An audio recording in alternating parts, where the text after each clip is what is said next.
granted local legislative and judicial powers to residents of the territory while keeping defense and foreign affairs under Rabat control.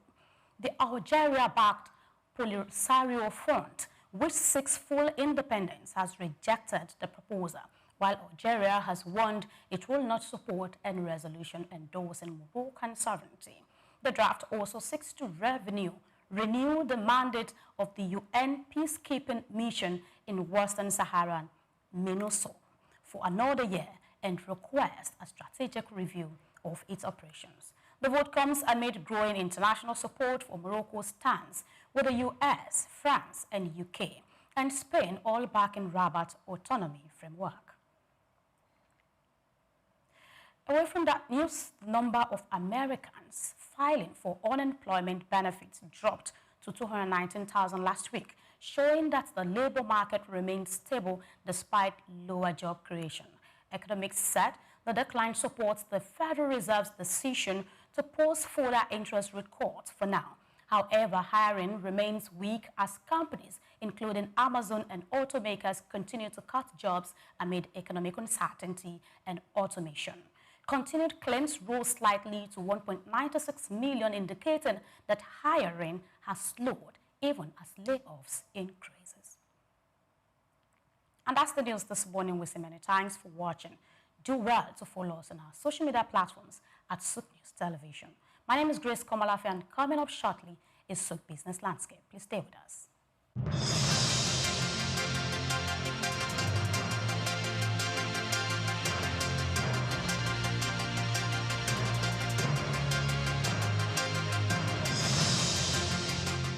Cashew nuts, ranked among Ivory Coast top cash crops, play a crucial role in the country's economy, generating substantial revenue and supporting livelihoods across the country.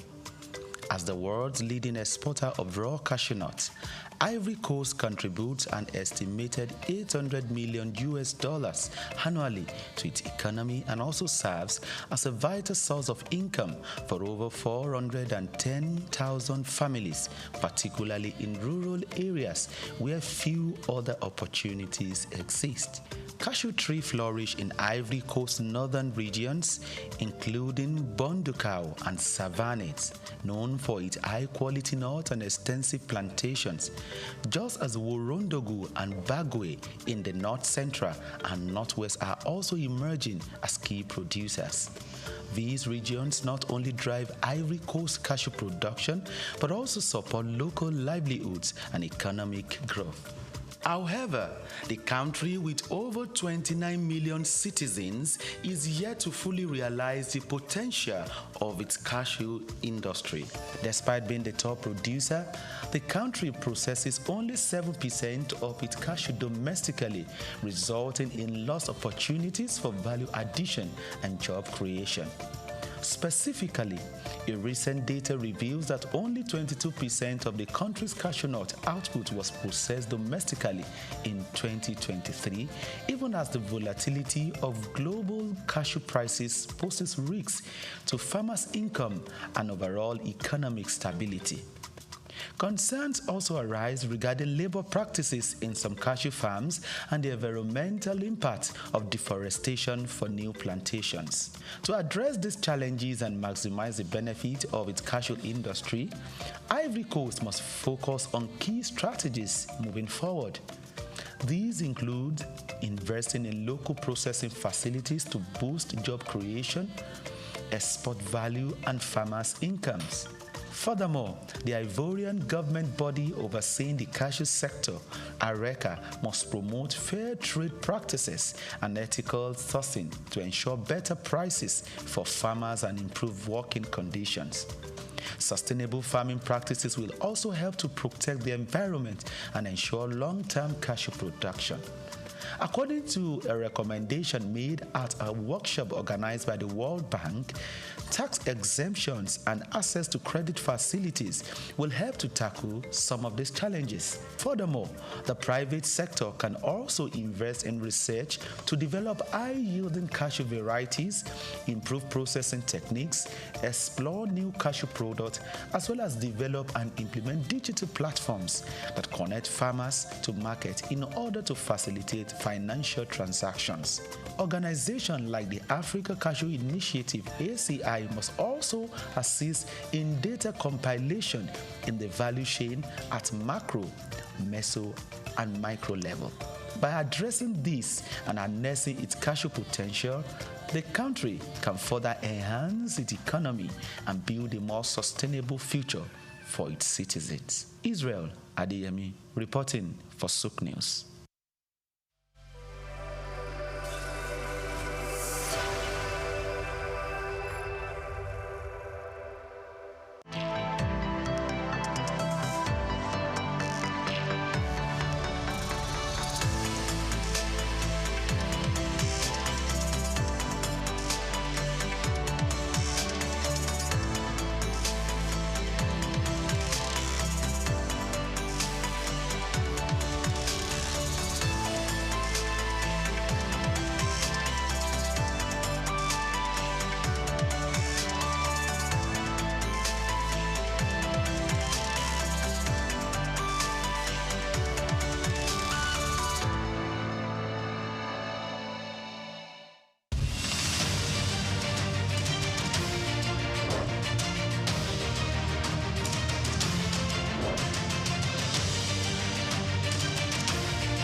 Jim Ovia, one of the most influential and successful businessmen in Nigeria, who has made a mark in the financial system.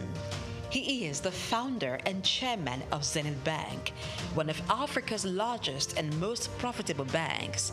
He has been described by Forbes Africa as the godfather of banking in Nigeria. My name is Jim Ovia. I'm chairman of Zenith Bank, and I thank you all for listening to me. This illustrious son of Africa was one of the financial leaders who revolutionized the banking sector in Nigeria. Let's take a close look into the life, background, career, and achievements of this enigma, Jim Ovia.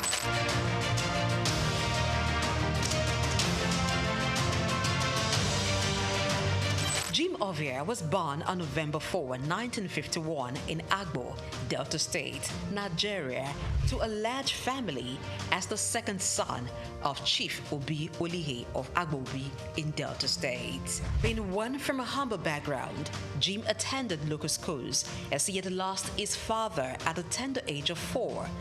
His widowed mother, together with his older brother, saw him through school. He had secondary education at Ika Grammar School in Agbo.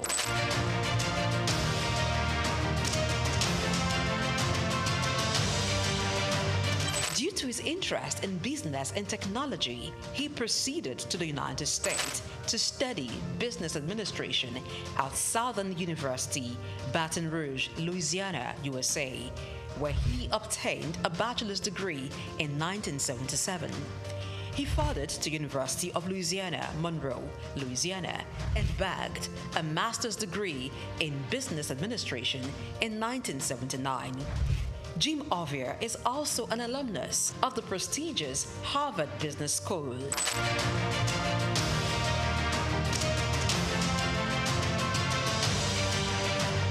Jim Ovia worked briefly as a clerk in Union Bank in 1973 before proceeding for tertiary studies. Upon acquiring immense business knowledge from international institutions, he returned to Nigeria, his home country, and began a career in banking. He continued at this for years, working for banks such as Lion Bank, Merchant Bank of Africa, and International Merchant Bank.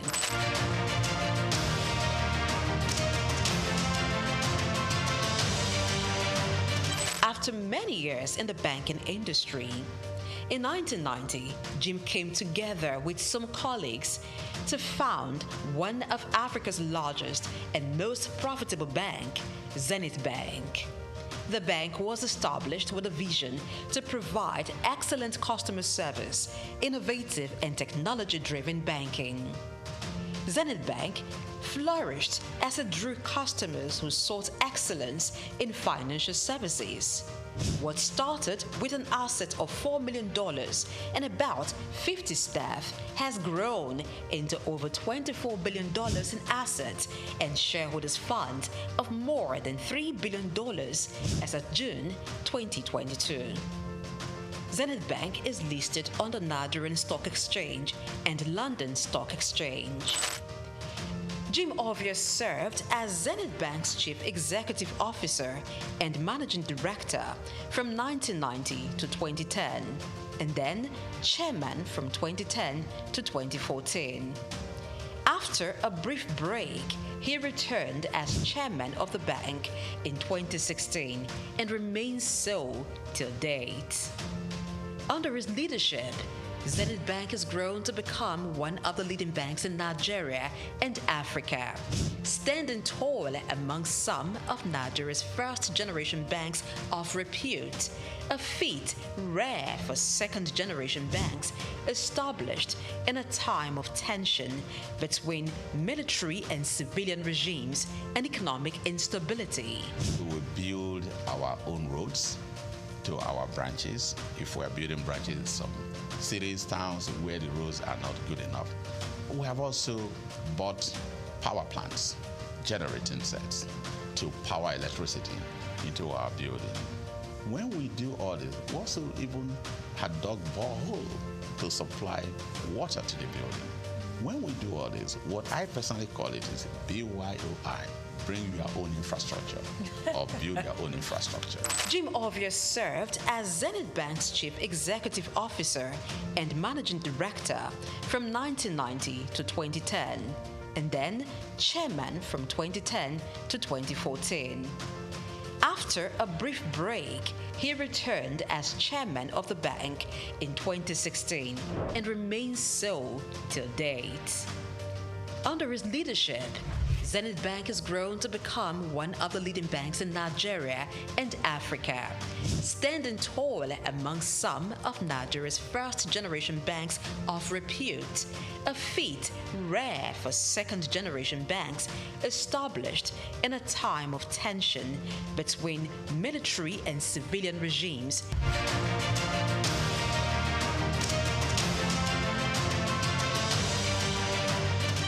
Bank has diversified its services to include insurance, pensions, stockbroking, and investment banking.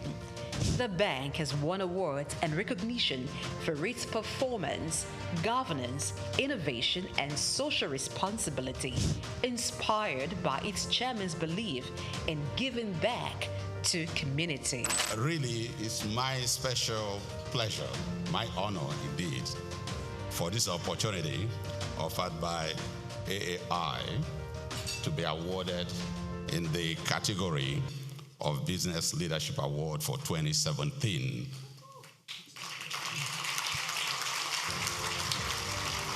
As an entrepreneur, Jim Ovia has made investments in sectors other than banking.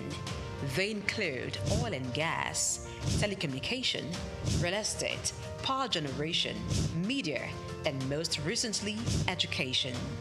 He is the founder and chancellor, James Hope University, Lekki, Lagos State, which has been approved by the National Universities Commission, NUC, to offer postgraduate degrees in business courses.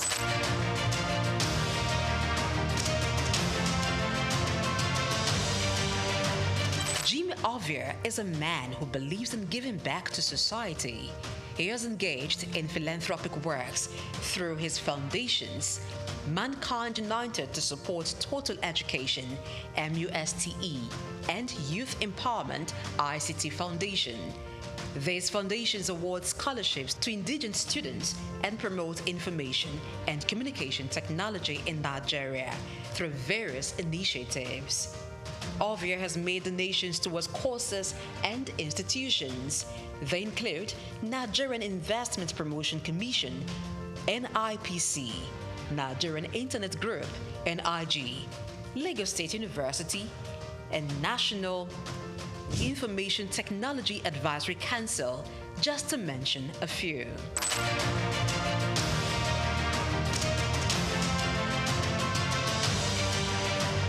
In recognition of his contributions, Jim Ovia is a recipient of many honors and awards.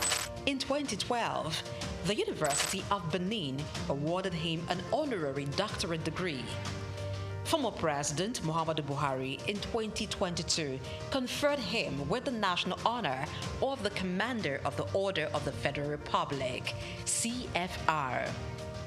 Also, in 2022, Jim Ovia was conferred with the National Productivity Order of Merit, NPOM award, by the federal government of Nigeria.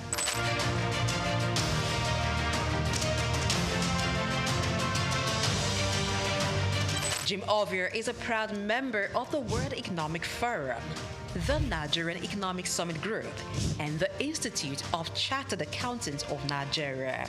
He is also a member of several boards and councils. We can't afford to lose depositors' money. We can't afford to lose money that belongs to stakeholders. So you must structure your industry in such a way that the best are nothing but the best are there. As chairman of Zenith Bank with more than 9% stake, Jim Ovia in 2015 was estimated by Forbes to have a net worth of $550 million. This net worth obviously has been surpassed since then.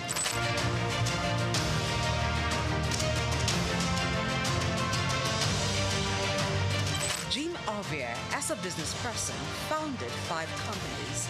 They are Zenith Bank PLC, the Quantum Group, Visaphone Communications, Quantum Luxury Properties, Civic Center Towers, and Cyberspace Network. Jim is member, Honorary International Investors Council.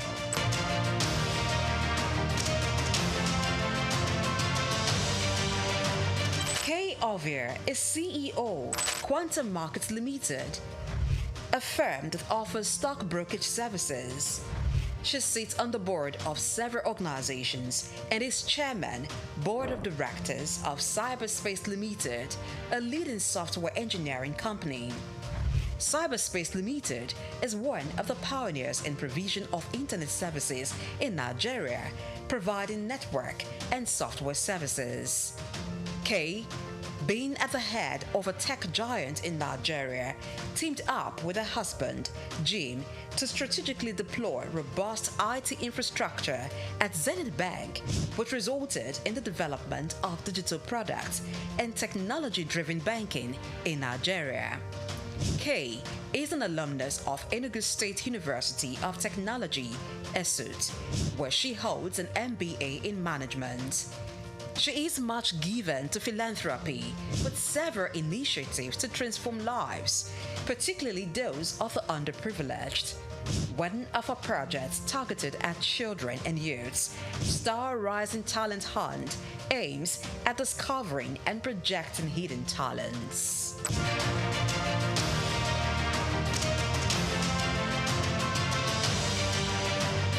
Jim is married to businesswoman and philanthropist Kay Ovia. She's also a hotelier, proudly running Starwood Hotels. Jim and Kay Ovia are blessed with 5 children: Isioma, Zephyr, Tito, Tommy, and Jesse.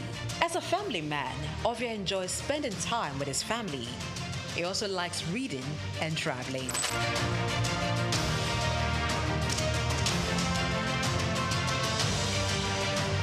In order to pass on his vast wealth of knowledge on business and finance to African entrepreneurs, Jim Ovia authored a book titled Africa, Rise and Shine. The book was published in 2018 by Forbes Books.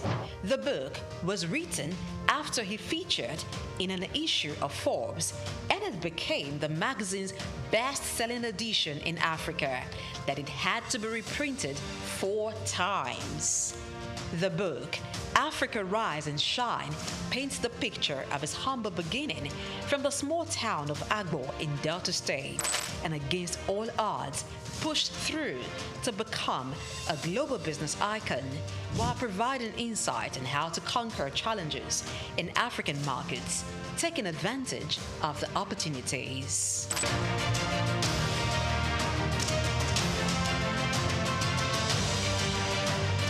The man, Jim Ovia, is a firm believer of Africa being a continent abundant with natural and human resources. He has constantly pitched the continent as a land filled with investment opportunities in international business forums, such as the Harvard Business School Annual Africa Business Conference, Bloomberg Global Business Forum, Commonwealth Business Forum, and the World Economic Forum, where he has been invited to participate and even deliver keynote address. Jim Ovia remains one of the pride of Africa and a great contributor to Nigeria's economy and the financial landscape in Africa.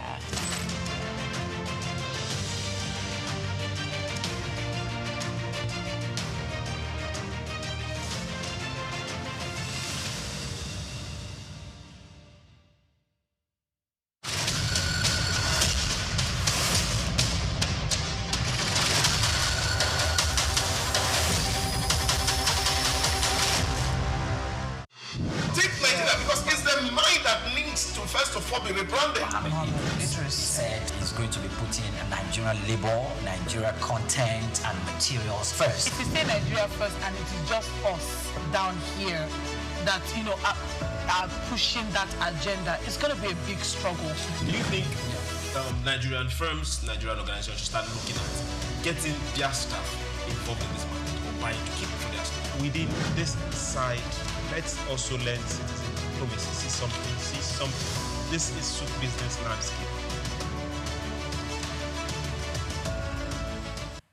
A very good morning to you and welcome to SOUQ Business Landscape. I'm happy today is Friday, and I know that you are happy too if you're one of those that works from Mondays to Fridays and you needed to rest over the weekend. Well, welcome to SOUQ Business Landscape. I'm Oyin Priya Krumale. Today we track the policies, the players and the power shifts shaping Nigeria's economy and the global market. And we unpack what is the new fiscal policy direction for Nigeria. President Bola Tinubu, approves 15% import duty on petrol and diesel, and so many other things we will be talking about this morning. It's Friday. The very person anchoring this program with me this morning is dressed down like Friday, but the only thing missing from me is just my tie. Good morning, Emmanuel. Good morning. I had to just look the part this beautiful wet Friday, because it rained in some parts of the Friday, and I'm sure a lot of people are still doing hangover from yesterday. Yes, I was going to ask you to talk about, because you came into the studio complaining how you walked some distance. So I am sure if you are in Lagos, right, and then you live around the mainland axis, somehow you walk on the island. You walk on the island, but anything you had any business to do on the mainland, I mean, get that past like 6 p.m., you would understand that Lagos was on lockdown. Everybody was literally looking for a way to survive, to get to their abode, because from the news reports that we got, there were 2 accidents that happened at 2 very important points or strategic roads in Lagos, the Kara Bridge and the Otedola Bridge, and then the gridlock. One happened in the morning, I heard, and then the other one happened in the afternoon. They couldn't get the damaged vehicles out of the road on time. So I think it caused one mad gridlock that took the entire stretch of Third Mainland Bridge, the entire stretch of Ikorodu Road.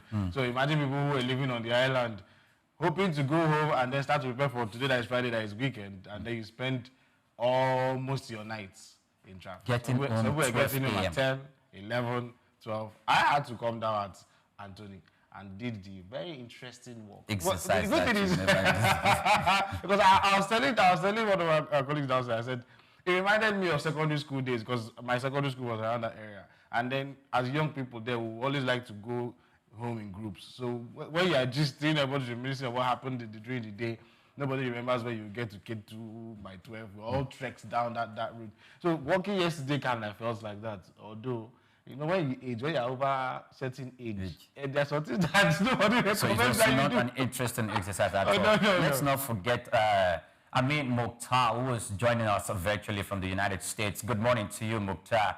Happy Friday to you. Good morning, sir. Happy Friday. Yes. I'm sure you can't relate. He can. I'm sure he can. I mean, there was flood in New York too yesterday. There was flood here too yesterday. So it's kind of messy here too yesterday. Okay, flash floods. Well, whichever way it is, either in Lagos, Nigeria, we hope that the relevant authorities are taking care of that gridlock, and today is going to be smooth going back home. And also in New York, we want to, our hearts are with the people over there in New York, and we hope the relevant authorities too are up and doing concerning that. Now, these are some of the stories we'll be looking at today. First, President Bola Tinubu has approved the 15% ad valorem import duty on petrol and diesel. This means importers will now pay 15% of the total CIF, that is cost, insurance, and freight value of imported fuel as tax. This measure is part of Nigeria's broader fiscal reform strategy aimed at reducing dependency on subsidies, boosting government revenue, and aligning import costs with domestic realities. So, secondly, Africa's richest man, Aliko Dangote, has denied rumors that he has plans to acquire any of Nigeria's moribund state-owned refineries. Instead, he's focused on expanding his privately owned $20 billion refinery in Lagos from 650,000 barrels per day to 1.4 million barrels per day, potentially, making it the largest in the world. And thirdly, the House of Representatives has set up an ad hoc committee to investigate widespread complaints of excessive deductions, including arbitrary taxes and hidden bank charges affecting public and civil servants and their earnings. Our fourth story will be on budget. They're on the news today. The 10th State of States report reveals that more than 30 of Nigeria's 36 states depend on federal allocations, that the FAAC, for over 60% of their recurrent revenue, including or indicating weak fiscal autonomy and poor internal revenue generation. Then we'll now move to Securities and Exchange Commission, which has revealed that Nigeria has lost around 316 billion naira to Ponzi schemes and unregistered investment platforms. The losses are attributed to greed, ignorance, and regulatory evasion. Then our next story, Manufacturers Association of Nigeria reported that unsold inventory rose to 1.04 trillion naira in the first half of 2025, a 16% increase from that of late 2024 due to low consumer demand, weak purchasing power, and poor government patronage of local goods. Then we'll now go to the federal government again, which has launched a NIPOST automated platform solutions to streamline customs payment. And then our last story will be, of course, on the diaspora. The United States and China have agreed to suspend reciprocal ship fees, impose each other's vessels, and that's worth about $3.2 billion annually, easing trade tensions that had increased global freight costs. These just a brief summary of what we'll be looking at. A very, very short break. When we come back, we'll begin with Tinubu's 15% ad valorem tax. Stay with us. Take Nigeria because it's the mind that needs to first of all be rebranded. Idris said he's going to be putting Nigerian labor, Nigeria content and materials first. If you say Nigeria first and it is just us down here that are pushing that agenda, it's going to be a big struggle. Do you think Nigerian firms, Nigerian organizations should start looking at getting their staff involved in this market or buying to keep it for their staff? Within this side, let's also learn citizen diplomacy. See something. This is SOUQ Business Landscape. Welcome back. Many thanks for joining us on the show. President Bola Tinubu has approved the implementation of a 15% ad valorem import duty on premium motor spirit, popularly known as petrol and diesel. The move is expected to influence fuel import costs and potentially affect market prices. The directive was communicated in a letter dated October 21st, 2025 from the Office of the Private Secretary to the President. Damilotun Aderemi, addressed to both the Federal Inland Revenue Service and the Nigerian Midstream and Downstream Petroleum Regulatory Authority. It followed a formal request by FIRS for approval to impose duty based on the cost, insurance, and freight value of imported fuel products. According to the letter, the new policy aims to align the cost of fuel imports with domestic economic realities and support ongoing fiscal reforms. The move comes as the government continues effort to reduce fuel subsidies, encourage local refining, and boost non-oil revenue and economic pressures. Now, before I come to Emmanuel in the studio, I want to take it first of all to Mukhtar. And the reason why I'm doing that is because a few days ago, if not last week or probably early part of this week, when we had this conversation, Mukhtar gave a very, very enlightening analysis about how the government's policy of allowing import, notwithstanding Dangote's presence in Nigeria in terms of domestic production, as using Dangote to check the importers, and at the same time using the importers to check Dangote, which is a very, very good initiative, notwithstanding the fact that Dangote is also enjoying the crude for Naira purchase deal with the government that saves him the stress of going to look for forex to purchase crude from the government. But Mukhtar, don't you think that now that Mr. President have increased the duty or imposed a 15% duty, we now have a lopsided issue where it looks like the marketers will be scowling and frowning, but Dangote will be smiling. Don't you think so? Yeah, it will appear so, but if we look at it, the importers, they are not employing a lot of Nigerians. Let's start from there. So, and secondly, if we are positioned to welcome 2 more refineries from this last quarter and first quarter of next year, what message are we sending to them? If we want more refineries, more investments, what messages are we sending if we are allowing petrol to just simply come in through our shores for free? Dangote is now the net exporter of Jet A1 fuel in America. Nobody is giving him any consensus. He simply makes sure his price is competitive for him to hedge the market. So the importers can do that too, because this money, this 15% custom duty, Nigeria needs it. Everybody has agreed that we have a revenue problem. We don't have enough money. So we cannot continue to lose money on something that we produce locally. It simply makes no sense. So this is something that I feel like is happening at the perfect time, because as a government, I think the Nigerian government have been responsible enough to watch Dangote's stability for a while to see that, okay, can this company sustain us? Can Dangote produce what we consume as a country? Yes, it can. So, and they've watched him over a few months to see that he's stable. The refinery does not look like he's going to pack up anytime soon. So we can rely on it. And 2 more refineries are coming, Boa in Akwa Ibom, and there is a state-owned refinery in Edo State that is meant to come on stream next year too. So why continue to give free consensus to importers that have been making money all these years and will not invest in our country and employ our people? Dangote started as an importer. Today, he's a giant industrialist. That is the way it should go. But our petroleum marketers just simply got comfortable, just bringing all kinds of fuel into our shores without scaling and employing our people. We can't continue to, give them free money by not charging duties on their products.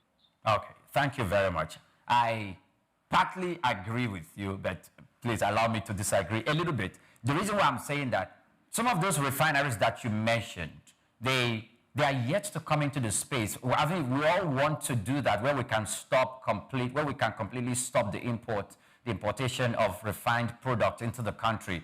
But the BUA and the other state-owned refinery, they're not yet in here. So if the government rushes to impose 15%, I think it should have waited till 2026, probably in the first quarter or in the middle of 2026. Maybe we would still allow both the importers to continue checking Dangote in one way and Dangote checking them the other way until some of these refineries, fully come into stream. But Emmanuel, what's your take on this? I mean, I'm happy, first of all, that something like this came on stream, and then the aim is to get more people beginning to think about production from inside, and then refining from inside as well. I know many people want to say, oh, the tax man has come again. That's the name they're giving our president. Everything is tax. But the truth is, we cannot continue the way we are. We've removed subsidy as it is from petrol. But at the same time, these guys are still getting it cheap to bring refined products inside. I remember when they were having the argument with Dangote, and Dangote, they were saying, oh, Dangote is bringing down the price of his petrol or refined products while theirs are still in the sea. So that by the time it lands, they are now forced to sell lesser than what they had anticipated. I looked at it, that story, when it came, that was during the period when they were still having issues with Dangote, that he sacked workers and all. That was where that story came up. And I'm like, heck, Pesto, whose priority is it as a Nigerian or a Nigerian company? It's not Nigeria first that we are doing. It's what benefits us that everybody's going to be looking out for.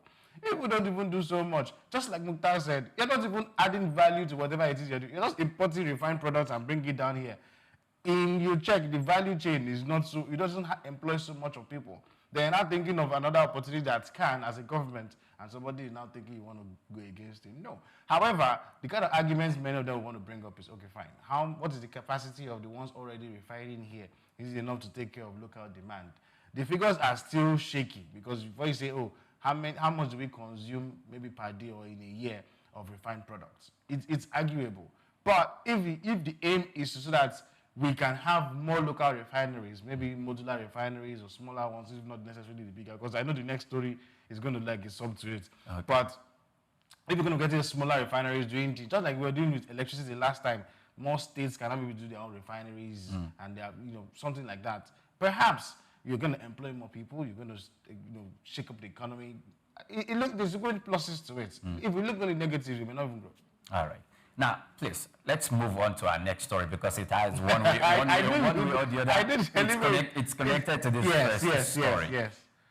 Now, Dangote rejects refinery purchase, and that's what we look like. President of the Dangote Group, Alhaji Aliko Dangote, has dismissed suggestions that he should acquire any of Nigeria's dormant government-owned refineries, choosing instead to focus on expanding his $20 billion refinery in Lekki, Lagos. Speaking to journalists, Dangote announced plans to increase the facility's capacity from 650,000 barrels per day to 1.4 million barrels per day over the next 3 years. He said the goal is to make it the largest refinery in the world, positioning Nigeria as a major global player in the refined petroleum products. Responding to questions on why he isn't considering any of the non-functional refineries managed by the Nigerian National Petroleum Company Limited, Dangote said his preference is to build new, efficient infrastructure rather than rehabilitate outdated assets. I remember when Nigerians were pushing for the sale of our local refineries because of this level of dysfunctional and then the nature of malfeasance going on there. And the senior advocate of Nigeria and human rights activist Femi Falana came and said these are national assets and some of them were established through acts of parliament, and if they are going to be given or sold to private individuals, that means that act need to be amended. And so we had the back and forth on how the nation still should have a hold of it. But Mukhtar, what's your take? Do you, even if it's not Dangote, should any other billionaire or industrialists who have the capacity to, buy these, would if government be disposed to selling them? What would be the benefits? experts have come. We've seen expert analysis to say the refineries will not work, even before the late president invested heavily in the rehabilitation. So because the technology is old, the technology can no longer produce fuel in the prices that we want it now. So I can just oppose this with like the bakery system. So when we're growing up, we have these mud looking hot as oven for bakeries, bread bakeries. So imagine that to the new technology now. New technology, you can have a roadside shop with an electric oven the size of a refrigerator that produces maybe like 50 loaves within 30 minutes.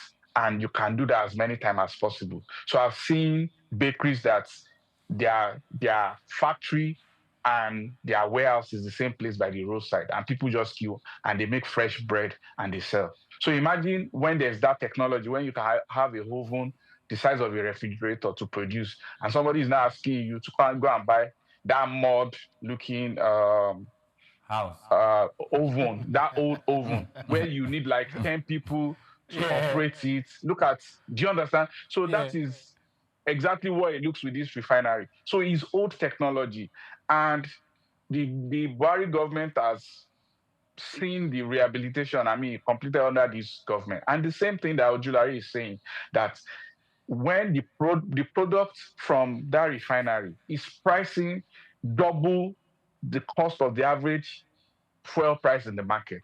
So it's not sustainable to run, because what's the point if NNPC is producing fuel and we're now and the cost of production is 2,000 naira per liter? So even if they are not making profits, nobody is going to buy it when Dangote is selling for 800 naira. And it's just because the system, the technology, every year technology is making things easier. So the technology simply cannot it just simply cannot work. So they said we can sell it as scrap and just cut our losses. The problem is that the Ministry of Petroleum, year in, year out, they have paid so much overhead, paying salaries on refineries that is not working for years. And let us just take our L and move on, like they say. Let's just know that that's a mistake and just cut our losses. And exactly what the new NNPC2 as chairman has recommended, Mr. Ojulari, he said he will suggest to Nigeria to sell it as scrap. And we've seen some people come out to demonstrate, to say we don't want to sell Nigerian property. I don't know the fixation about. There are so many things that we need to unlearn. The biggest countries in the world, they don't even have refineries. So there's so much. Nigeria wants to take loan to fix our life is a problem. They want to sell an asset that is not good, that is taking money from. It's like you have a car that cannot take you to work, and every day mechanic is taking money, you are fixing it. Is it not better for you to sell it? Not sell the car, yeah. Okay. So that's the issue. I mean, I agree with Bogda 100%. I'm sorry, because look, it doesn't even make financial investment sense. It does not make economic sense. How am I putting money into something that is not giving me back money? Imagine if you took loan to build a house. You're supposed to service the loan and then be refunding money. But that house is not generating income. You just spent money in doing something and it's just there looking at you. That is bad investment. And who would advise? No investment person would advise you to do that. Now, look, the part where people are working in those refineries, right? They whatever maintenance they want to call it, whether turn around or whatever it is that they do there. But it is not doing what it was designed for. It is pointless. There's no point to it. I don't even know how else, whatever analogy I want to use to explain it. I don't know what you said it as scrap. I don't know about that one though. Maybe somebody can see parts that they can use to go and do maybe smaller refineries. That thing is big. You could probably create part of it to do some kind of refining, because there are so many steps or parts to refinery. You don't have to be that particular one. Maybe just look for an arm of it that is still really functional, and then reduce it and sell the remaining ones. Because at the end of the day, look, I don't know what advice is, but I think that's where we are. I know Atiku mentioned it during one of his campaigns, like where to say that everybody was like, this man wants to sell his cronies and stuff. No, but at this time, we're just looking at, you're just wasting money. Okay. So that thing is there. Okay, but don't you think we should begin to consider institutional position in this matter? And the reason why I'm referring to institutional position is not far-fetched from what I said earlier when the senior advocate of Nigeria was talking about there needs to be an amendment in the Act. The National Assembly, the House of Representatives and the Senate, if we are to have combined parliamentary sitting together and ask Ojulari to come appear before them to explain to them the nature of this national asset and why it needs to be sold, and so that we know that we are not running in a loss. We have, most of the time, the turnaround maintenance runs from $1.5 billion upward for us to maintain this refinery. And these members of the House of Reps, they are still the ones that are going to approve these monies, $1.5 billion, I mean to say, not Naira. They are still going to be the ones to approve these monies, and they are not seeing the return of these monies. Are they, this disposition, is it like upholding the argument that government has no business doing business, or we're just adamant? I think we've passed that stage because I feel like there's a reason why NNPC has become NNPCL to run as a company. So Nigeria is just the major shareholder there. So I don't think Ojulari needs to, do that in front of a joint session parliament. He only needs to explain to his board. But Nigeria being the major shareholder in NNPC, so meaning me and you are a stakeholder. I feel like the reason why everything is slow as regards that conversation is because of the political undertone. And, we're approaching the election year. So I'm sure the president, who is the Minister for Petroleum, will not want that kind of controversy at this time. So Asiwaju that I know, who was the former governor of Lagos State, in a second time, I know he's going to sell off the refinery, and it's going to be good decisions. and we should just have faith in our judiciary and our ICPC and EFCC to come after those who will be involved in the sales of the refineries when they eventually do, to bring them to book if there's anything shady going around there, because it's very touchy for Nigerians, because if you have grown up to know Nitel and some of Nigerians' assets that were sold under the Obasanjo year, they were sold for a 1 naira to something that is valued for like 10 naira, 100 naira. So because of that experience, Nigeria has trust deficits when it comes to selling national assets. So that is why we need to advocate for stronger judiciary and stronger institutions that are saddled with the responsibility of fraud and cases and corruption. But we have to do the right thing. We just need to. We cannot we can't keep something that is just taking so much money from us, the revenue that is not enough, and something is just taking it away. Let's just do the right thing. Okay, great. I know we are due for a break, but let's take this story before we go on the break. The House of Representatives has inaugurated an ad hoc committee to investigate widespread complaints about excessive tax deductions from the civil and public servants' earnings, as well as multiple and unclear charges by commercial banks. Speaker of the House, Tajuddin Abbas, who inaugurated the committee on Thursday in Abuja, said the probe would address the rising financial pressure on Nigerian workers.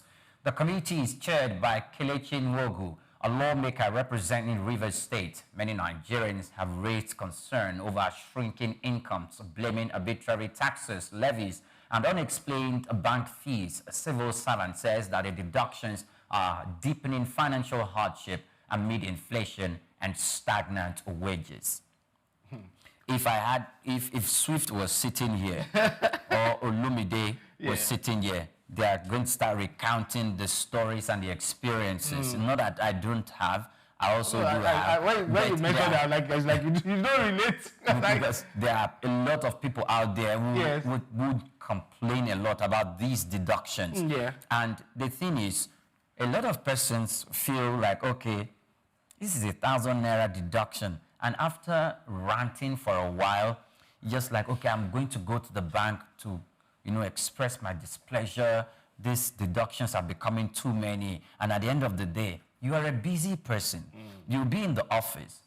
You have things to attend to in the office. You want to go to the bank to make complaints about 1,000 naira or so. You let it go. Spend more money the next time it happens. And people are telling you, look, the banks are making a whole lot of money. In fact, some people have attributed the returns and the profits the banks are declaring as part of this unclear deductions. Yes, because they feel if you deduct 1,000 naira or even 500 naira from about 1 million people across the country, that's a lot of money to the bank. So what's your take on this? No, I mean, unless I want to pretend that I'm not a Nigerian who is, in quotes, victim of something like this, that I will not have a take that is negative. Because, I mean, even as little as 50 naira, like all those 50 naira SMS charges or whatever transaction that you want to call it, maintenance fee, 100 naira, ATM card that you gave me, you are going to pay maintenance fee on it for the duration. Each time I want to go and use the ATM, you remove a certain amount of money. Then at the end of the month, you not pay. No, this is only bank charges. Everything that the bank charges you. At the end of the day, you want to go and deposit your money, you pay a charge. You want to withdraw, you take a charge. You better just leave your money sometimes inside the pillow that you use to sleep. Because how is it my money? You're holding my money, right? And then you're removing all these there are different names to it. It's always interesting. One is for maintenance for the card, one is maintenance for the account, one is maintenance for the transaction that you made. And SMS charges. Now, it is too much. And the thing is, if you as one person see the amount of as insignificant, multiply it by the number of people that are bank account holders in that bank, then you understand. Now multiply how many banks you have and all. Then you know it affects everybody.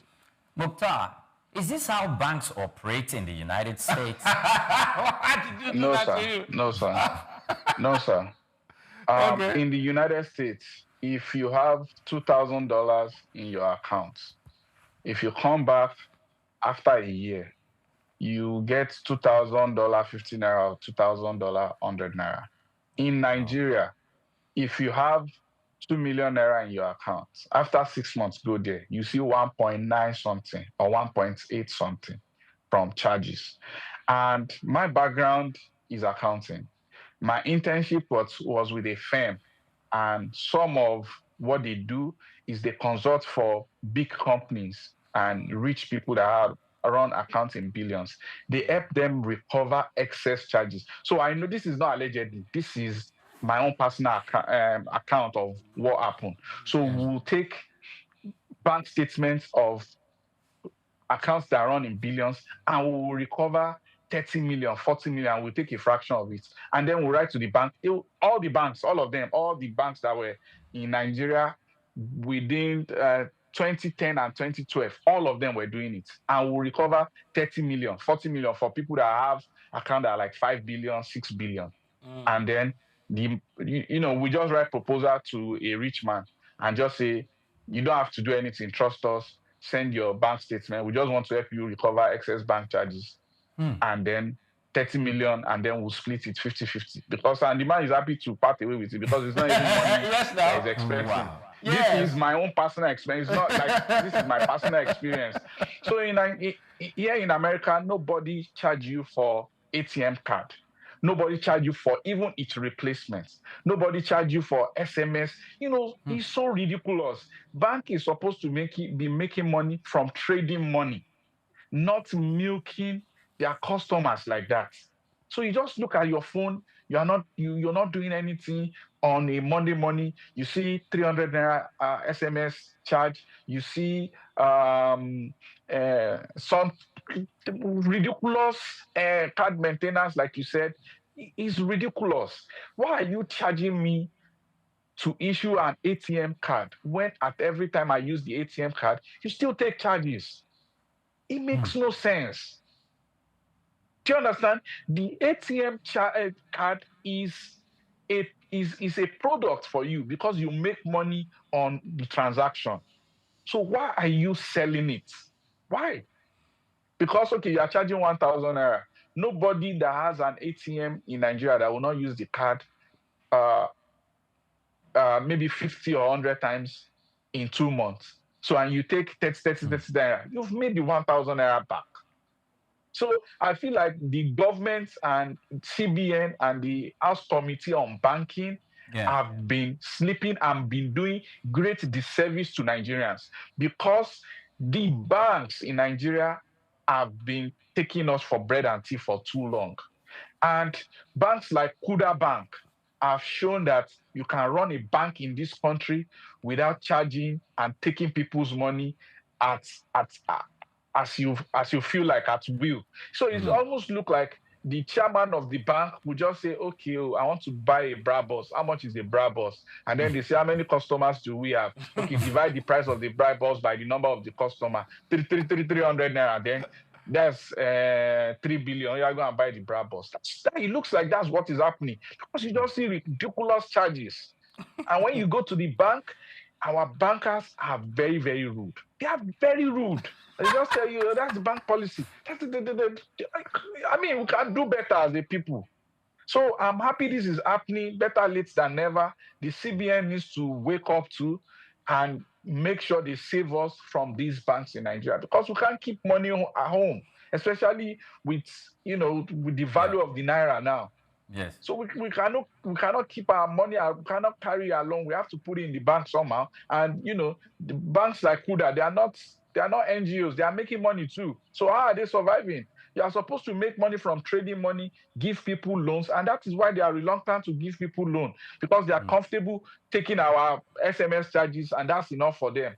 If they are not making all those money, cost of loans in Nigeria will be cheap because that's the legitimate way for them to make money. That is why in other places like America, average interest rate is 6%, as compared to Nigeria, where average interest rate is 30%. Okay. Why did you say like that? No, because this is, in fact, there's one thing he said. The bankers themselves, the customer service, their disposition, when you come complaining about this, they can look at you from head to toe. You left your office to come here to complain because of 700 naira. How much do you have your account? 500 or 1,000 naira. That's not good. And I just hope they are watching and they can make amends. Probably, maybe the CBN needs to make a scapegoat from some of these banks. Maybe others are going to sit up. I do think that the representatives is the lower house of legislators. What they are doing is a probe, so that we don't jump the gun. They are still asking questions. We're not even, when they ask, and then they give them an answer that they like, and nothing will happen. The charges will continue. Maybe the Senate should take over. I mean, you understand? It's just the reps. It doesn't even go to the Senate. They are not doing that. It's just the reps now. And they are asking questions. Maybe because their constituents have started to make the complaints. They now brought it up to that place and said they're going to do investigation into it. If they go and investigate and then the banks give them a plausible argument, it stays. Nothing changes. I think when we start to celebrate, when we want to hear, oh, they have gone and they have said, okay, they are stopping this charges. Then we can now go to the streets and then celebrate and call their names. Great. Let's go on a break. We're back shortly. Stay with us. Take Nigeria because it's the mind that needs to first of all be rebranded. It said is going to be putting Nigerian labor, Nigeria content and materials first. If you say Nigeria first and it is just us down here that are pushing that agenda, it's going to be a big struggle. Do you think Nigerian firms, Nigerian organizations should start looking at getting their staff involved in this market or buying to keep for their staff? Within this side, let's also learn citizen diplomacy. See something.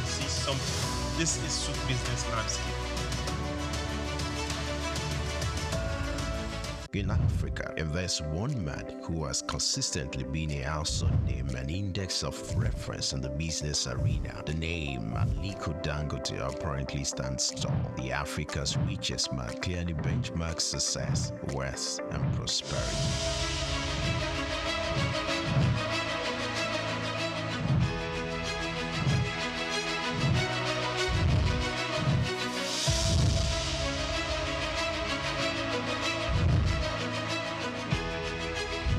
This official love and passion for business are quite phenomenal. These can be traced to his background. Born in April 10, 1957 to Maria Sanusi Dangote and Mohammed Dangote, his maternal ancestors were prosperous caravan traders under British colonial rule, and his grandfather, Alhaji Sanusi Dangote, was a commodity trader. Dangote's grandfather was heavily involved in his upbringing and helped ignite his entrepreneurial spirit. For Dangote, one would ever assume his wealth was handed out or easily channeled, being an offspring of Dangote, but his success didn't come through daydreaming. Dangote complemented inherited fortune with deliberate hard work and innovation to pave his way to the top. Those who knew Dangote while growing up would not be surprised at his outstanding success. At age 8, Dangote uses pocket money to buy sweets, which he and others sell for a profit. Everything big in life starts from little.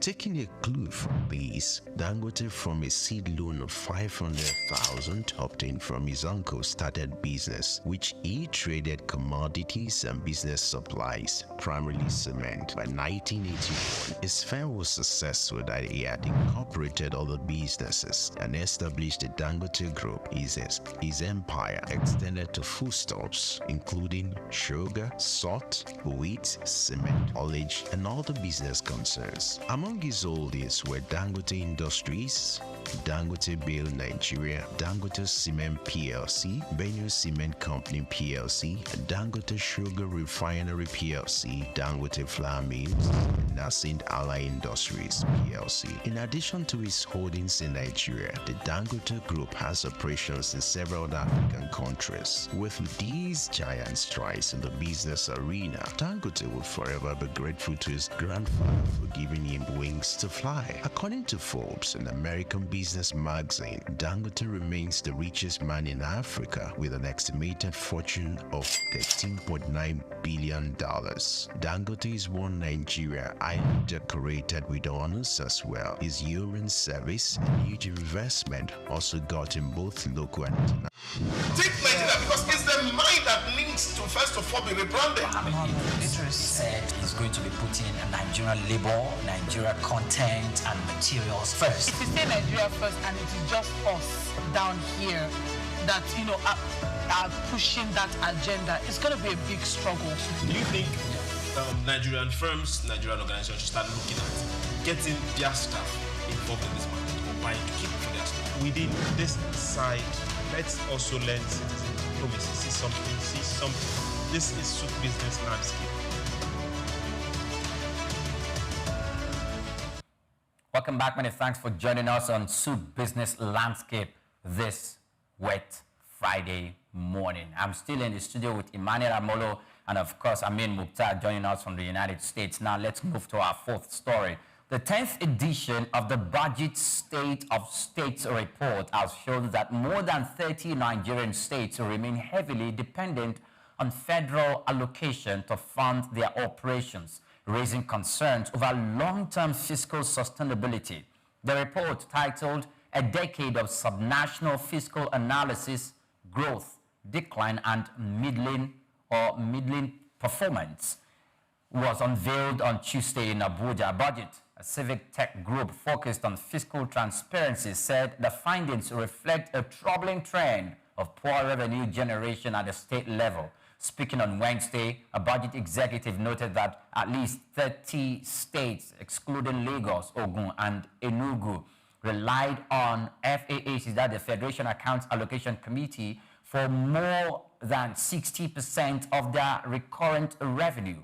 Lagos, he added, remains an outlier with significantly higher internally generated revenue. And whenever I see stories like this, I keep asking myself, Lagos is a model for not only states in Nigeria to copy, but including other African countries to copy. In fact, there are people and experts who say that Lagos qualifies as a nation, as a country on its own, because of the ingenuity and the creativity that the governments that have gone that the past administrations and the current administrations have put in place, some of the things that they have creatively put in place, either infrastructure development or in terms of policy or in terms of exploring money, fund from different industries within the state. They've created to an extent the environment that attracts even multinational organizations to come invest, and businesses and entrepreneurs to come, set up their businesses to run, to make money.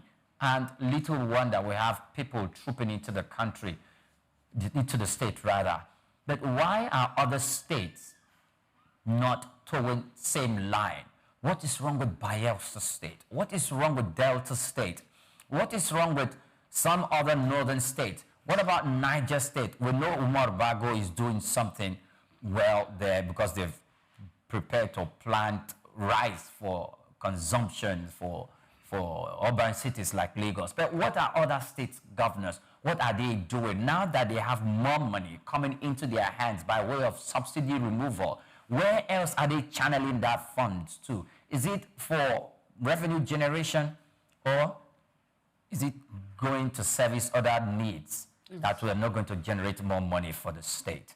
It's ironic. I think it was on Tuesday, if I'm not mistaken, that we had the same conversation, and Mukhtar would bear witness, and then we were talking about states not being viable. The conversation then was they're still muting for our states, in the legislature, for our states to be increased to 55. And I'm asking myself, the current 36 are not even doing viable enough. You want to take it to 55. Is it that you're checking in terms of land size, or you want to create more states from existing states that are not even doing enough, as it were?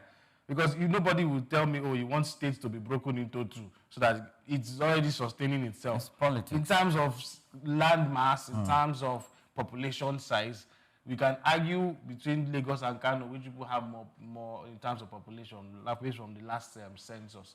But check these two people, more people, they are making more IGR. But imagine states 36.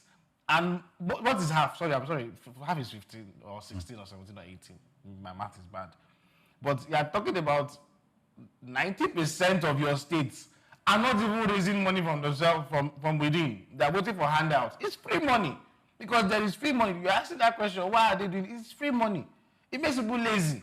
When we discovered oil, that was the problem. Crude oil, that was the problem. We were doing agriculture before. We were having towers of pyramids of yam, pyramids of groundnuts. Now, free money came from crude oil that it's to the point that the military government at the time, I think it was Gowon, who came and said, we have money now, it's what to spend it on, that they didn't even know what to do. They had the money. Now we don't have money. Now we don't have money because we're not thinking of how to multiply whatever it is we had at the time. Imagine somebody still bringing a conversation around agriculture now, when we're supposed to be a powerhouse in Africa. Not just, let's even say in the world. In Africa right now. People have natural resources in their states. I don't even know what it is. Something as insignificant as, I don't say insignificant, significant rather, as land. Land is there. One of the easiest ways to make money as a state is land sale. IGR from land use charge. There's land everywhere. Get money from it? No. Look at agriculture. Almost every place, Nigeria is blessed. Almost all our lands, you can plant different varieties of agriculture on it. Some parts will probably do some types, and but something will grow on every land that you put in Nigeria. Something will grow. We've got the climate, we've got the land texture. Look at other things like taxes. Taxes from inside, like how much people are earning and how much you can tax. It is there. Like these are low-hanging fruits that states can use to generate income. How can you not be depending 60% of your revenue from handouts that you get from the central? That's lazy. That's lazy. Okay. Mukhtar, Kogi State is said to be one of the richest states, if not the richest state, in terms of raw materials and like raw materials underneath the earth. And if we begin to look at the different state governors in that part of town, if they've really considered exploring those tendencies or those potential, the answer may not be pleasing to you and I. Not only Kogi State, there are some other states in the northern part of the country that what is underneath those states in terms of gold, iron ore, you just name it. But yet, what exactly is the problem? Because Nigerian politicians are too intelligent for us to look at them and say they are just not working wisely. Is it that some of these states or the political stakeholders in these states are just keeping theirs back so that when push comes to shove in terms of economic viability in sometime in the future, they have something to fall back to? Or what exactly do you think is in the mind of those people? So I'd like to start by buttressing what the gentleman in the studio said. Lagos State is the only state in Nigeria that have allocated all their lands. So states can actually generate money from land. Now, again, I'll try to highlight the viable, physically viable states in Nigeria, 5 of them, so everybody knows what we are doing. The number one is Lagos State, then Edo State, then Abia State, then Anambra State, and Kwara State. Those are the only viable states in Nigeria. The rest rely heavily on SOUQ. And there are 5 of them, Kogi State inclusive. They cannot even survive on IGR. The IGR cannot meet their budget, meaning they are even budgeting above, on SOUQ. The rest of them depend on SOUQ that comes from the federal government. And there are 5 states, including Kogi State, that they are even budgeting way above the SOUQ. Now they have to borrow. So upon them not being productive, they are borrowing to supplement SOUQ, despite SOUQ having gone ×2, ×3 in some states. That is recklessness. And our democracy has not successfully given power to the people. And that is why we are in this state that we are as a people. In Nigeria, only the few elites decide who gets into government house. And whoever pay the piper dictates the tunes, meaning these governments are now responsible to the few elites in the states. And what does the rest of the people do? They simply move to Lagos or Abuja. My own personal survey, 50% of adults living in Lagos that are not Lagosians do not even know the name of their governor. This is my own personal survey. Adults that are not Lagosians that move to Lagos, 50% of them do not know the name of their governors. So when your governors is not performing, you simply just move to Lagos or Abuja instead of holding them accountable, voting them out, going through a selection process that will bring somebody that is intellectually capable into the government house. We simply just move to Lagos and say whatever they want to do, let them do it. And people are not calling the names of the governor. The poverty and the insecurity is a direct problem of our governors. That will lead me to the topic of mineral resources in states. All the states are leaving the mineral resources under the ground untouched. Now, security agencies, the National Security Advisor has come out to say that some of the insecurity that we see is tied to natural resources. People are trying to displace villages to tap into the natural resources buried in those villages. So meaning, because the state has left these natural resources for too long, some criminal elements have now taken it upon themselves to displace villages, to have access to these natural resources. The recent attack in Kwara South, in Kwara State, the villagers, eyewitness said helicopter came to drop people. So, and they believe because there are research that has shown that there are gold buried in those villages. So the villagers believe that those people have come for nothing for their gold, because they don't have, this is not even herdsmen, they don't have heads. They just came and they were on killing spree, killing people, and they were targeting the head of securities of these villages. They go to the people they call Balogun. Balogun is like in the local setting. Balogun is like the minister for defense. They go to the Balogun's house. They look for the head of hunters, and they are just destroying their security apparatus. So the villagers know that they are coming for their natural resources. And that is because the state governors have done nothing. Look at Nasarawa State, for example. The governor there, Malam Sule, has brought investment of about $300 billion. This is something that started in his first time and is coming to fruition. The money is already there. There is a lithium plant. They are already producing lithium in Nasarawa State that will be used for electric cars and solar panels and what have you. That was a $200 million investment, investing Nasarawa people. And then there's Olam. Olam is the biggest agricultural company in this country. They've invested $100 million on agriculture in farm. This farm, they use helicopter to spray weed because it's so big, it's so vast, it's a vast land. So they need to use helicopter to spray their crop.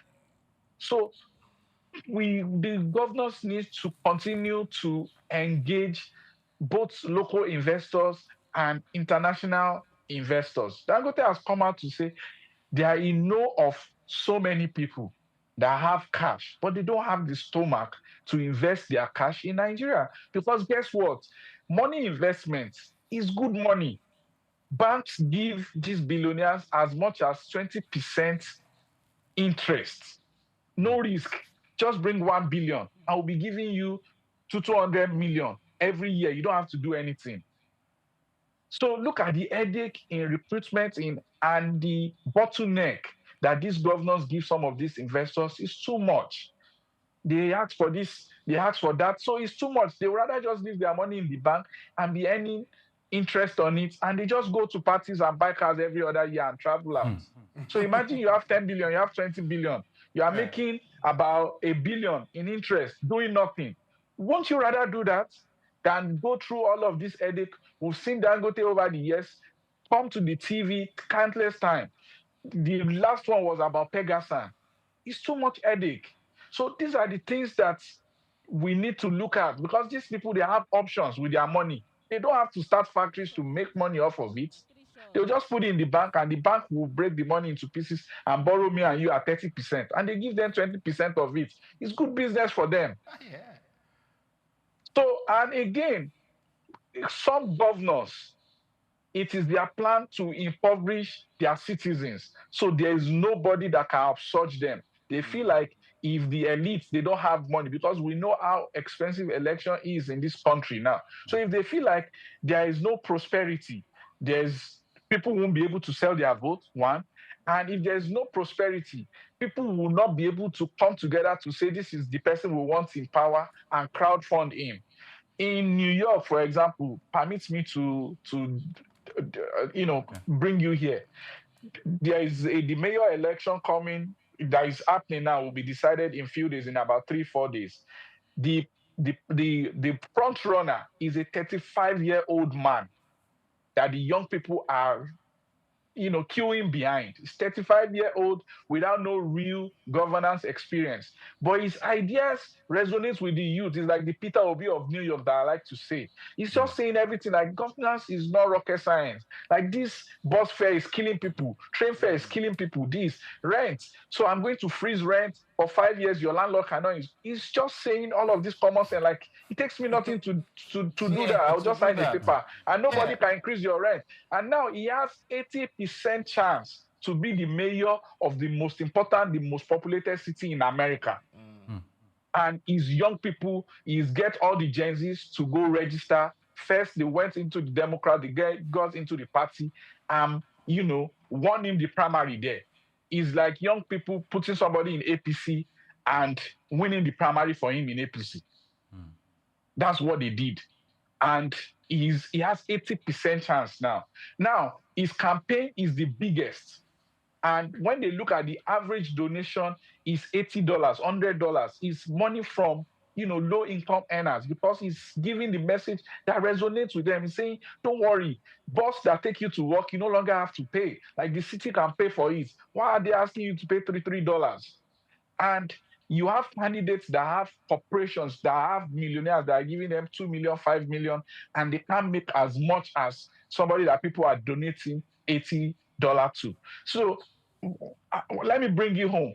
In Nigeria, are people comfortable enough to even be donating 80,000, 10,000 naira to a politician? Parties. Do you understand? So there has to be a level of prosperity for us to have a true democracy.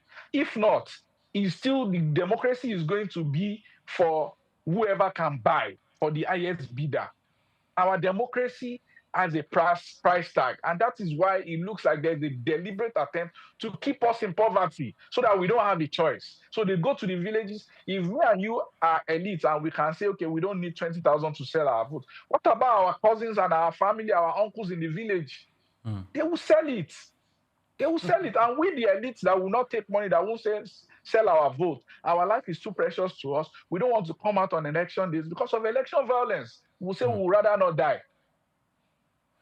I see. So if you look at everywhere, the results in the cities where the elites are different. Now look at votes that will come from the villages in Kano, in Maiduguri, in all these places. You just be wondering that, what's going on? Are you people not in Nigeria? Don't you have TV station? Well, you can't blame them because their vote is tied to what they will eat for that day. I see. So, Emmanuel, I agree with everything Monta says. The way forward. Yes. Civil society organization, they need to do more. And in Nigeria, it's also allowed. You're coming on the platform of a political party, and you're brimming, waxing eloquent that I'm going to do this if I become governor.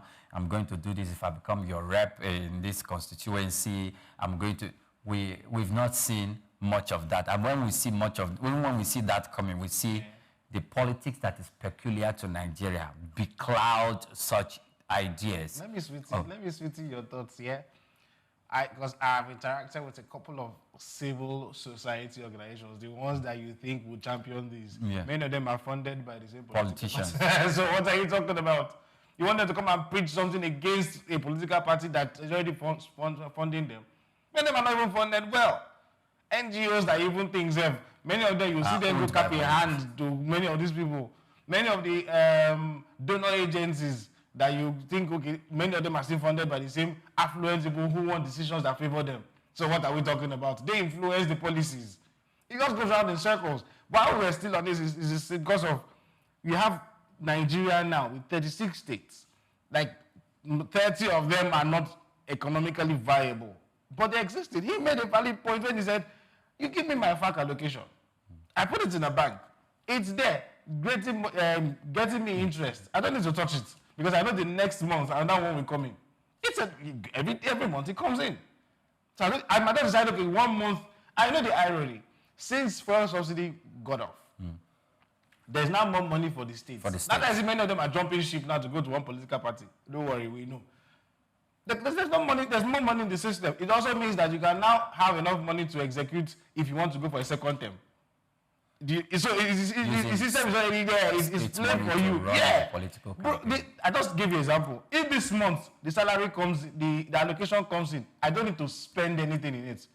I now use the next month because it's more money. And now use the next month to, if I owe you this month, simple example, I owe civil servants this month. Before they will grumble, it will be like 3 months before they start to grumble, not see their salary. And I use the next month's salary, FAC allocation to come and I'll clear all the days. You say, I'm a working governor. Very perfect template. Oh, I'm working governor. I don't know, but there's a month that is there that we didn't touch the money. It is large sum. It is in a bank. Saved there. By the time I've used the remaining money to sort out your salaries, and I now do one interesting road that everybody will see. Not the hinterlands, they just want interesting road that everybody will see. The capital. And then I now do drainage to one standard. There's still one money that is there waiting, that came from a FAC allocation that I didn't touch. Then one of those days, I just pick the money, move it to my own personal account, and everybody goes to sleep.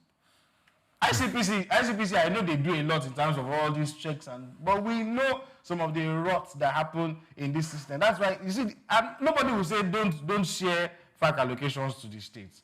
But at this point, even those people that you expect to check are not checking, because at the end of the day, it's the people's money that they spend. Those people in your areas, how many of you know your local government chairman? How many of you know your councillors? How many of you know your representatives? Every day you say, oh, the Tinubu government, for example, federal government is not doing anything. But these people are sharing money every month. They are giving your states their allocation. The local governments are not getting more money. Not states now. The local governments are not getting more money.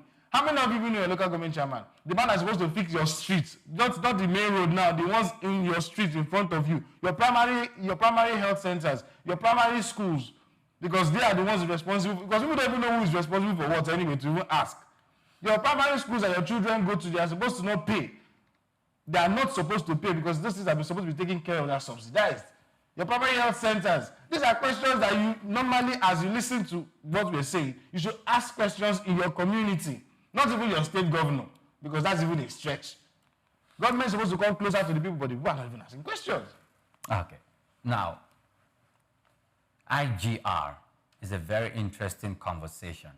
And Nigerians, we are waiting to see the young man that will build the car that might become the governor of Delta State or Edo State, the young man in his 30s or in his mid-30s that might become the governor in Kebbi State or in Kano State, that who will be thinking about the youths, who will be thinking about human capital development, who will be thinking about development in its real sense that touches at the ebb of society and also cater to the needs of the people, irrespective of the strata that you belong to in society.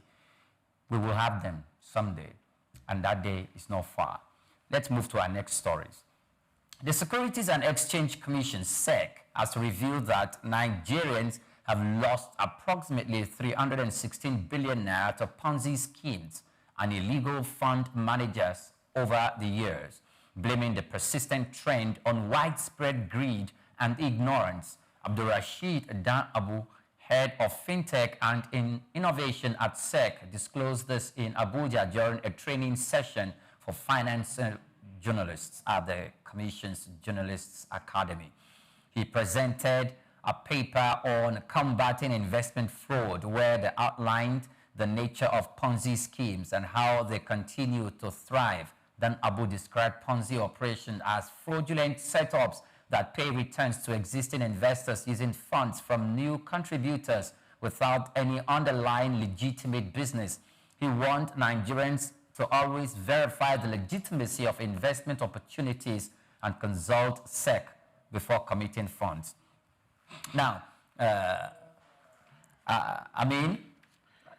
last week, I think it's about last week, where Imamotimi Agama, the man at the helm of affairs of Securities and Exchange Commission, was raising the alarm that most Nigerians, we have about just 3 million Nigerians, if not less, they are the ones that are committing their funds into the Nigerian capital market, investing in the Nigerian capital market. Most Nigerian youths, about 60 million Nigerian youths or Nigerians, are not interested. They are either investing in Ponzi schemes like this, or they are involved in, sport bets, football, sport bets, and in cryptocurrency. And it was decrying the number of people that have refused to consider the conventional way of investment. This story is not even different from that because it's also coming from SEC. What's amiss? Why are the young people taking this other route? Cryptocurrency is a good investment, but it's quite volatile also. But why sport bet and not the capital market in stocks and bonds and in shares? In advanced country like America, addiction to bets is a disease, and the states, they invest so much in that. Everywhere you see adverts, they'll tell you, see the advert that says, if you think you're addicted to betting, call this number, we can help you. So they have recognized it as a disease. But in Nigeria, we are not even there.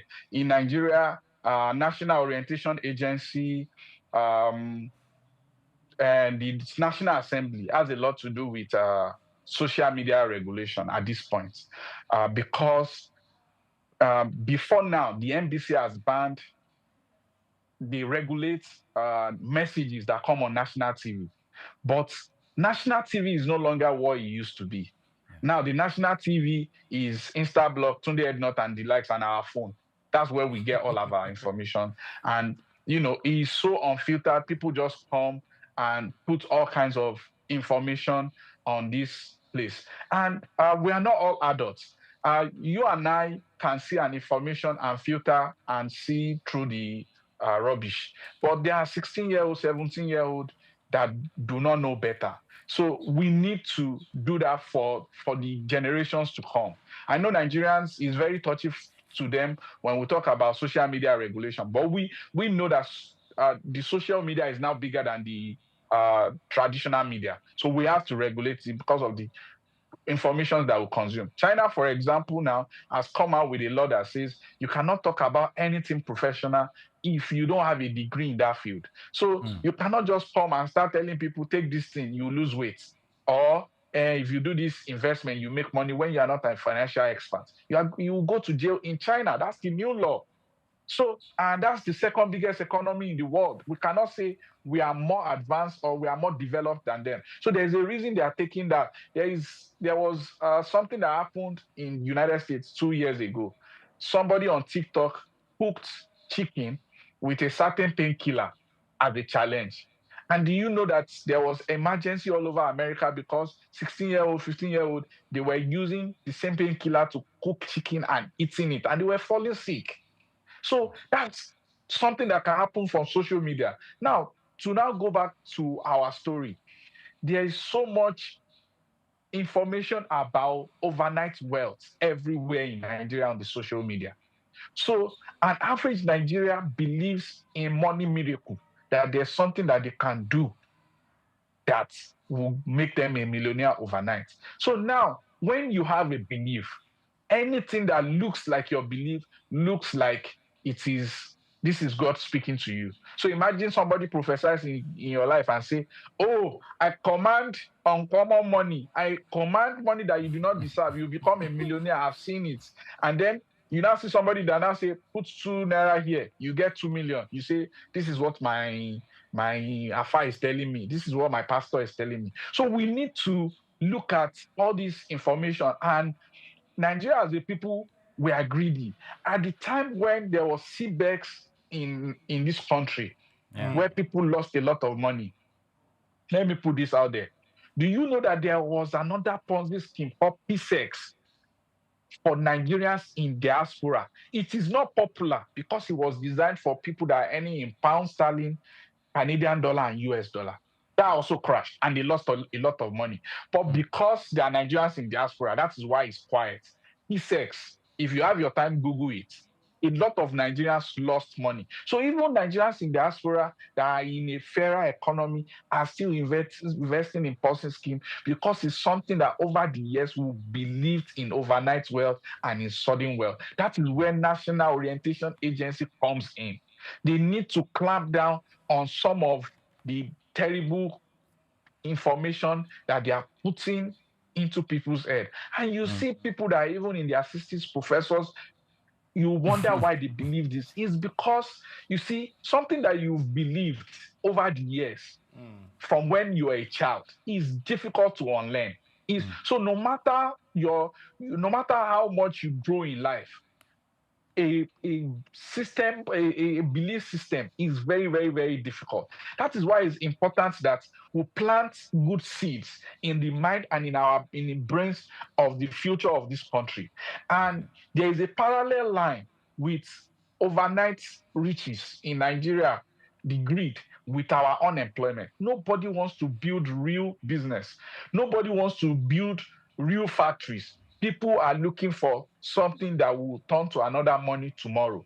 We can see what is going on with Very Dark Man and China. You can see the profit margin that we are using to sell goods in Nigeria. So we can see that all our hardship is not entirely the problem of the government. No. We as a people, we are greedy. And I feel like we have scarcity mentality. So there is a lot that National Orientation Agency can do for us. The value system is in the gutter already. I see. Thank you very much, Mukta. Emmanuel. I had to breathe. Have you done Ponzi scheme before? God knows I have never tried to do anything get rich quick. I've been scammed before, right? I know some of the notions people will say is, oh, usually the greedy ones that fall easy to scams, right? But I've been scammed before. How that happened was I wanted to get a pet, and I scoured through the internet, and then I found somebody who was going to give me at the normal price. Why I chose him was because of proximity to where I was. That was the only reason. So it wasn't because it was cheaper or anything. It was because of proximity, so I could go inspect the pet and then get it and then pay and all that. But I fell for one of the most, some would say one of the flimsiest of excuses, right?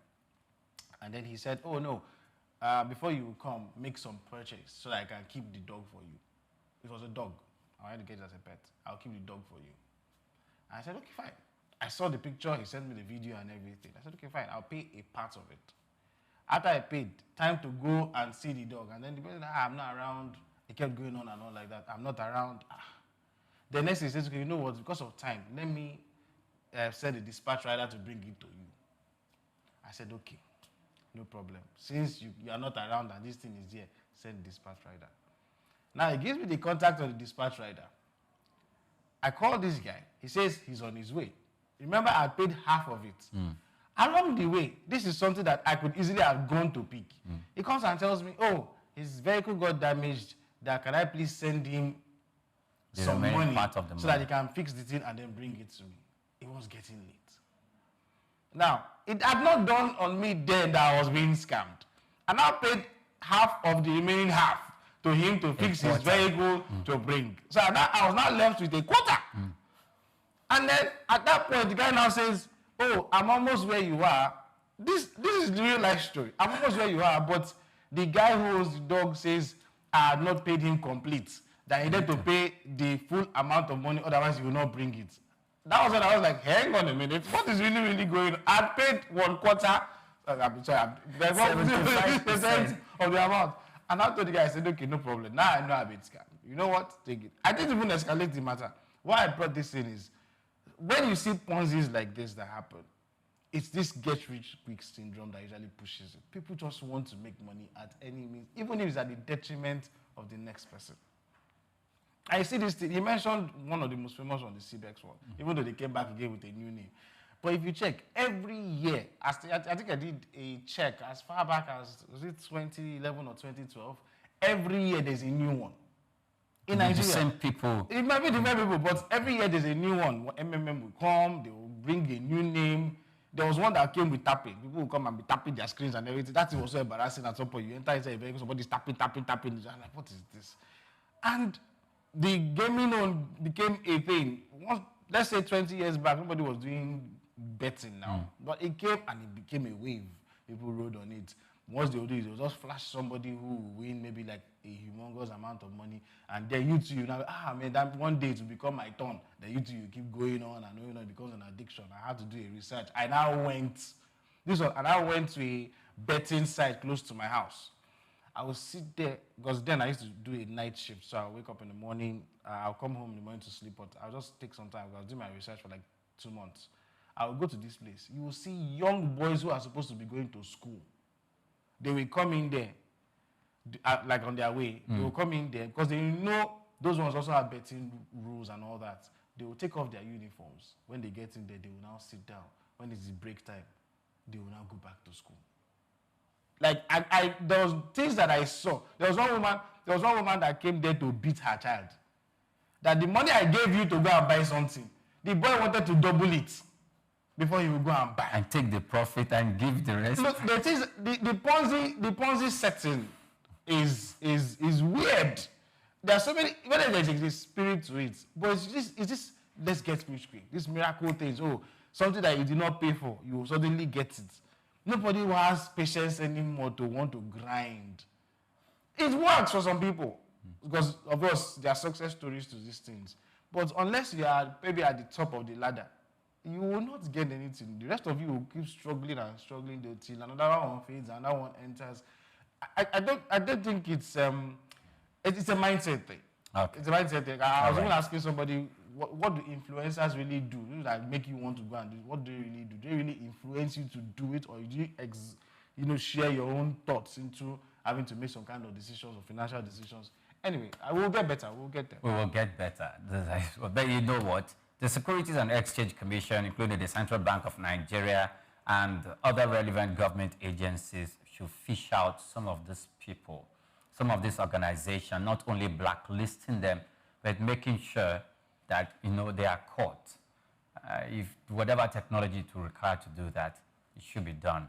There are other stories to be taken care of, like 2 others, but we cannot do that anymore. Today is Friday. This is about 9:54. We've even overshot our time by 4 minutes.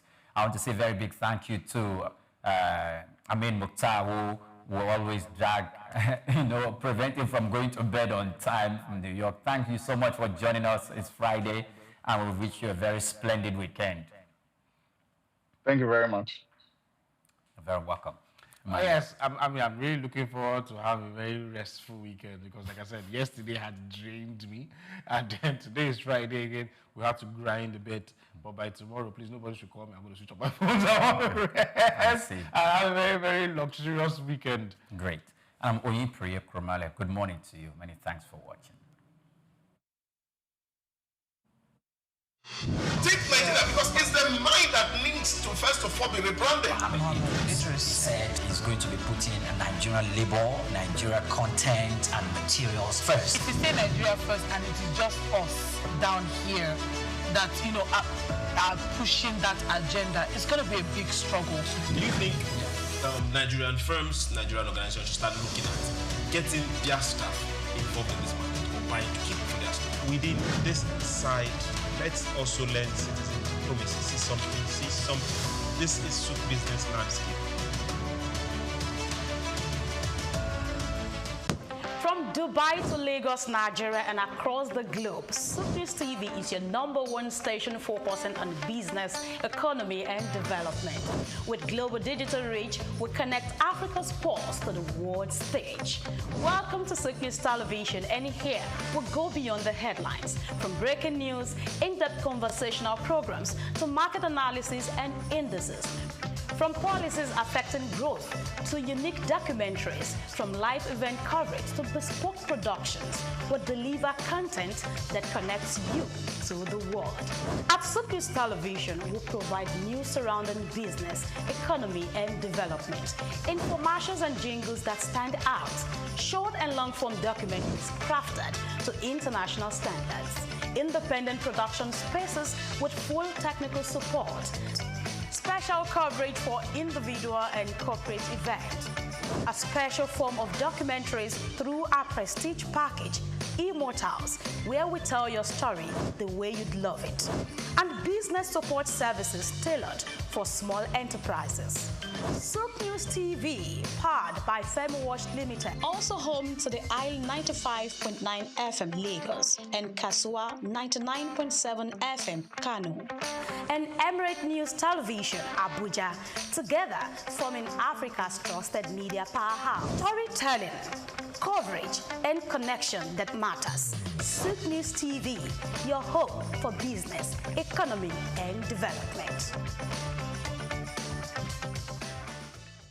At the African Development Study Center, ADSC, We are committed to driving sustainable growth and development across Africa through innovative training and research. Our mission, empowering leaders, policymakers, and professionals with the tools they need to create lasting change. With customized training, dynamic research programs, and study exchanges on leadership, management, and other critical development topics, ADSC offers a platform for exchanging cutting-edge ideas and global best practices. We provide comprehensive services in research and consultancy, capacity building and training, education programs, publishing and knowledge sharing. Our esteemed faculty, composed of seasoned experts and researchers, ensures a learning experience that is insightful and practical. We specialize in policy development, implementation strategies, and monitoring and evaluation. At ADSC, learning is engaging and enjoyable. Our unique methodology includes talks, interactive exercises, games, video screenings, and lively seminar discussions, all in a comfortable and friendly environment. For more information, email us at info@adstudiescenter.com or call +234 912 039 2362. Visit our website, www.adstudiescenter.com, to explore our programs and upcoming events. Africa Development Studies Center, rethinking development for Africa.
Well, I think as the name goes, we're still faring very well. We're still holding on. Basically, Niger Delta Power Holding Company Limited is a Nigerian company owned by the federal government of Nigeria, the 36 states, and the 774 local governments.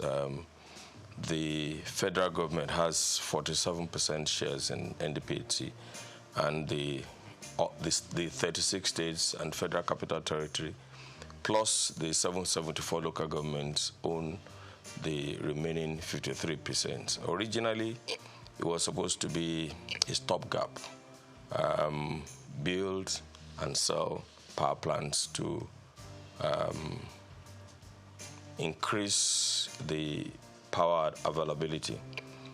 But in the process, as the company moved along, they discovered that if you build power plants, you also have to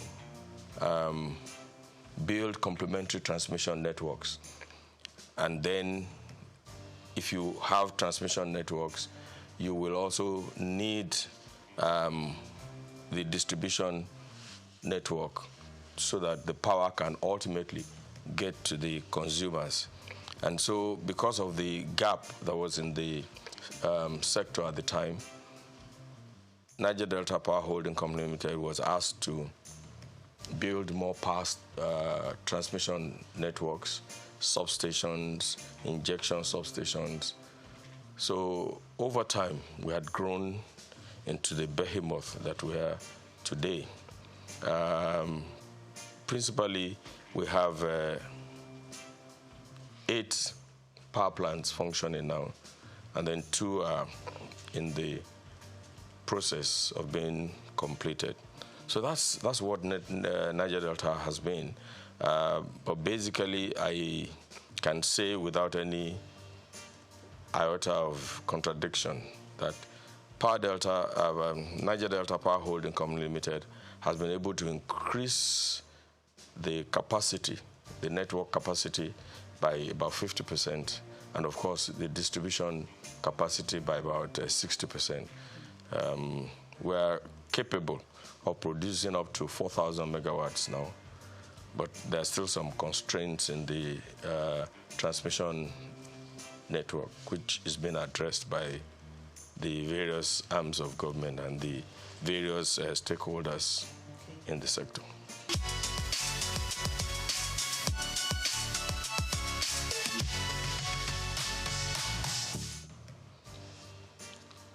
If I want to talk about the problems in the power sector, you need more than an hour program. They are multifaceted. And each time solutions are being found, they are not far-reaching enough. For instance, before the enactment of the Electric Power Sector Reform Act, it was thought that the problem was we didn't have enough generation power, and that's what gave rise to the NIPP, which is the National Integrated Power Projects, which was basically to increase the power availability in Nigeria. And there were gaps because at that time, I don't think the solution was holistic enough. I'm talking of during the time of President Olusegun Obasanjo. You remember the National Integrated Power Project was conceived at the time. And it's strange that for the past many years, we are talking about 4,000 megawatts, 4,000. In reality, the available power in Nigeria is about 16,000 megawatts now, between 13,000 and 16,000 megawatts. So you wonder, why are we producing or generating or putting on the grid about 4,800 megawatts? So there's a gap. And the gap is basically the fact that the present network is aged. It's inadequate. There is fragmentation in the sector. You have, as of today, about 26 different bodies in the power sector. And it's a typical Nigerian problem. Once Nigeria identifies a problem, they create another agency to deal with that problem, rather than looking at the problem in the eye and say, this is the problem. And I can give you so many examples. For instance, traffic, which is very basic to everybody. When after the Udoji Award in the early 70s, I think it was in the early 70s, and people had phoned to purchase cars, traffic began to grow. Now, instead of taking a holistic attitude and train the police to do what they're supposed to do, expand the road networks, and begin to put a culture of driving properly in the country, we created the yellow fever, the traffic wardens at the time. You remember at the time, traffic warden was separated from the Nigerian police. That's right. And the problem was not solved because the people were still constrained to virtually the same network of roads, more cars on the same network of roads. And then we stopped training drivers. So Federal Road Safety Commission was formed. And of course, I'm sure that you all know that the problem became worse. And now all of the state governments are creating their own variants of the Federal Road Safety Code. An example is LASMA in Lagos. And the people are still on the same roads. You know, so whereas we had 200 cars on a stretch of road, now we have 1,000. Now we have drivers who cannot read traffic signs, which are not even there. So today, when people see traffic lights, either in Abuja or in Lagos, I mean, they don't even know what to do. I'm sure that, I can't remember the last time we trained drivers in Nigeria. I cannot remember the last time we trained drivers in Nigeria. You know, it's the same thing with the issue of corruption. When we detected, corruption was increasing, we started creating so many variants of, and I always ask the question, where is the equivalence of EFCC in the countries that we're trying to be like? So we have created EFCC, we have created ICPC, we have created Bureau for, what's that other agency? Sorry? No.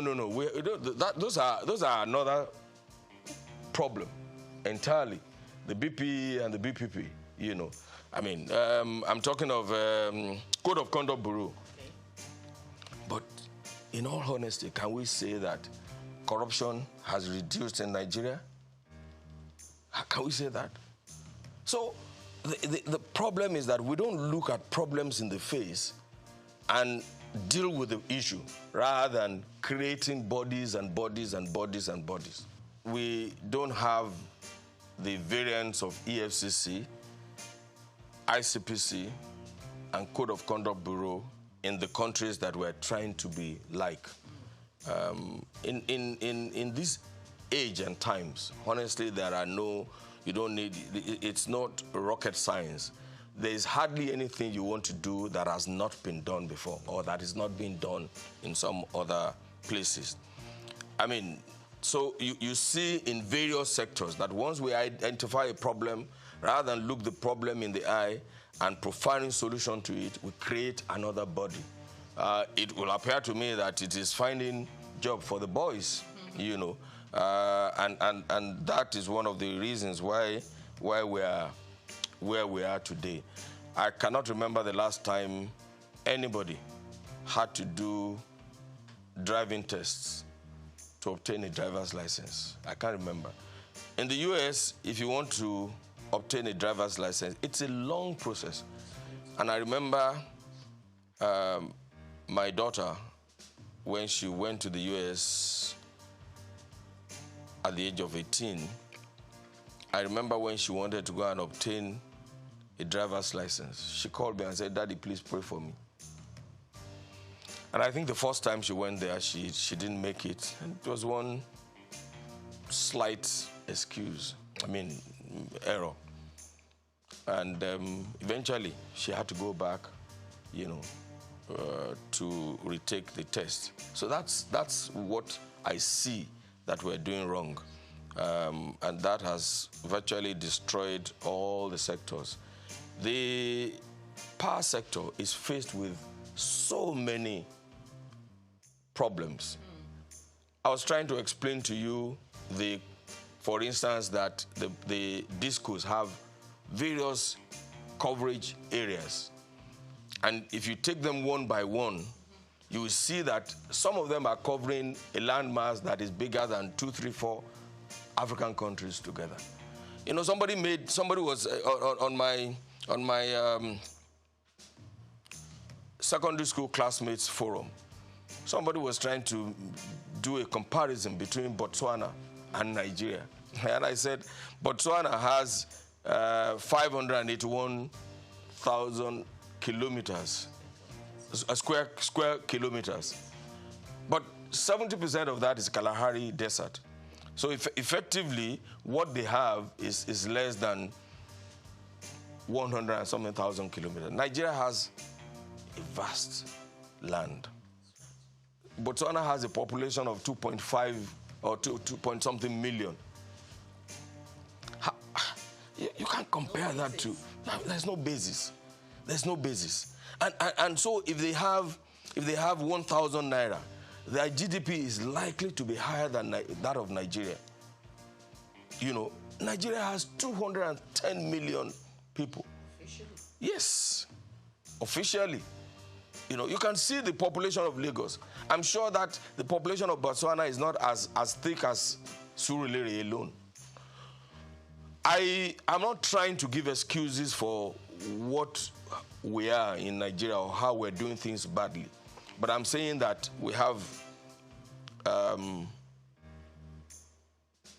giant problem. We have giant problems in all of the areas.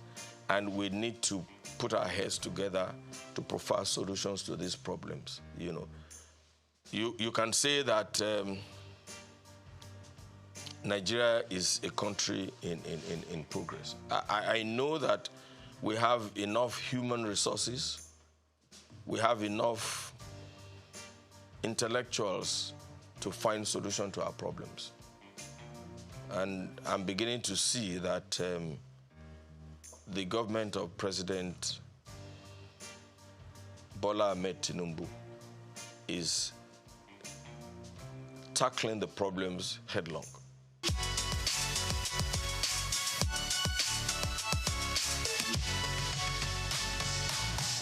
I don't want to say that they work in silos. I mean, it should not be absolutely correct. I don't want to say that. That would be too negative. I would like to say that there's need for better collaboration between all of them. And then one of the greatest things that we need to do is that there must be a coordinating agency that is not encumbered with or by bureaucratic procedures.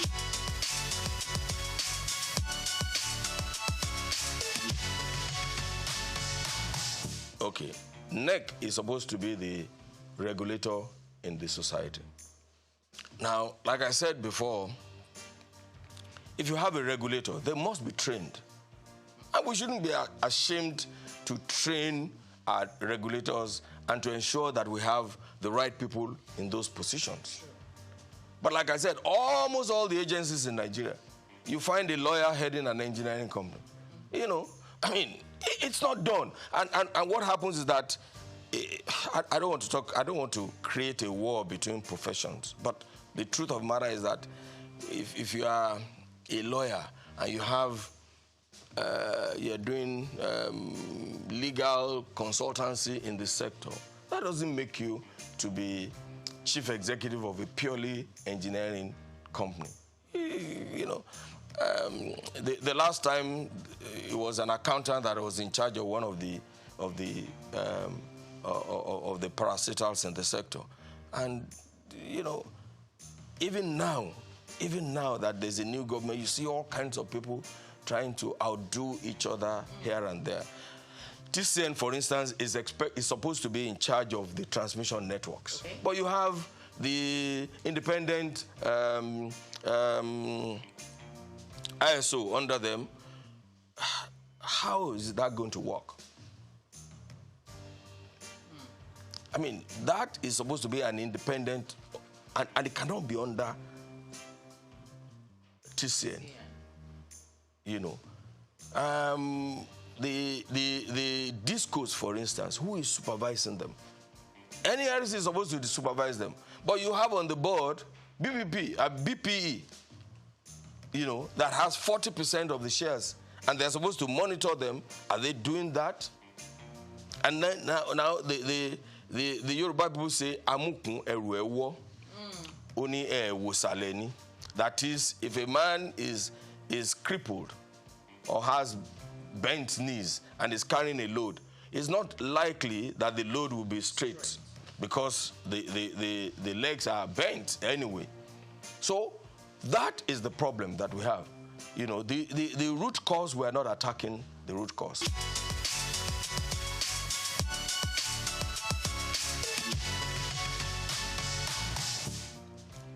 You know, the electricity power sector reform has a transition program. But unfortunately, because we didn't do the privatization properly, we gave it to people who have no financial resources. They borrowed money from the banks to purchase the concession anyway. You know, because they borrowed money from the bank, they don't have enough funds to repair the aging facility that they inherited. So that is a problem. Now the bank is on them. The bank lent them money for 5 years, or you know, whereas this is a sector that is, I mean, you need long-term fund. You know, you need to have enough money to lay new cables, replace transformers. Some of these transformers have been there since 1960-something, to replace them.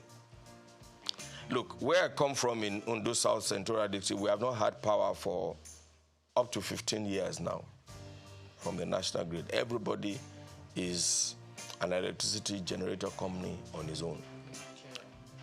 When we stepped into it to see what was happening, we discovered that the distribution company did not have enough money to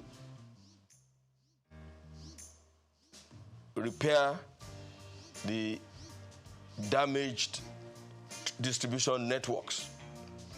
So NDPC stepped into it, and we've spent almost 3 billion to repair all of that.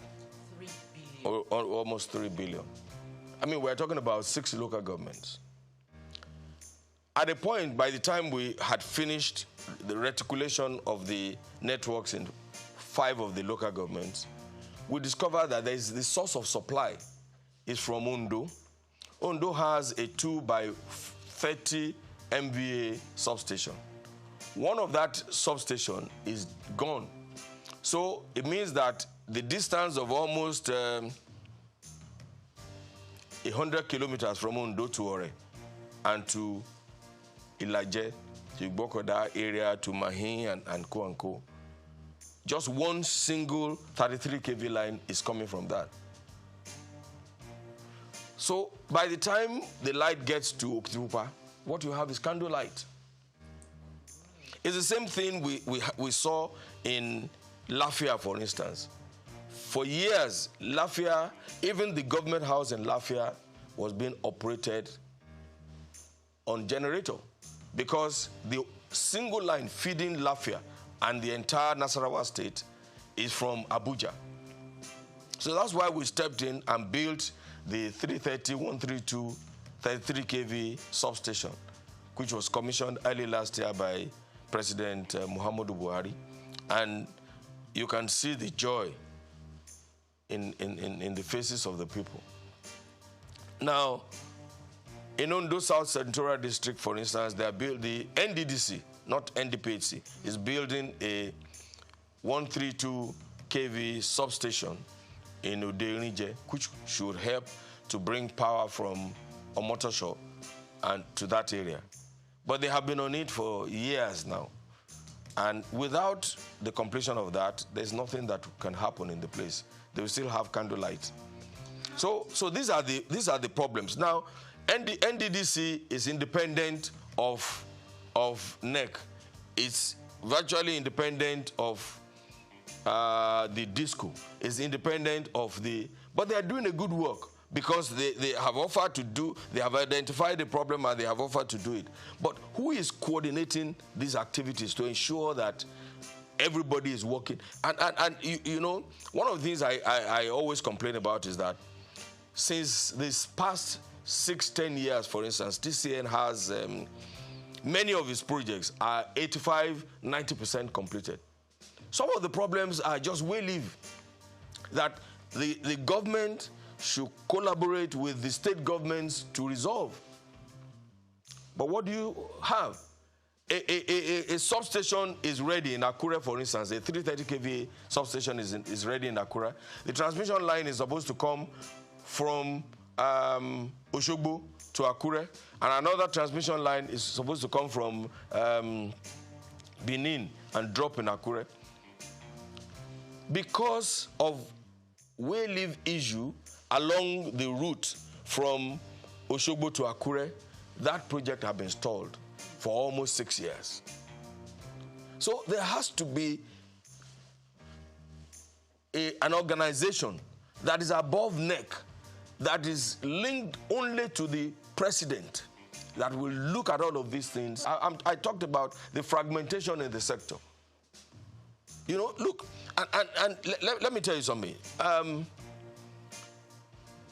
I know that electricity is a commercial venture. Yes. And when you put your money there, you should be able to recover your investment. However, it's also a social contract between the government and the people. It's a social contract. You know, so if you have such a transmission line, everybody should be involved.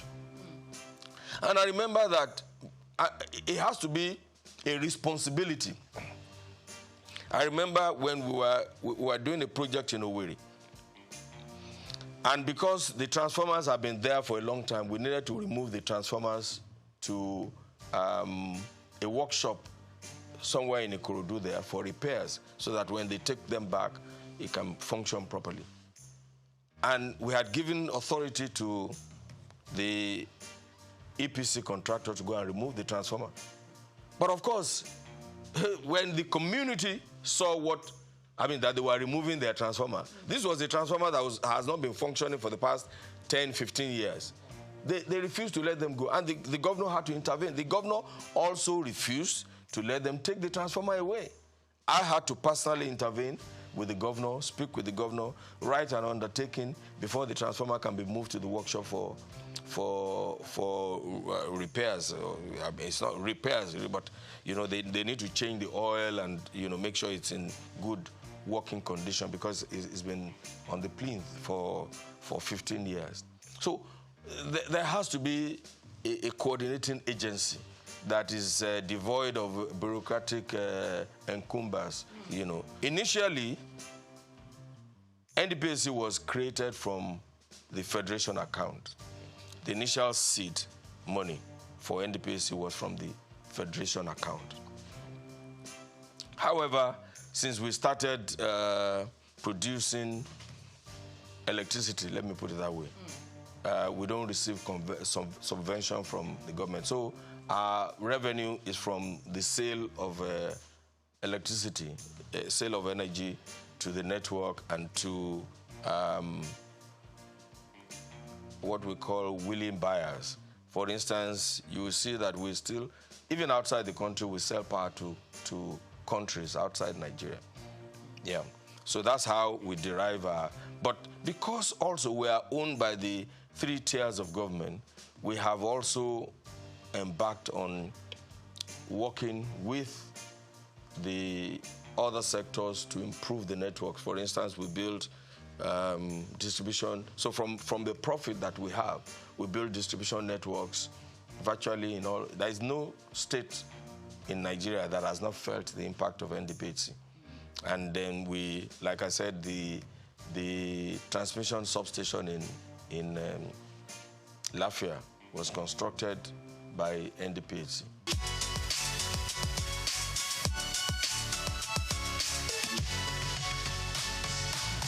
It's like LNG. I mean, LNG cannot receive subvention from the federal government anymore.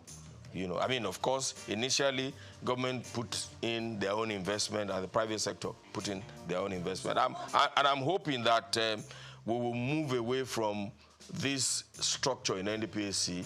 I'm really hoping that we'll and adopt the NLG structure, for instance, and bring in a huge investor to acquire 49% so that we can start operating like like an LNG. You know, there's a lot of confusion in the society, you know, and even those even some high government officials don't even know the functions of NDPC. They don't even know. I mean, we were in a gathering some time ago, and a former minister who claimed to have been a part of the conception of NDPC was annoyed when somebody threw a question at him, and he said, "What are you talking about? I don't have power in my house, and you guys are sitting down there." And I had to lecture him and say, "Hey, I'm not supposed to put power in your house. I'm just a businessman, you know, in the sector, producing oil, producing power, electricity, like every other person, like, what's the name of Elumelu's Transcorp Power, and selling it. That's all we are."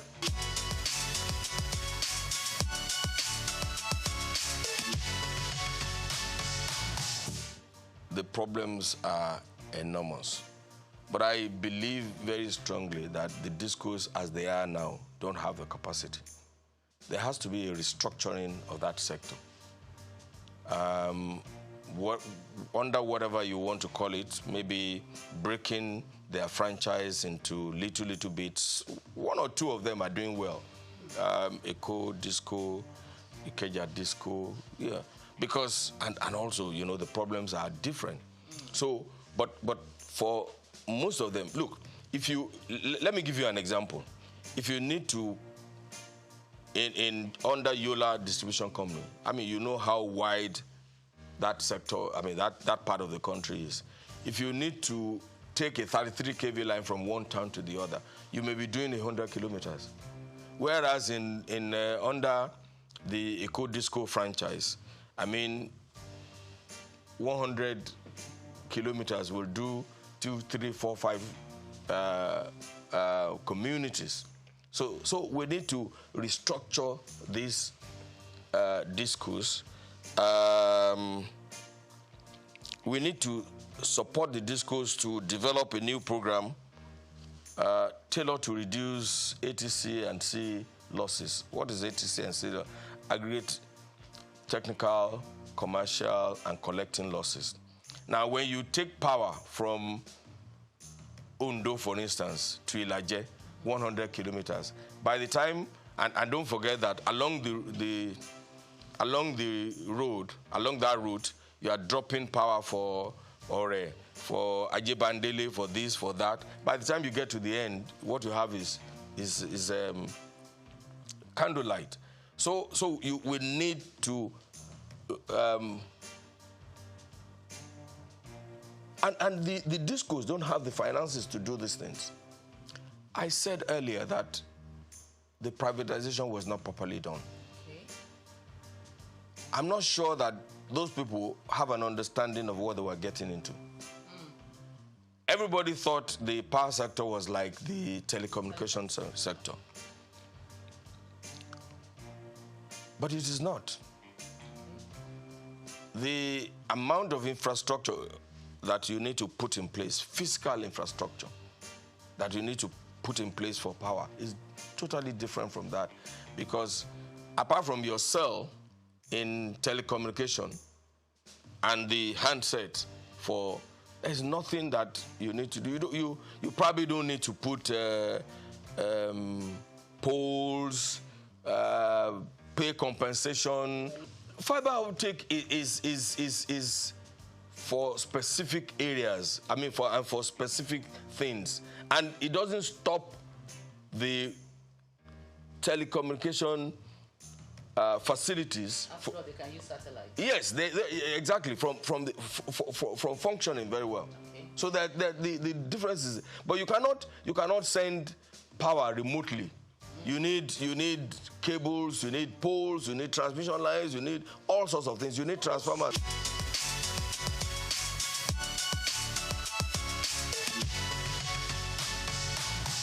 The discos should be responsible for them. But when they don't have the fund, what do?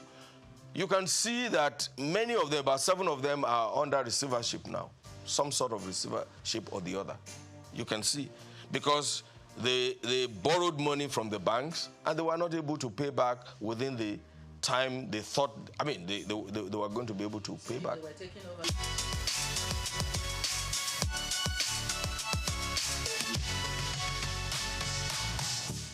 You have to deal with each one of them, you know, on it has to be a tailored solution to each disco. You cannot apply the same brush for all of them.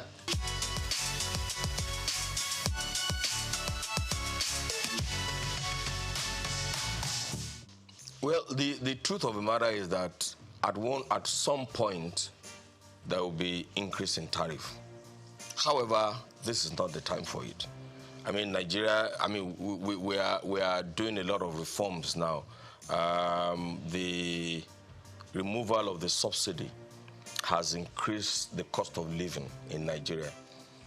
The exchange rate, harmonization of the exchange rates is also going to affect the economy and the earning power of the common Nigerian, even though that should not be the case, because I can tell you for free that no business organization was charging their customers based on the 400 and something naira to the dollar that the CBN was and that's a fraud on its own, because CBN knows that there's nobody who is selling anything in Nigeria decides the cost of that good based on the CBN exchange rate. It's simple, because they are not sure that they will get, I mean, when they need to replace machinery, raw materials, they were not sure that they could get the dollars from CBN. So this is the best thing that could have happened. The Naira float. The Naira float is the best thing that can happen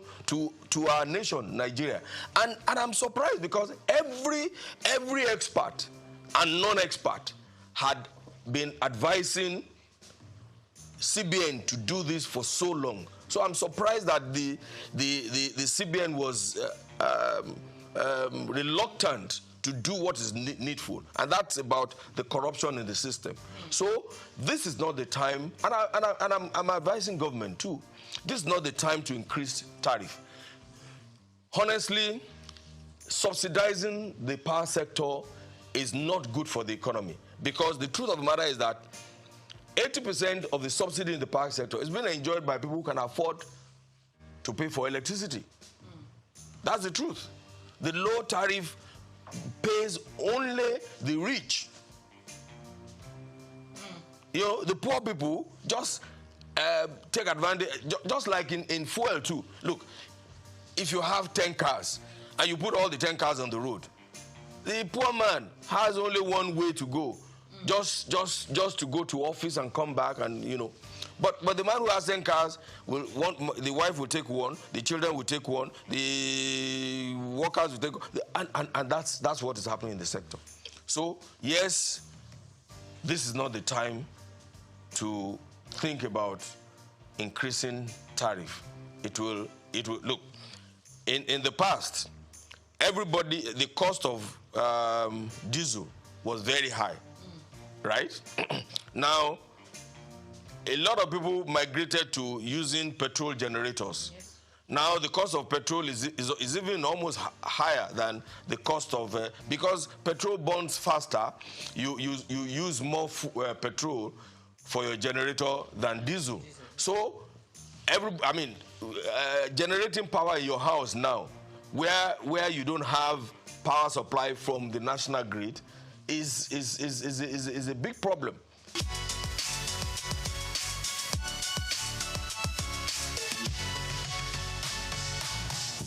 No, there's no doubt in my mind that we need to migrate to prepaid meter. Okay. I mean, not only intelligent meters, okay, so that when we have intelligent meters, nobody can manipulate their consumption. You know, if you go to some hotels in the past, all of the heavy-duty consuming equipment, their laundry, their air conditioners are connected directly, or they bypass the meters, you know. But if you have intelligent networks, that cannot happen, because it will be discovered and then you will be dealt with appropriately. So there's no doubt in my mind that everybody, and it's in the interest of the consumer too, to acquire prepaid meters. And it's not the only prepaid meters that the discos should supply.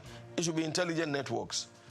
Of course, I said earlier that they don't have the money to do it. They don't have the funds. What was the intelligent network? What will it do? Look, if you had an intelligent network in a place like this, for instance, you can determine what is happening without you being there. Even on your phone, you can control your this thing. So I'm just trying to use that to explain what it is. So if you have an intelligent network, the discos in their control rooms will be able to monitor and ensure that energy theft is reduced to the barest minimum, and they can ensure proper operations in their own sector.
drop makes a hole in a stone, not by force, but by consistent dripping.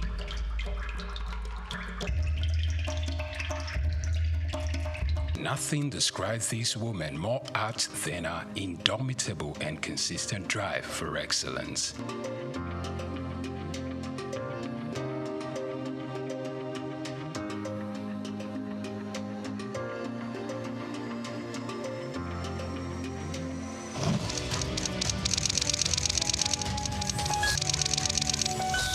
Born Bilikisu Abiodun Moturayo Omobalanle Adekola on December 24, 1962, into the family of Alhaji Abdulmoshood Adekola, the first grandson of the first Alhaji in the city of Ibadan, and a Cameroonian mother, Mrs. Hannah Aduke Adekola, in the ancient city of Ibadan, Oyo State. While her mother was still pregnant with her, left for England to further his education. And while she was pretty much young, her mother left the country to go join her husband, to return while she was 8 years. Meanwhile, she was left to be cared for by her grandmother. She was registered in a private boarding primary school at the age of 4. My parents had me My father went off to England to go to school before I was born. He left my mother pregnant with me. My mother had me, and before I was a year old, left to join her husband in England, and I was left with my grandmother. I grew up with my grandmother before my parents came back like 8 years after. Spent my first, from about age 4 or 5, I was sent into a boarding nursery school. I lived in boarding school at a very early age because my parents wanted to protect me from becoming a local Ibadan girl. And she usually attributes these to her early independence and wisdom. Omo Agbanimi, some of her friends sometimes poke fun at her wisdom, which is way beyond her age. I was raised by my grandmother, so I'm a bit of an old woman in my brain, in how I think, as my friends say.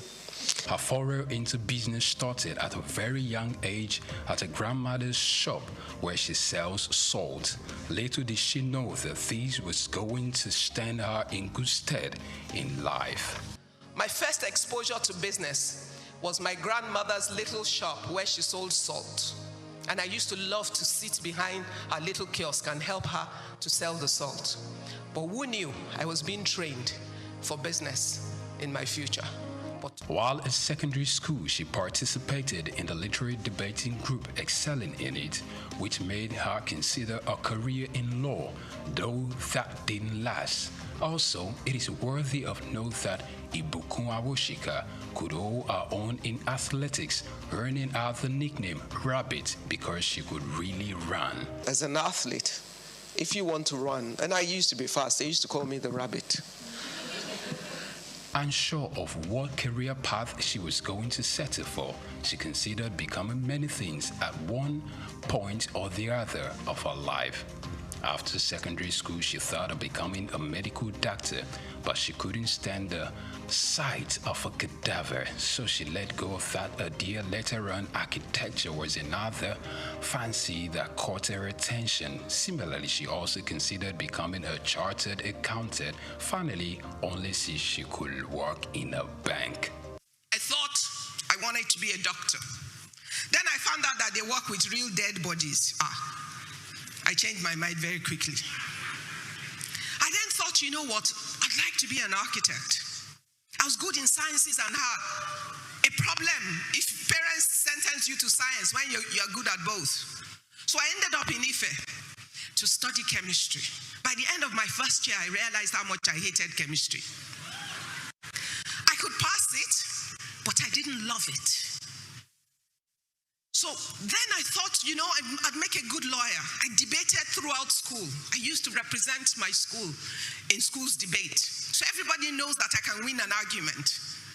So I gave it everything trying to change to law. I used to go and sit outside the door of the dean of law. And then one day the man said, come, what do you want? I want to change to law. Is that why you've been sitting outside of my office? Yes, sir. Okay, if I only take one person from another department next year, it will be you. After the completion of her undergraduate degree at the University of Ife, she went for the compulsory one-year National Youth Service Corps, NYSC, in Kano State, where she worked as an audit trainee at Akitola Williams & Co., which later became Deloitte. For youth service, I did everything to make sure they sent me to an accounting firm. They first sent me to a Muslim school to go and teach. That was easy to solve. I just wore a dress off my shoulder. I went to report. I was immediately rejected. Once they rejected me, I went back to the posting room and waited there for days until they sent me to Akintola Williams & Co. Although she was later given full employment after her service year, she felt becoming an accountant wasn't a thing. You would have thought that having gone through all that trouble, accounting would be the love of my life. When I got there, within the 1 year of my youth service, I realized how boring accounting is to me. Because they had all the processes somebody else had thought about before. All I had to do was open old dusty files from company to company without imagination or initiative. I'm a very restless human being. That was not going to work. So I finished the work. I did well. They offered me permanent employment, but I said, thank you, but no thank you. Why? because at that moment, I had come to a realization that that was not the vision for my life. After returning home, she joined Alibert Nigeria Limited, a furniture company, as showroom manager. In a word, only to kill time. She only stayed for 3.5 months. She left to begin a furniture manufacturing company called Quibis Limited in 1989, just a month before her 26th birthday. The company later grew into SOUQ Chair Center Limited, following a venture merger with SOUQ SA and Guarantee Trust back in 2004. But the first job I could find 1 week after was in a furniture company. So I went there to kill time. My kill time project has resulted in 30 years of investment of my life in building a manufacturing group in furniture. So it was never the plan of my life. So some of you will accidentally find your purpose. One could only wonder what had led her not only to compete, but to thrive in a male-dominated terrain. With over 30 years in business, Ibukun Awoshika is a woman to reckon with, encouraging more women to participate in the business terrain. Her passion to see the girl child not just to be educated, but much more to learn to own our own value and trade with it when there is need for it. Her lifelong ambition is to see herself die empty. My biggest ambition in life is to die empty. Totally empty. That no talents, no giftings, no opportunities, nothing that I was born to do, that I have the capacity to do, that I do not do. Following her remarkable achievements, she's been conferred with different doctorates, including one in business, entrepreneurship and human capacity development from the Lagos State University, Ojo. Similarly, she was given a honorary doctorate of business administration from the Obafemi Awolowo University and another from the Olabisi Onabanjo University, Agoiwoye, Ogun State. Apart from our entrepreneurial prowess, Ibukun Awoshika is an ordained minister of the gospel, a presenter, writer, and a TV host. The Bible tells us that let every man be what? A liar. And let who alone be true? Let God alone be true. She hosts a television program called Business His Way. Also, she acted in the 2020 Kunle Afolanyo movie titled Citation, which in addition to the books she had written, including Business His Way, The Girl Entrepreneur, The Girls in the Boardroom, and My Thoughts in Codes. In 2004, she earned a certification in Business Administration and Management from the IESE Business School. She's also the chairperson of the Novel Nigeria Office for Philanthropy and Impact Investment. She has consistently encouraged women to take up more leadership positions without compromising their values and integrity. In 2005, she was appointed the MD CEO of SOUQ SA of France, GTB PLC, the Chair Center Limited, and some local investors after the ban of the importation of furniture by the federal government of Nigeria in 2004. Furthermore, it is noteworthy to note that she independently established another ultra-modern furniture facility, Furniture Manufacturers Mart in Ikeja, Lagos. In 2008, she was among 5 Nigerian entrepreneurs who appeared in the first African version of the Dragon's Den. Unlike a great deal of others who knew exactly what they wanted to do from the beginning, she admitted to accidentally finding purpose. Ibukun Awoshika is a member of the Nigerian Economic Summit Group, a member of the Board of Nigerian Sovereign Wealth Fund, a former chairperson of the Board of Trustees of Women in Management, Business and Public Service, and a member of the IESC's International Advisory Board. Furthermore, she sits on the board of Digital Jura Limited and Cabri Nigeria PLC. Additionally, she's a fellow of the African Leadership Initiative and Aspen Global Leadership Network.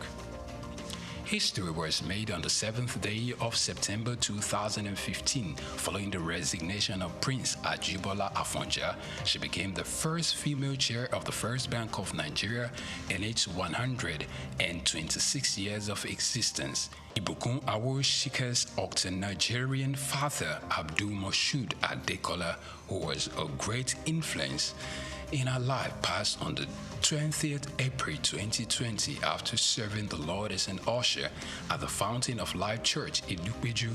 He was a Muslim convert.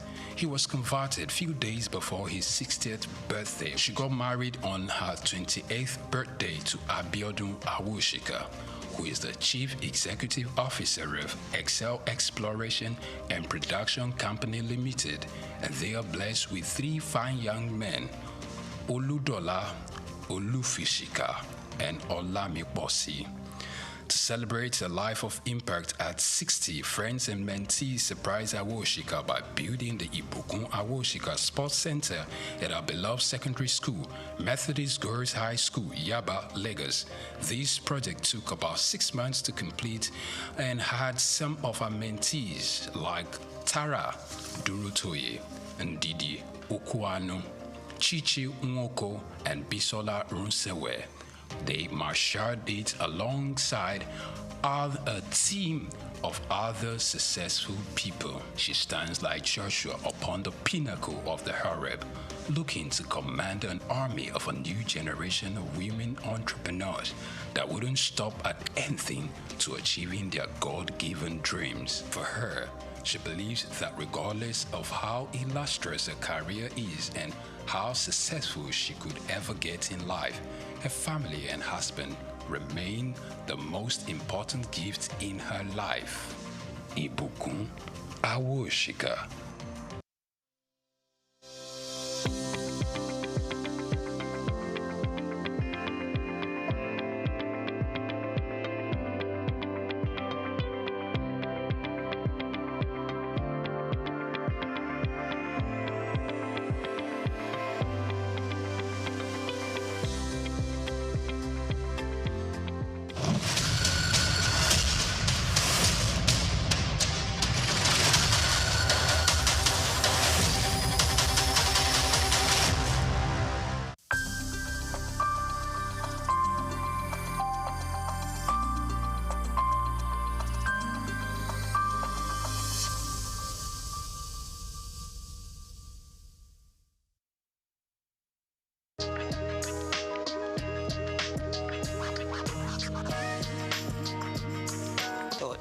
To start with, let me give some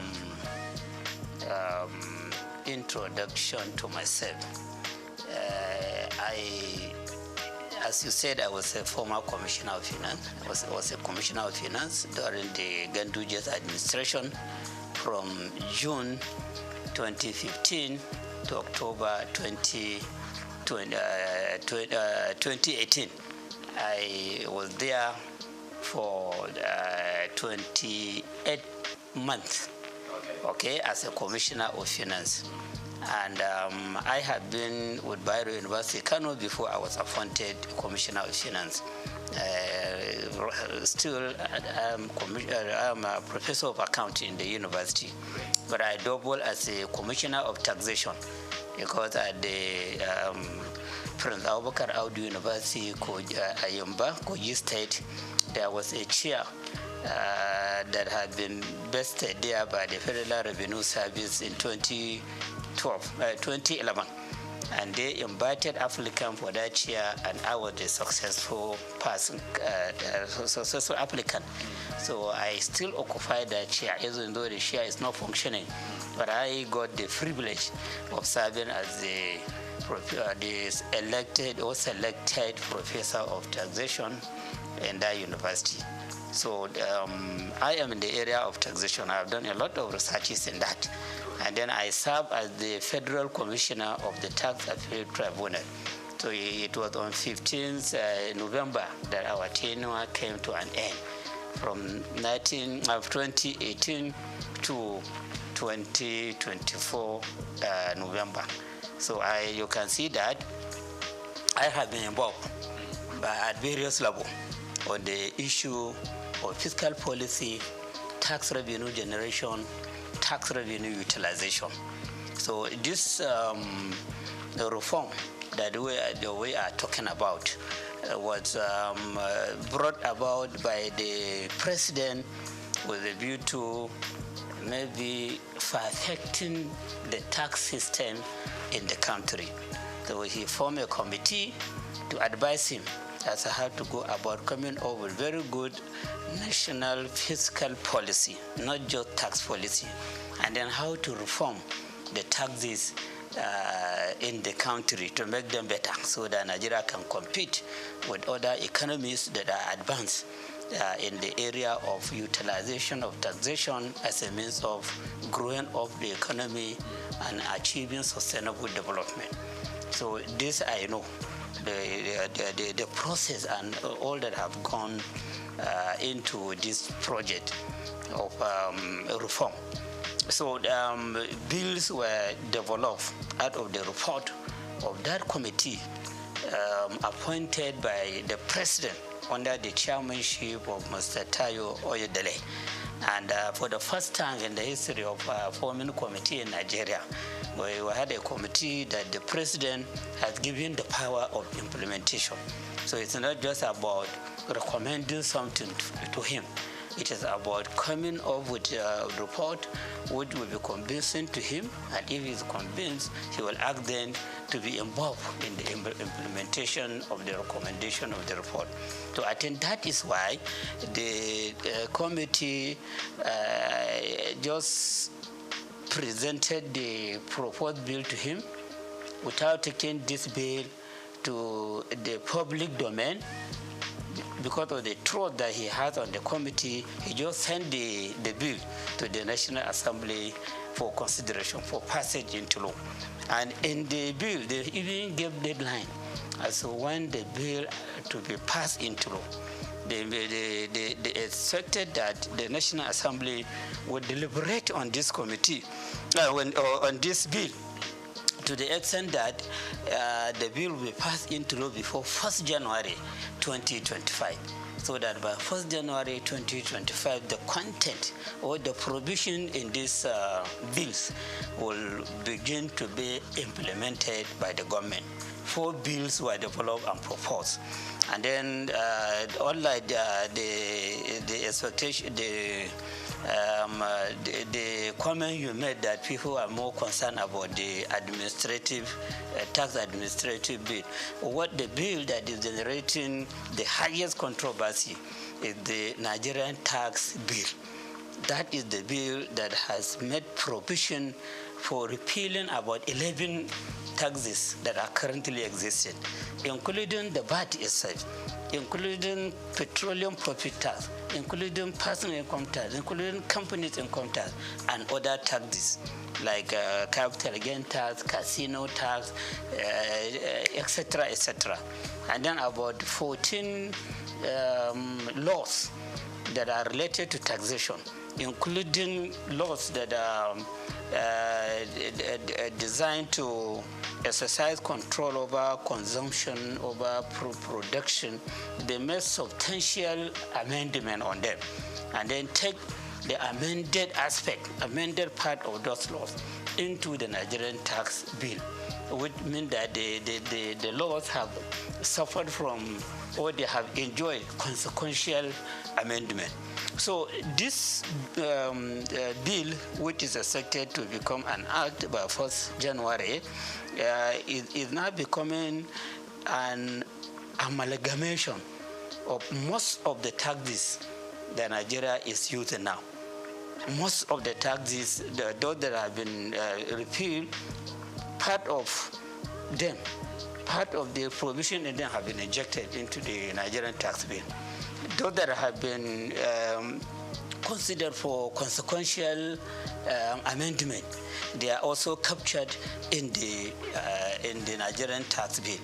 And then they made a lot of paragraphing, creating part, creating section, etc., etc., to the extent that the content of that bill is about 220 pages. So you have to develop the stamina. You have to be used to reading before you read everything from the beginning to the end. And if you don't do that, you may miss a lot of things. And you may be talking ignorantly about the content of the bill. And unfortunately, that is what is happening in the public domain. You hear people talking ignorantly about the content of the bill. They just listen to news, radio, television. When they hear the comment of somebody, then they will amplify that comment ignorantly without reading the bill and understanding the content of the bill. So that is the one that is enjoying the greatest controversy. Of course, others too are enjoying some controversy. The Nigerian Tax Administration Bill, because it is in that bill that the new sharing formula for VAT was stated. VAT have been extensively explained or described in the Nigerian tax bill, but how to share the proceeds of VAT have not been captured there. That provision could only be seen when you go to Nigerian Tax Administration Bill, which is the bill that has been designed to show how the tax authorities in the country at the federal level, state level, and local government should be relating with one another so as to avoid conflict, so as to avoid a situation whereby all of them may go to a taxpayer with different dimension of claim. The bill was designed to achieve this main objective, to resolve the conflict that has been happening between tax authorities or even revenue generating agencies. Because when you talk about the revenue, we shouldn't be talking just about the tax revenue. You have revenue that custom is collecting. That bill, second bill, is saying that custom should no longer be involved in collecting revenue. It is the Nigerian Revenue Service that should be collected. Custom, let them take care of their responsibility of checking item coming in, item going out, which is another area of clash. These custom people, they are used to collecting money. Okay, and they are used to, many of them, a lot of allegations are there as to how they are collecting this money, how they are not remitting the correct amount. So now, collection of custom duty will no longer be the responsibility of custom official, custom service. It's the Nigerian Revenue Service that should be collecting. The same thing with all other agencies of government that are considered as revenue centers. So that bill has made adequate provision to show that they know the moment this bill was passed into law, they don't have any power to collect revenue. It's the Nigerian Revenue Service that should collect. Let them deal with their own responsibilities of stabilizing the economy, ensuring control over consumption, over production, over whatever. But then collection of revenue is not their own. And then between the said Internal Revenue Service and the Nigerian Revenue Service, there should be harmony. If there are revenues sources that are difficult for the said revenue service to utilize in generating revenue, they can bring in, they can collaborate, or they can reach agreement with the Nigerian Revenue Service to do the collection and then share the amount collected as per the agreement, or take cost of collection as per the agreement and then give the State Internal Revenue Service or even local government revenue committee what they deserve. So the expectation of the Nigerian Revenue Nigerian Tax Administration Bill is to bring about harmony and understanding. So how that could be brought about is a question to be answered. Because of the nature of Nigeria, the nature of official, and the way the people put their eyes on money. They want to be the one collecting money or keeping money or doing something with money. And now you are saying that all those that are used to that, they have to they will be suspended from doing that, or they will be banned from doing that. It is only that agency, the Nigerian Revenue Service, that will be doing it. So there are some issues there that are calling for a question, okay, understanding among the agencies involved. or the tier of government involved. And then, of course, patriotism, to ensure that whatever we do as revenue collectors, as treasury managers, as revenue utilizers for the execution of various projects, we demonstrate ethics, we demonstrate honesty and integrity. The revenue agency itself, before now, the revenue agency is behaving as if it is for the federal government. And this bill that has been sent to the National Assembly is encouraging the Nigerian Revenue Service, which will now replace the Federal Revenue Service and the law that established it. It's encouraging it to consider itself as a federation agency, not federal government agency. It is to be serving the interests of the federation. And so, the concern of the state should be addressed by that agency. The concern of local government should also be addressed. It should be an agency that should be mentoring local government revenue agencies or tax authorities and state government revenue authorities or tax authority, so that they carry themselves together as a team, then ensuring that we have very good tax system in the country, that we have adequate revenue generation on taxation, which should be put to use for executing various projects that will bring about sustainable development in the country. So when you look at all the provision made in the Nigeria Revenue Service Bill, they are talking about the need for harmonious working relationship. They're talking about the federal Nigeria Revenue Service to serve as the model to state revenue service and local government revenue committee, so that they have very good understanding in implementing the provision in the Nigerian tax bill and the Nigerian tax administration bill. So all the provisions are like that. And then provision have been made adequately as to the position of the executive chairman of the State Internal Revenue Service, the need for governing board, which should have that chairman as the chairman, the need to have the technical committee at the state level, and who are to be members of that committee, the whole and the representation to be drawn from various MDAs and other agencies of government and federal government into the committee, and many other issues.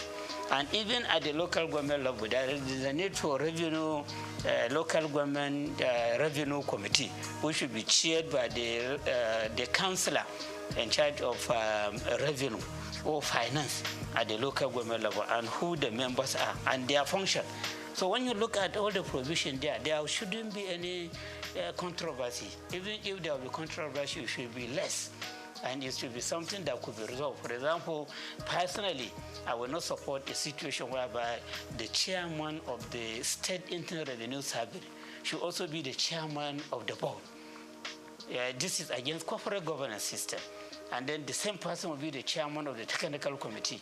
The same person will be the chairman of the revenue joint committee, where all the representatives for local government will be members and other agencies. So it will be as if the chairman of the Internal Revenue Service at the state level will become the alpha and omega on all revenue issues in the state. And that person may even be seen himself to be more powerful than Commissioner of Finance. When I was Commissioner of Finance, I was serving as the supervisory person on all the activity in the Internal Revenue Service. The chairman of Internal Revenue Service should be reporting to me, should be taking orders to me. He shouldn't be going directly to the governor. But the provision is showing that the chairman of Internal Revenue Service is equal to the commissioner. And in fact, they were even saying that governor is just to nominate him and has to go to the House of Assembly for clearance. Just as commissioner will go to House of Assembly for clearance.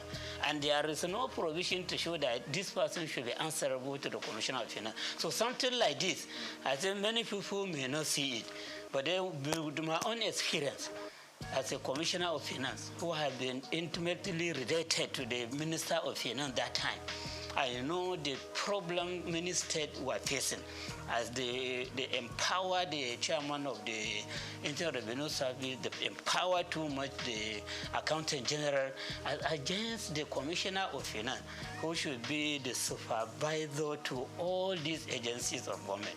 So issues like these are there, and appropriate action need to be taken by the National Assembly in correcting the lapses in the bill. Then the last one, which is about institutionalizing revenue board. Okay, a revenue board. Before we have joint revenue board. Before we have joint tax board.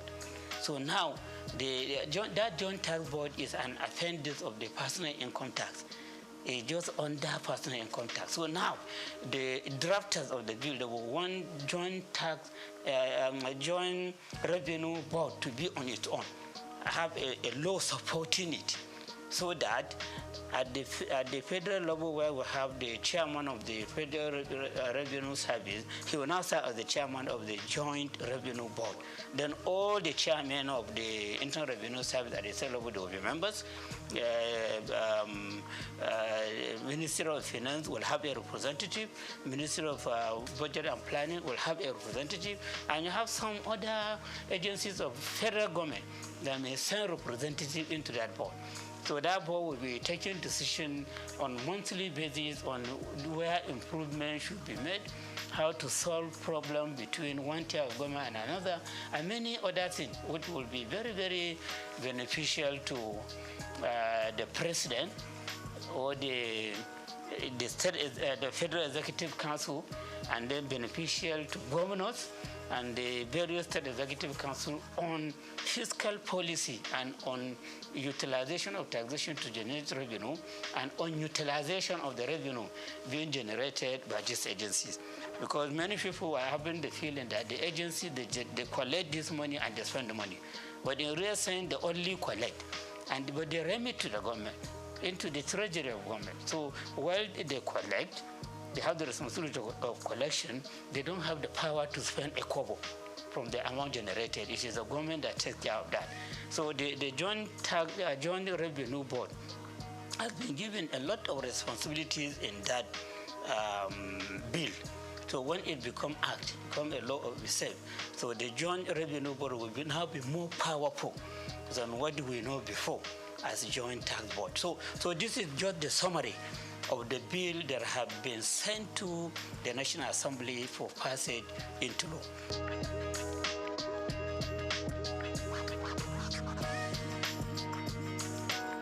Yeah, my concern is that we need reform in our tax system. As a student of taxation, I have the belief that no economy can make any progress if it doesn't have a good tax system.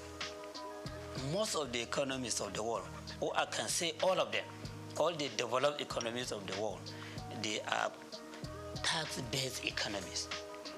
And most of the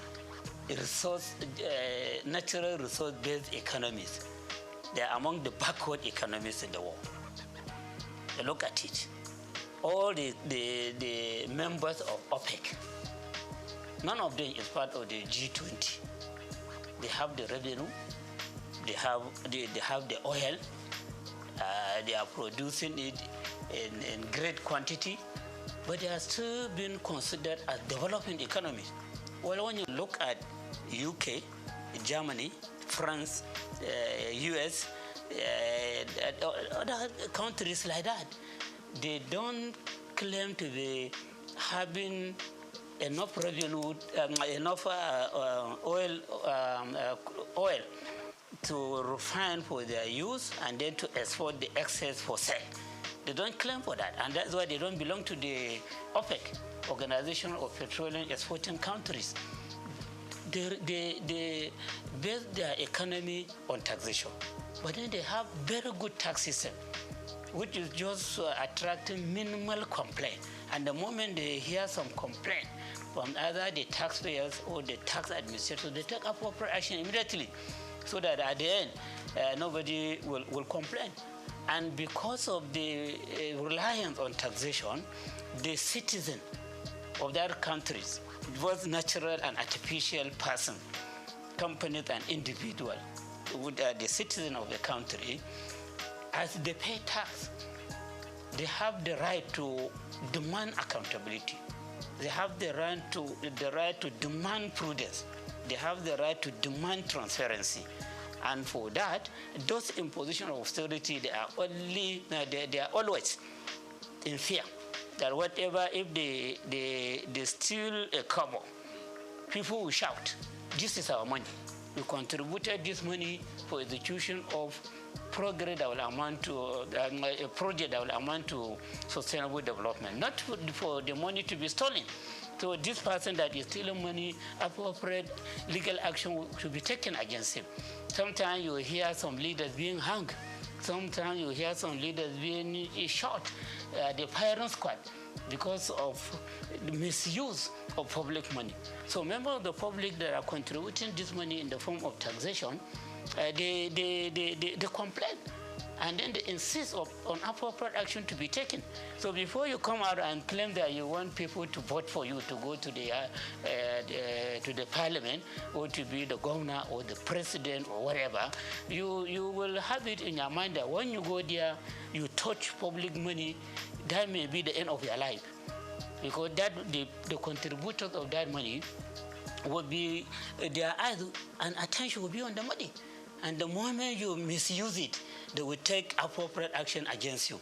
Your image will be tarnished. You may even lose your life. So those economies that are considered as developed, they rely substantially or totally on taxation for their development.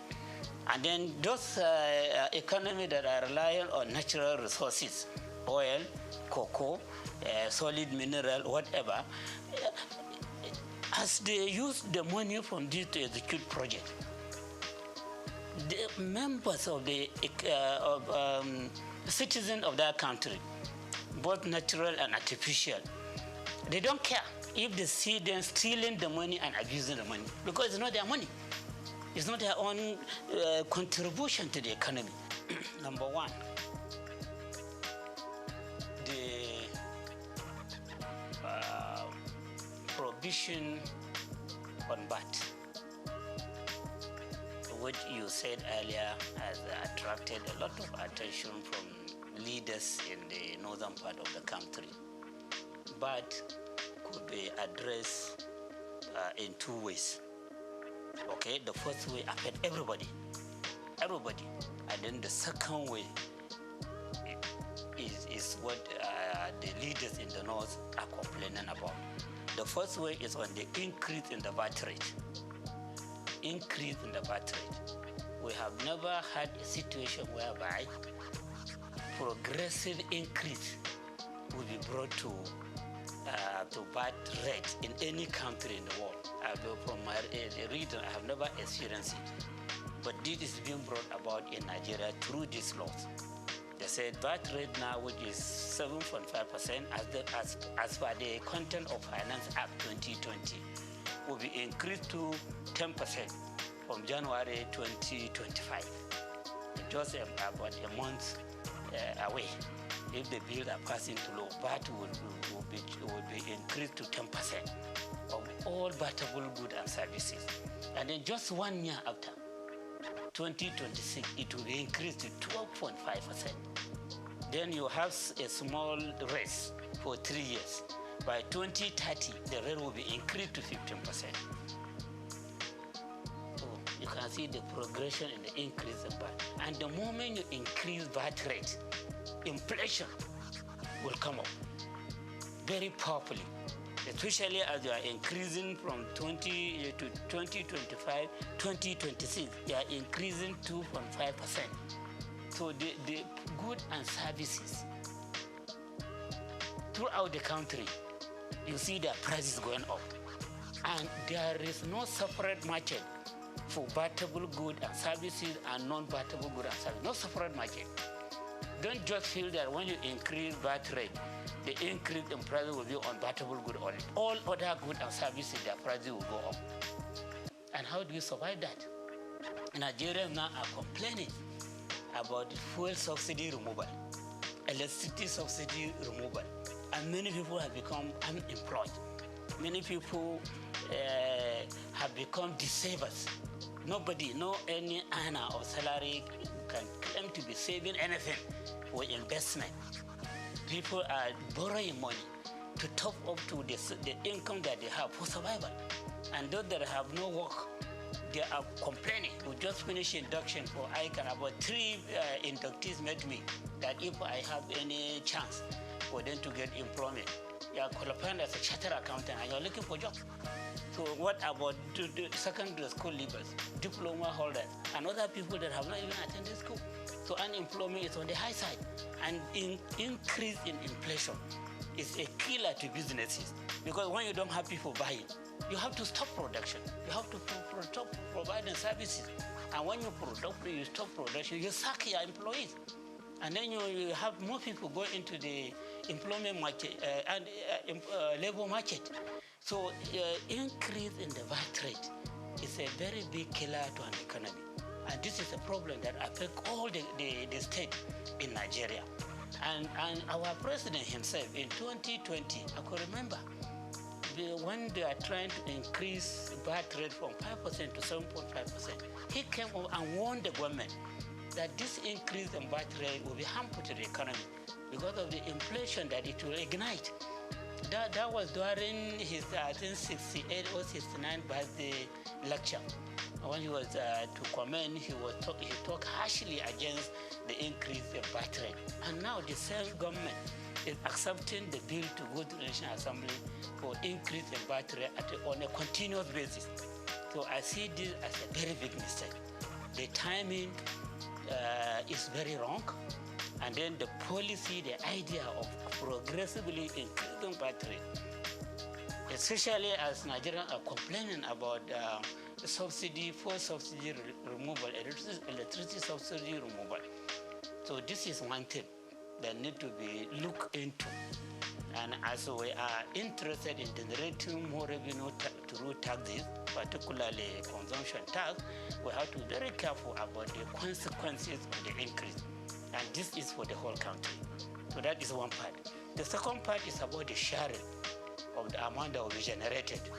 Yes, right now, one VAT is generated internally, and of course the one for custom, they put it together and share it using vertical formula and horizontal formula. Vertical formula between federal government, state government, and local government. So federal government takes 15%, state government 50%, local government 35%. That's how they share it vertically. And then for local government and state, since they are not at the same level in terms of population, in terms of level of economic development, in terms of weight for industrial development, so they have to use the separate formula. And they agreed that 50% of whatever belongs to state government should be shared equally. 30% should be shared on the basis of population. And then 20% should be shared on the basis of derivation. And that derivation, in the simple language, is about the contribution of every state to the VAT that has been generated. And at the local government level, they are to consider the contribution of each local government to the VAT that has been generated. Okay? So at the state level, when you say contribution of every state on the VAT that has been generated, consumption is much more in some state than in some other state. But then the formula, the derivation, the term derivation, this date, that is being applied now, is giving priority to states where the head offices of companies providing services and goods are located. You do consumption in Adamawa on services, maybe the chat card, and other communication or telecommunication services, or bank services, or insurance services, or whatever. So since you are just dealing with the branches there, the head office of the bank producing these services is in Lagos or in Rivers or wherever. So it will be deemed as if you do the consumption there. And so the credit will go to Lagos or Rivers or Ogun or wherever, where the headquarters of it is located. Not where you do the consumption. So at the end of the day, you see that states like Lagos, its own contribution may be 50% or 60% or more every month. At the state like Rivers, its contribution may be about 15% or 20%. Abuja may be about 10% or 50%. And then the heavy consumers, the northern state, like Kano, which is a commercial center, its own contribution may be 1% or 2%, because it doesn't have the head offices of the companies providing these goods and services that are being consumed there. So at the end of the day, you see that 20%, if it is 6 billion, for example, if it is 6 billion, for example, so 60% of that 6 billion will be about 3.6 billion. That will make it to Lagos. And then 10% of that 60% may be about 600 million. It may go to this. And then you, the consumers, you may get 1% of that. So you can see that particular 20% is the crux of the matter. That is the basis of the controversy. So now that this bill has been submitted to the National Assembly, then these people saw that this derivation has been increased to 60%. 60% instead of 20%. Now, not previously, right now, 20%. Not right now, 20%. And it has been jacked up. It has been jacked up. And the depreciation has been jacked up. And then in the law, derivation has not been defined. But then people have to go by what is happening now. As they go against it, since now the derivation is about contribution of state that are producing these goods and services being consumed. So they have the right to just say that, oh, so now instead of 20%, it will now be 60%. And then you hear the government functionaries, including members of the committee, saying that no, that's not what they mean. They mean area of consumption. This 60% derivation is about consumption area, not location of the headquarters of company that produce the good or services. You should have defined that in the law. When you say the issue of derivation has been increased to 60%, but what we mean by derivation is this and that. So that controversy would have been avoided. Or you go under the interpretation section. And so as you are interpreting this and then you say derivation.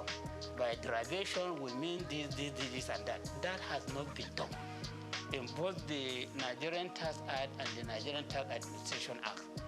So you can sympathize with the people complaining. And then if it goes like that, if they don't correct it at the National Assembly before passing into law, the moment it is passed into law, they'll go back to this issue. The suspicion is that they'll just go back to a pleasing state where the headquarters of the companies are located, because there is no definition that says that it is about consumption. So everything needs to be documented.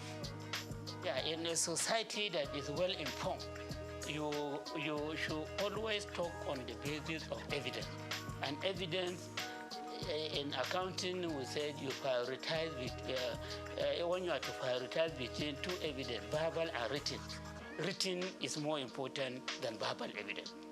Okay, and that is why in court, even if you say you give verbal evidence, they want to write it down and read it for you. Then you sign or you put your thumbprint that yes, this is your comment. Because written evidence will continue to remain. Verbal evidence could be denied in a later date. So these are two issues, all based on that.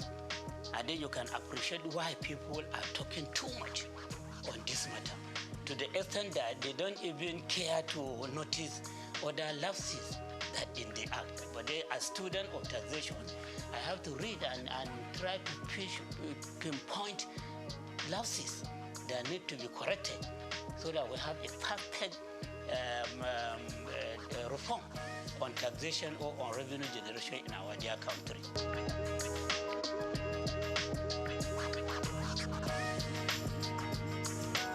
So you see, I saw provision on development levy. That there will be development levy, and that development levy will be 4% of accessible profit of companies whose turnover is more than 50 million per annum. So their accessible profit, 4% will be charged as development levy from 2025 to 2026. From 2027 to 2029, development levy will be reduced to 3%. On 2030 and thereafter, development levy will go down to 2%. So that development levy will be the reason for wiping out other development levies that is used by some government agencies that are providing vital services for this country.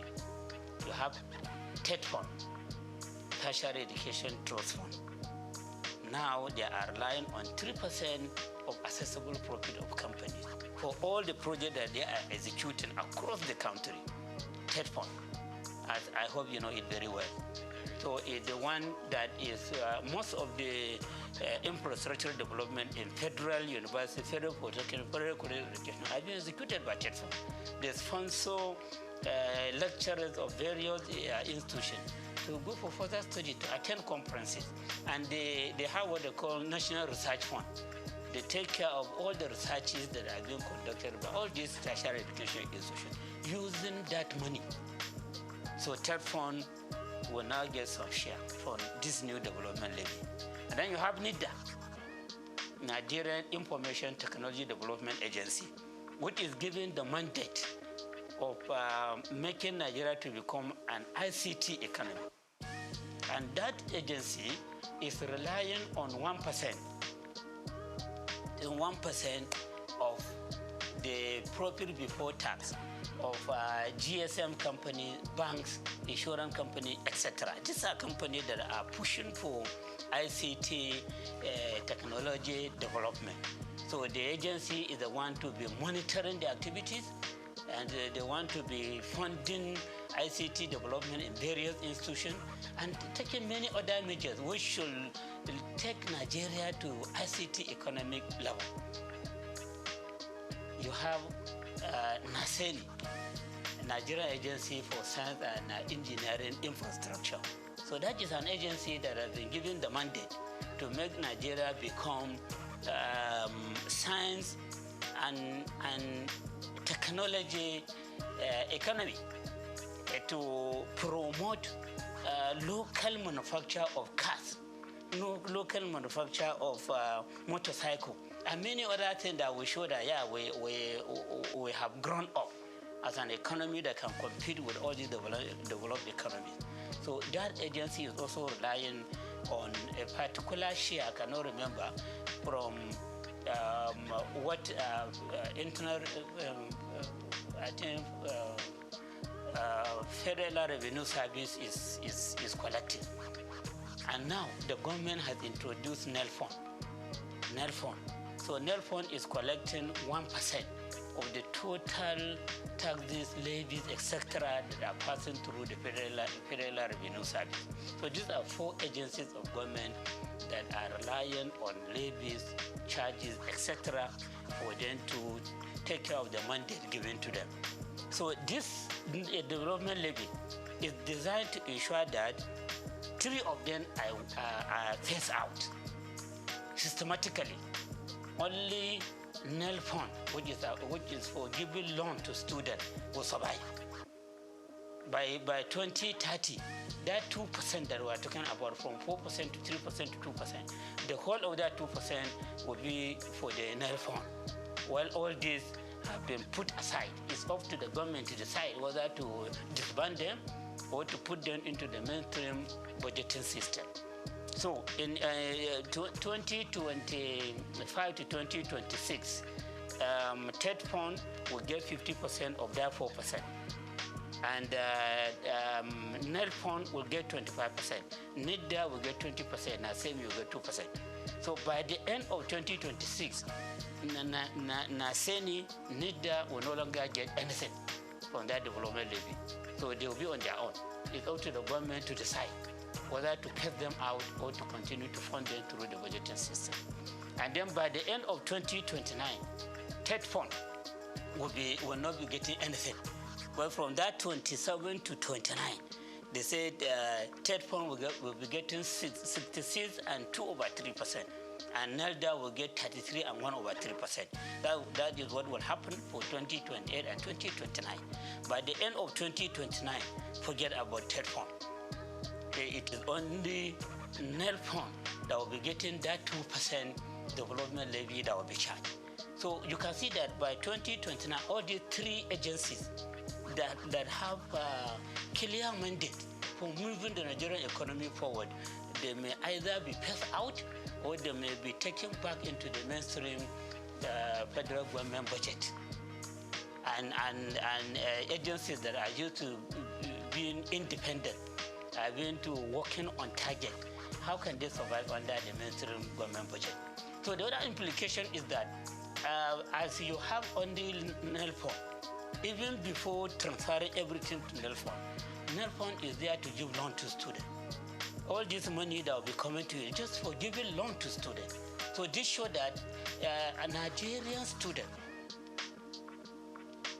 will mainly become debtors. And when they become debtors, will they have the mouth to complain about the government being a debtor nation? Nigeria as a whole becoming a debtor nation. Every day loan is increasing. So students too will now become debtors. Secondly, the federal institution, all these federal universities, they are not charging tuition fee up to now. They only charge registration fee. University of Lagos, University of Ibadan, Bayero University, Kano, ABU, all these federal universities, and many of the state universities, they don't charge tuition fee, just to encourage children of the poor to attend university or polytechnic or colleges of education. So as third fund is put in place, nobody can claim that he or she cannot pay tuition fee. And then no university or polytechnic should be going to government asking for money. In fact, government may even give them target of the amount that they should be remitting to the government. Because you are charging tuition fee, you are charging registration fee, you are having enough money to take care of yourself. And then we want you to remit something to us because we own the federal university college education polytechnic. So at the end of the day, you see that students will become debtors, students and their parents who insist on making sure that their children attend universities or polytechnic or college of education. And then the universities will no longer be complaining about insufficiency of funds because private universities are not complaining of it. They have their founders who are funding them and they are charging fee. Some are even charging 2.something million per semester in Nigeria here. Some are charging 2 million, some are charging 1.5 million per semester, and some per session. And so they have a lot of money to execute various projects, to pay high salary to their staff. And then the private universities, they are complaining that no money. When you go to go, they say no money. Even for execution of project, they either tell one to do it for you, or you go cap in hand as for support from individual and organization to execute project for you. But now that you are allowed to charge fees, and the student, if they don't have money to pay, or their parents don't have money to pay, to go to NELFOM to collect loan for the payment of the tuition fee and the registration fee, and even for living costs. And the method is very clear that when you borrow such kind of money, you will start making repayment 2 years after graduation. And even 2 years after graduation until you get a job to do. And then from the job that you are doing, you'll be paying 10% annually up to when you finish paying the loan. How will that be feasible in Nigeria? How will that be feasible? So this provision too is a matter of concern. Yes, for people that will look about what will happen in the future. Look at the implication of the policies contained in that bill. Okay? So I'm of the opinion that to correct these lapses, they should just stop at the first formula. When you collect 4%, you increase the rate to 3%, as again to 4%, as again 3% for checkpoint, in order to accommodate other agencies, and you stop charging the other day.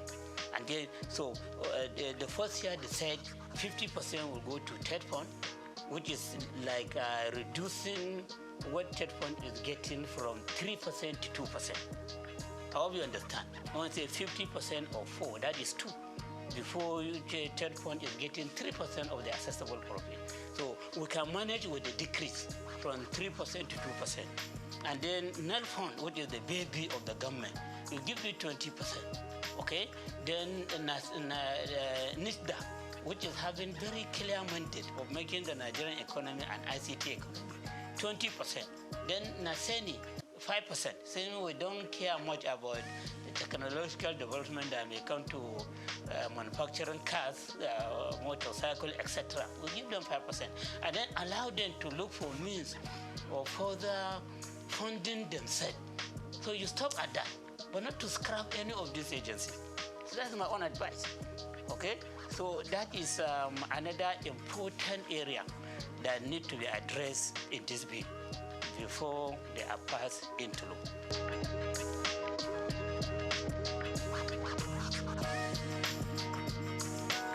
In taxation, as I said, we encourage payment of what you can afford. A situation whereby, this is my own personal opinion, yes, and people may feel that I am in support of taxing the poor. No, I'm not talking about the poor. Anybody that doesn't have income, that doesn't have profit, that doesn't have gain, it should not be considered for taxation. But if you are making some gain, you are making some income, no matter how small, and you are paying something, no matter how small, out of what you are gaining, that will make you to have greater moral right to challenge government. But if you are put outside the tax net, you are not contributing anything, you don't have much moral right to come and challenge the government for inefficiency, for poor accountability, for poor transparency. When I was Commissioner of Finance, I had called to be organizing some town hall meetings with small, medium, micro, small, and medium enterprises across the market that we had in Kano. I will invite their leaders and inform and address them. You see, we are introducing presumptive tax. We are doing that with a view to ensuring that you own the government. You own the government. This government belongs to every one of us. But then those that are contributing money into running the affairs of the government, into executing various projects for the state, they have greater stake than those that are not contributing anything. And no matter how small your contribution is, you have the right to claim ownership of government. So many of them were encouraged. So I say, okay, you are in this business, you are at this level. How much can you afford to pay as your presumptive tax? So we say they themselves, yeah, they will accept, yeah. Yeah, so there was a time that we had meeting with some of them. I was saying that you are too small, or maybe every month you should be contributing 100 naira. Some say no, if that group of people can contribute 150, we can contribute 200 naira every month. Through engagement, interaction with the micro, small, and medium enterprise, you can arrive at something that they will be contributing in the form of presumptive tax. And that payment will make them to have the pride of becoming taxpayers. And they will be having their eyes on how government is spending the money. But the situation whereby you come openly and say that you are pushing away about 90% of the people out of the tax net. So you are only relying on 10% of people for the payment of tax. So you are saying that you are now taking the whole of the government to 10% of people, or probably 1% of people. My worry is about that threshold. The fact that you have threshold does not mean that somebody that is not at that threshold, who is measurement, cannot contribute with a view to owning the government. I hope you understand. My concern is about ownership. Taxation is a way of owning the government. So if I pay tax, like now I pay tax, I know every month they deduct something out of my salary as a lecturer in the university. I will look at my pay slip and see the contribution that I have made. So if I need tax clearance certificate, I can go there and collect it, whatever reason. But you that are not paying anything, what tax clearance will you ask for? Okay? And then if something bad is happening in government, you see them stealing money, do you have any right to complain? Is it their money? What have you contributed there? So a situation whereby we want people to be economically empowered, to own government.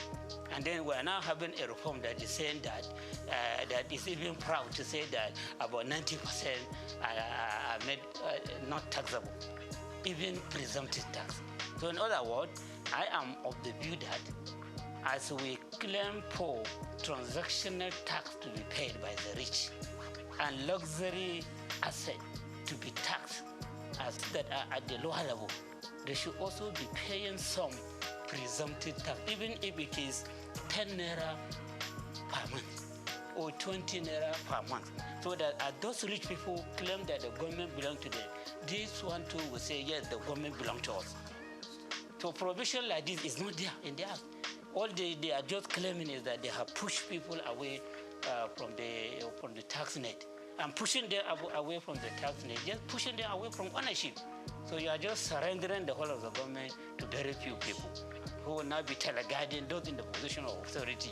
And you will just be asking for help all the time.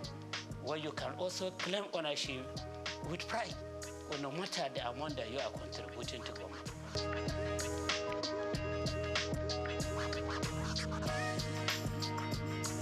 The other aspect of it is this absence of adequate provision in the Act on property tax.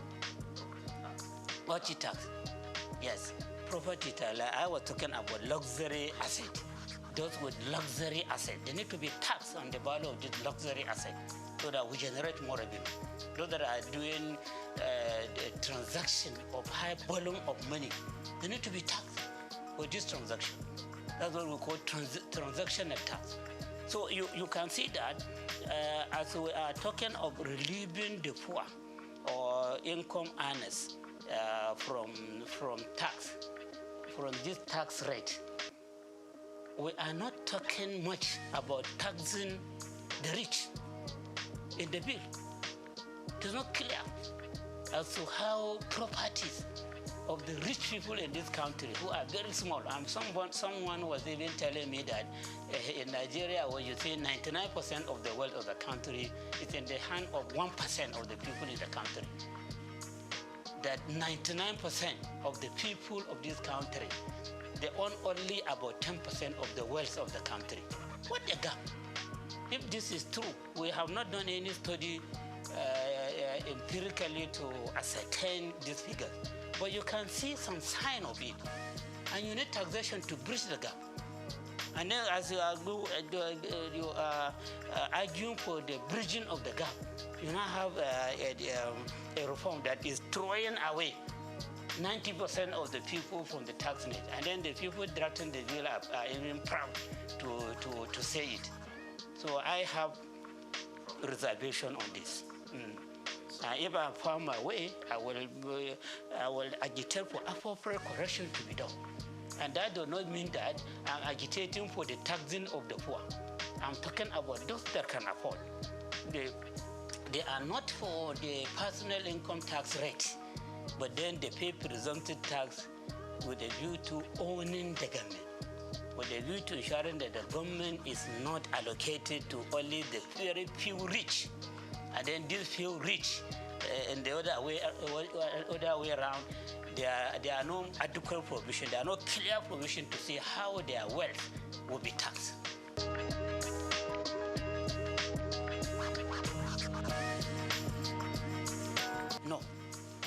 mean, if you look at all the statements that I've been making, there's nowhere that I mentioned that the North is having this agitation. I'm just talking to you about areas of concern in the law. Areas of concern. I think I only made reference to the North when it comes to this issue of sharing of VAT, that the governors and traditional rulers in the North, they are forced to raise alarm, and they raise alarm on this matter only. But all the other matters that I mentioned, they have not said anything. Maybe they have not seen them.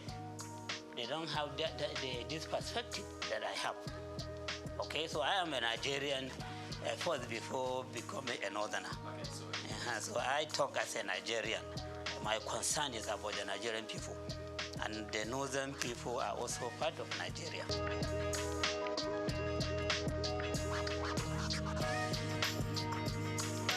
Yeah, you see their position, or the worry they express is just about the injustice they suspect from the issue of VAT collection and sharing.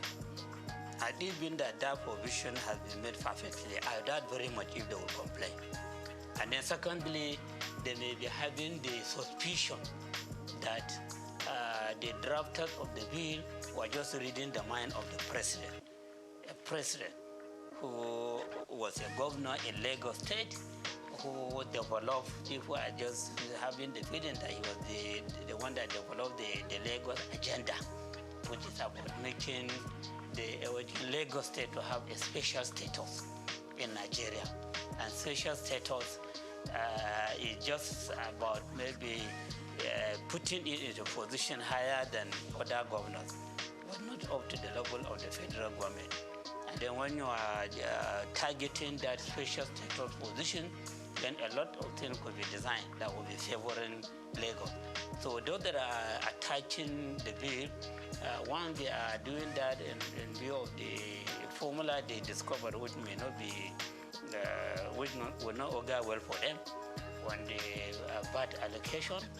And then secondly, they may be having the feeling that this law was just designed to favor Lagos State in the course of its own effort to become a state that has special status.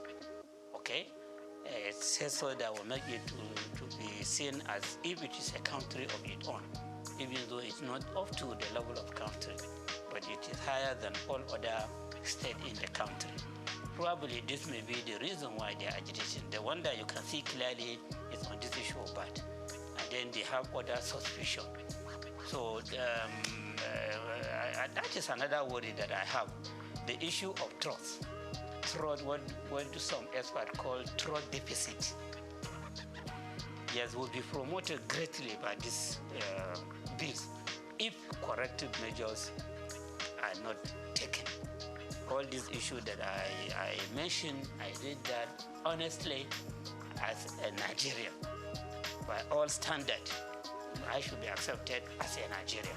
Even by virtue of my birth, people should accept me as a Nigerian. I don't have any reason to be sentimental against any part of this country.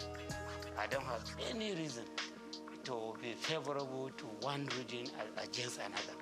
I don't have any reason for that. But even by virtue of my birth and my own level of experience, okay?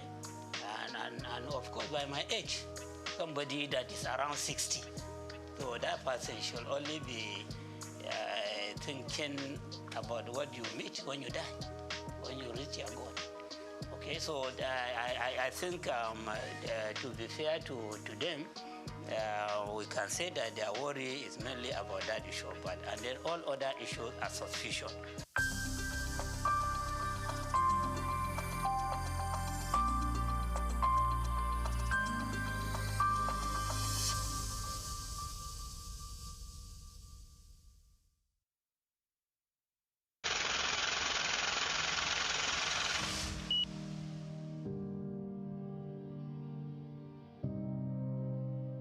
Wale Soyinka, Born Akiwande Oluwole Babatunde Soyinka on July 13, 1934, in Abeokuta, Ogun State, southwest Nigeria, stands as one of Africa's most celebrated literary figures and a global icon of resistance against oppression. His life and works reflect an unwavering commitment to justice, culture, and the transformative power of arts. Soyinka was born into a Yoruba family in colonial Nigeria, an environment that exposed him to both traditional African culture and Western education. His father, Samuel Ayodele Soyinka, was a school headmaster, while his mother, Grace Eniola Soyinka, was a devoted Anglican. This blend of indigenous and colonial influences deeply shaped Soyinka's world. Soyinka attended Government College Ibadan and later proceeded to the University College Ibadan, where he studied English and literature. Soyinka completed his education at the University of Leeds in England, earning a degree in English and later a doctorate degree. In the late 1950s, Soyinka began working as a dramaturgist at the Royal Court Theatre in London. However, his passion for storytelling and cultural preservation drew him back to Nigeria, where he founded two theatre groups known as the 1960 Masks and the Orisun Theatre Company.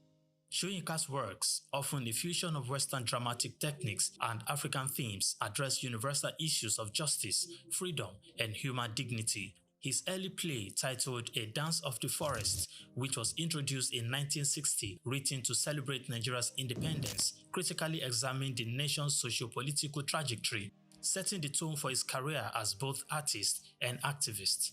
Soyinka's activism became more visible during Nigeria's post-independence years. In 1967, during the Nigerian Civil War, he called for a ceasefire between federal forces and Biafran separatists. This led to his arrest by the military government, and he spent 22 months in prison, where he wrote a short drama titled The Man Died, Prison Notes, a harrowing account of his imprisonment and a profound critique of authoritarianism. Soyinka has authored more than 20 works, including plays, novels, poetry, and essays. In 1986, Soyinka became the first African to win the Nobel Prize of Literature, an achievement that brought global recognition to African literature. Soyinka remained an outspoken critic of oppressive regimes, often at great personal risk. His activism extended beyond Nigeria, addressing global issues of injustice and human rights. During periods of military rule in Nigeria, he went into exile, continuing to write and speak against tyranny. Today, Soyinka is celebrated not only as a literary giant, but also as a symbol of resilience and moral courage.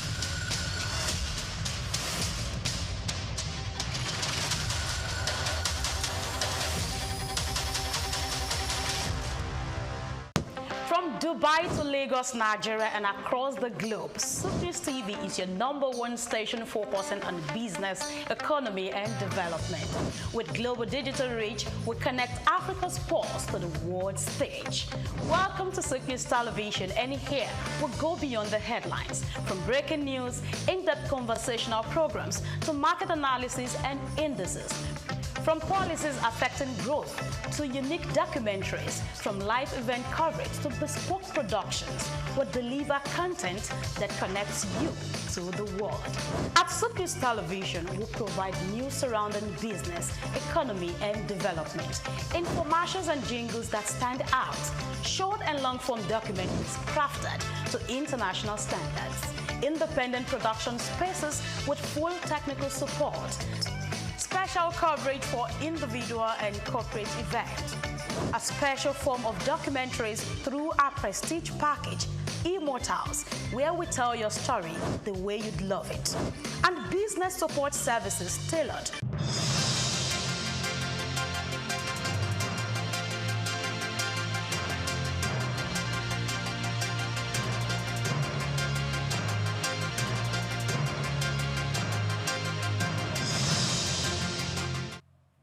A very good afternoon to you and welcome to the Midday News. We are reaching you live from our studios at SOUQ News TV.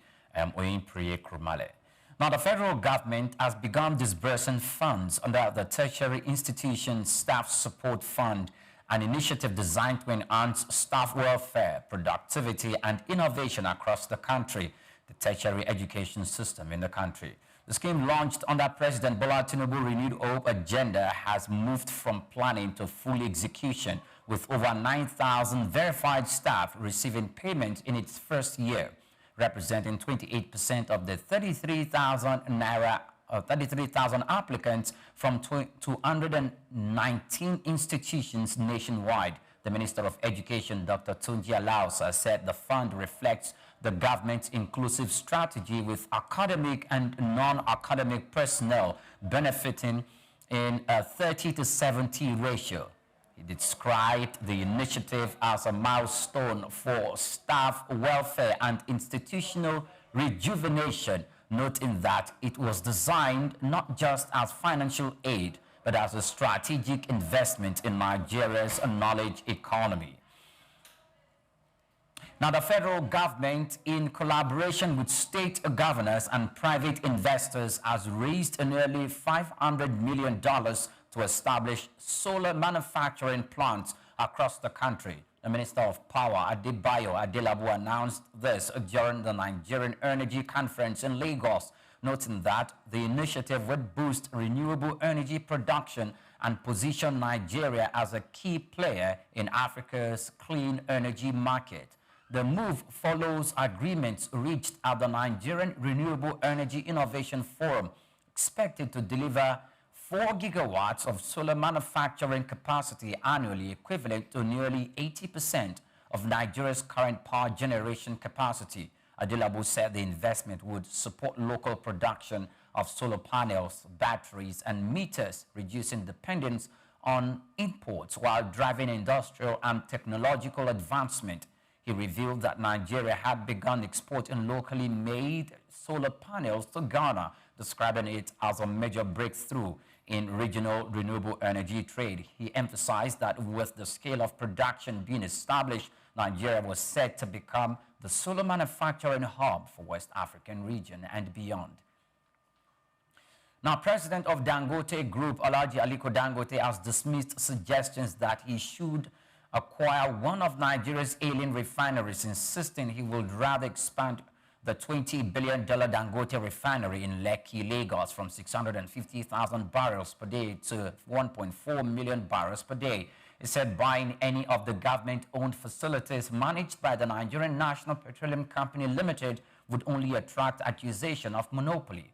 Dangote, speaking alongside businessman Femi Otedola, said the wealthy industry players and groups such as the Depot and Petroleum Products Marketers Association of Nigeria should instead purchase or build their own refineries to support the federal government's drive toward local refining capacity. He noted that President Bola Tinubu had pledged support for crude supply to domestic refiners and urged others to take advantage of the opportunity, stressing that expanding his existing plant was more viable than acquiring defunct facilities. Now, Kenya's annual inflation rate remained unchanged at 4.6% in the month of October, according to data released by Kenya National Bureau of Statistics. The stability reflects steady consumer prices across key goods and services, with month-on-month inflation also holding at 0.2%, the same as in September.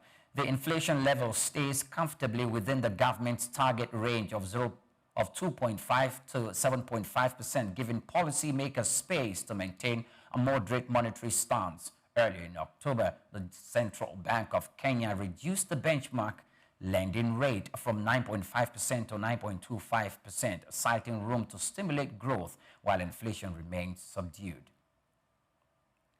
Now, South Africa's National Treasury has reported a budget deficit of 15.36 billion rand, an equivalent of $887 million for September 2025, underscoring the government's ongoing fiscal pressures amid slow revenue growth and high spending commitments. The shortfall reflects a continued imbalance between the public expenditure and revenue inflows as the economy faces a sluggish recovery, energy constraints, and subdued investor confidence. The Treasury data released on Thursday highlights the strain on the government finances despite efforts to control debt and boost domestic revenue.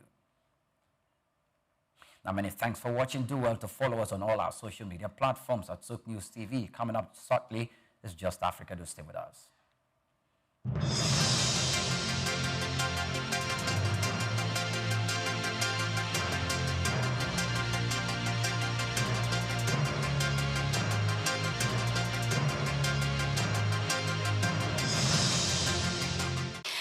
and welcome to another edition of Cashcraft. I am Grace Komolafe. Today I have for you something that really looks ordinary, but it's more than how some people perceive it. This isn't just news, it's a wake-up call, a signal, especially if you live in or near Kayama, Kwara State, or you have any connection to the north-central zone of Nigeria. According to reports, the Kwara State Shell Butter Factory in Kayama is projected to create 10,000 direct and indirect jobs, officially confirmed by the Commissioner for Agriculture and Rural Development, Dr. Afiz Alabi. Now, this news isn't meant to bore you. It's a flashlight revealing something you need to tap into. Don't sleep on shell butter, and you ask me why. That's because this is not just a skincare ingredient. It is a multi-million-dollar global commodity, and it starts from the word shell 3. Shell butter is a natural fat extracted from the nut of the African shell 3, Vitellaria paradoxa, native to the savanna belt of West Africa. It's rich in vitamins A and E, packed with essential fatty acids, and used in skincare and cosmetics, cream, balms, soaps, hair products, pharmaceuticals, chocolate industry as cocoa butter substitute. From Africa to America, France to Japan, shea butter is in demand. A metric ton of raw shea butters can fetch around 350,000 to 500,000 naira, depending on quality and volume. Processed butter can go for about 2,500 to 4,000 naira per kilo locally, and higher when exported. In global markets, refined organic shea butter is gold, trading at $4 to $10 per pound, depending on certification. Nigeria is the world's largest producer of shea nuts, yet we are not making nearly enough from it yet. Are you still thinking it's a job not fit for you? Perhaps that's pride. Yeah, but here is the reality.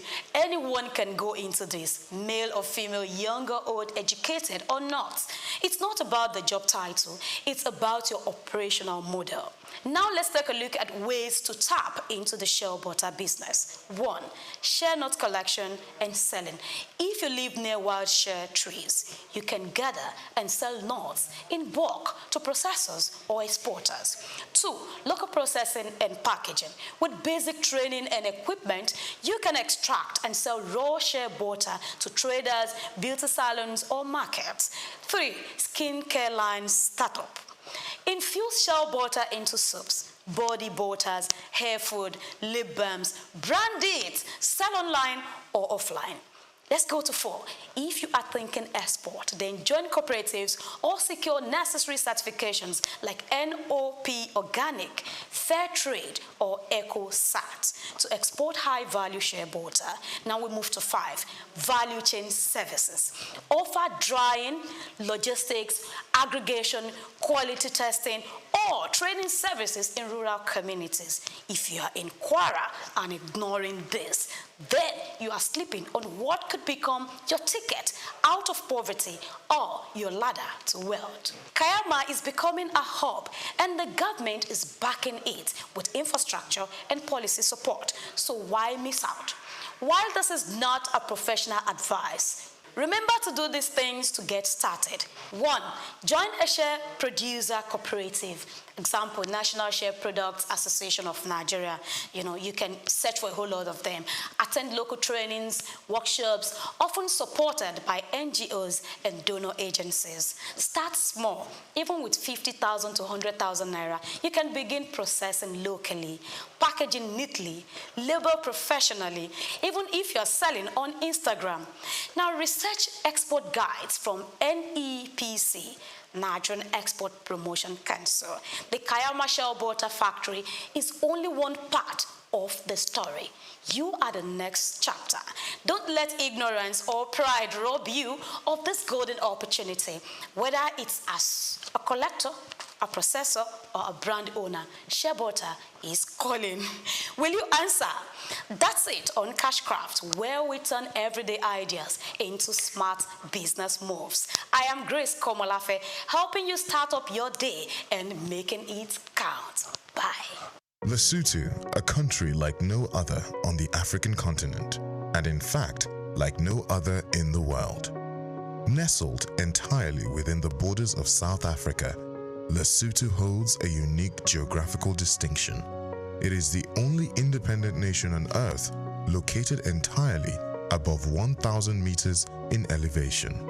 Its lowest point, at 1,400 meters above sea level, is higher than the highest points in countries like Netherlands, Denmark, or even the United Kingdom. This extraordinary altitude earns Lesotho its nickname, the Kingdom in the Sky. Lesotho is one of just 3 countries in the world that are completely surrounded by one other country, the others being San Marino and Vatican City in Italy. But unlike them, Lesotho is not a microstate. It boasts a proud population, a strong cultural identity, and a landscape marked by rugged mountains, deep valleys, and fast-flowing rivers. What also makes Lesotho stand out in Africa is its climate. While much of the continent is known for its warmth, Lesotho regularly experiences snowfall, especially in its highland regions. In fact, it is home to Afriski, Africa's only ski resort south of the equator, drawing tourists who seek winter sports in an unlikely location. But Lesotho's uniqueness goes beyond geography and weather. The Basotho people are known for their iconic wool blankets, worn with pride across the country. These are not just for warmth, they are deeply symbolic, representing milestones, rites of passage, royalty, and social status. No traditional ceremony is complete without the presence of these beautifully patterned and color-coded blankets.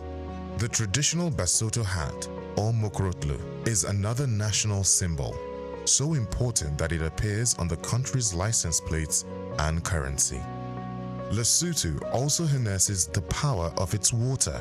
Its Lesotho Highlands Water Project exports fresh mountain water to South Africa while generating electricity for domestic use. Water, often called white gold, is one of the country's most valuable resources. In many ways, Lesotho defies expectations. It is a country of heights, both literal and cultural. In a continent known for deserts and plains, Lesotho offers snow and slopes. In a region often shaped by lowland agriculture, Lesotho rises up proud, elevated, and unshaken. Lesotho is not just unique to Africa, it is unique to the world. This is the uniqueness of Africa, and today we spotlight Lesotho, the Kingdom in the Sky. I'm Moyosore Adebi for SOUQ News TV.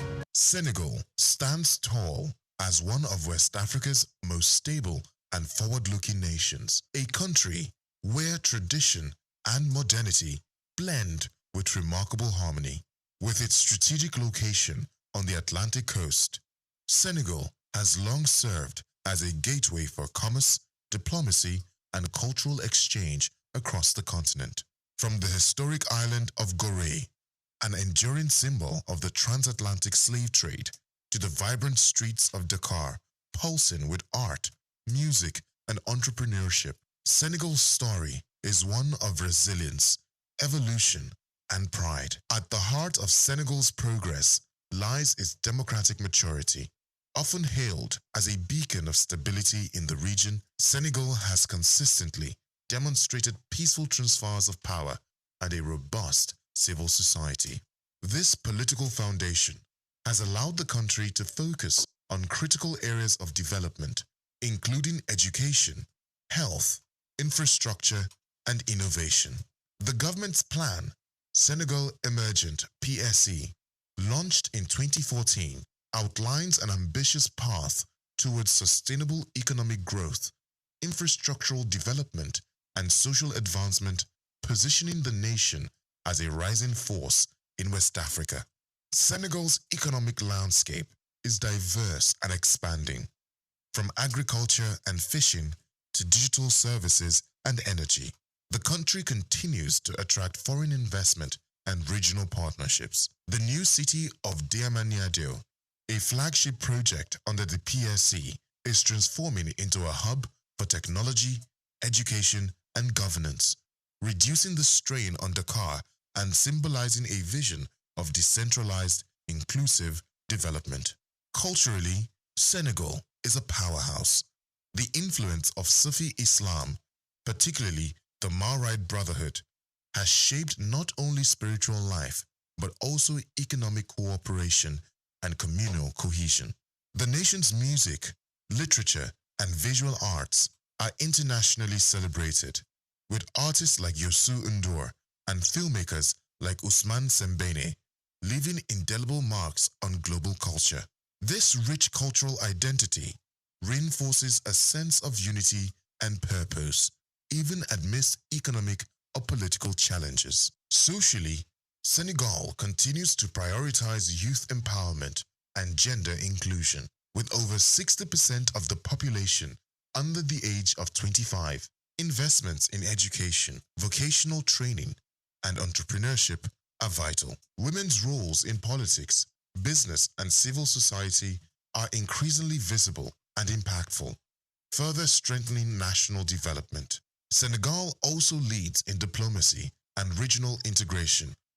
It is a founding member of ECOWAS and plays an active role in African Union affairs and peacekeeping missions. This outward-looking approach reinforces Senegal's role as a stabilizing force and a champion of Pan-African ideals. With its deep historical roots, visionary leadership, and unwavering commitment to progress, Senegal continues to inspire a model of African development, grounded in cultural pride, democratic values, and inclusive growth. I am Moyosore Adibi for SOUQ News TV.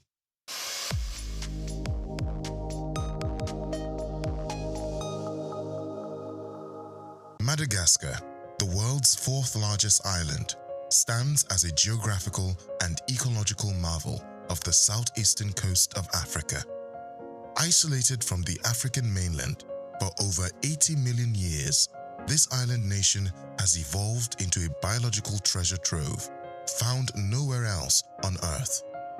Over 90% of its wildlife is endemic, meaning it exists only in Madagascar, including the world-famous lemurs, baobab trees that look sculpted by myth, and an astonishing array of reptiles, insects, and plants. This extraordinary biodiversity has made Madagascar not only a focus of global scientific research, but also a symbol of nature's ability to evolve independently and richly. Beyond its natural wonders, Madagascar is home to a deeply diverse and culturally layered society. The Malagasy people trace their ancestry to both Southeast Asia and East Africa, making their culture a rare and fascinating fusion of traditions. This dual heritage is reflected in their language, rituals, architecture, and belief systems. The Malagasy language, derived from the Austronesian language family, is one of the few of its kind spoken on the African continent.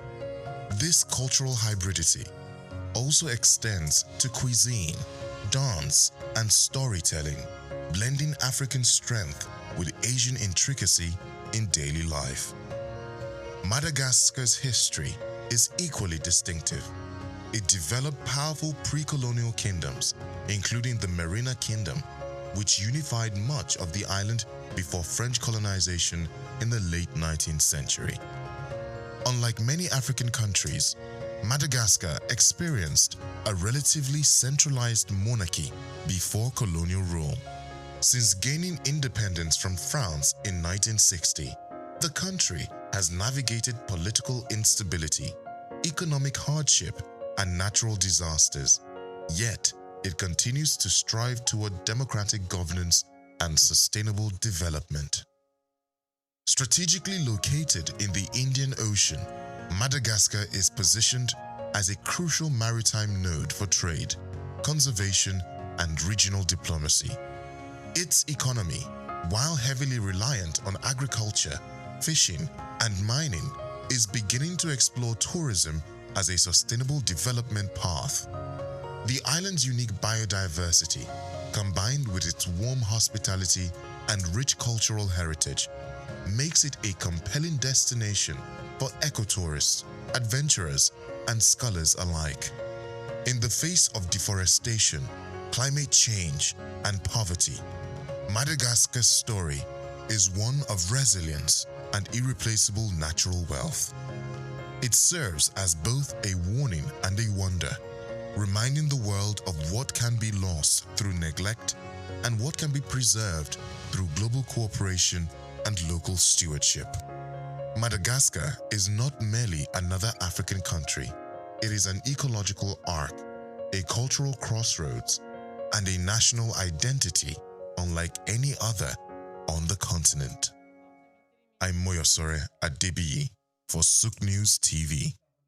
Anthony Onyemaechi Elumelu was born on the 22nd of March 1963 in Jos, North Central Nigeria, to Susanna Dominic Elumelu, originally from Delta State. Tony earned a degree in economics from Ambrose Ali University, where he laid the foundation for his future career, and then furthered his education at the University of Lagos, where he obtained a master's degree in economics.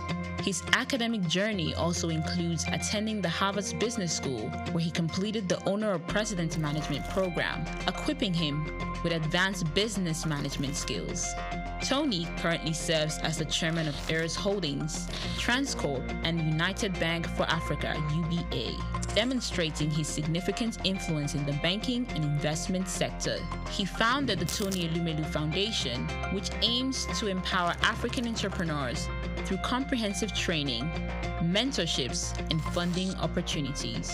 In addition to his professional achievements, he's also a family man, married to Dr. Adele Vivian Elumelu, and together they have 7 children. In 2020, his efforts were acknowledged when he was named one of Time's 100 most influential people in the world. Anthony Elumelu's net worth is estimated to be around $700 million, a testament to his successful ventures and strategic investments. Elumelu continues to be a driving force in the business world, advocating for sustainable economic growth and empowering the next generation of African entrepreneurs.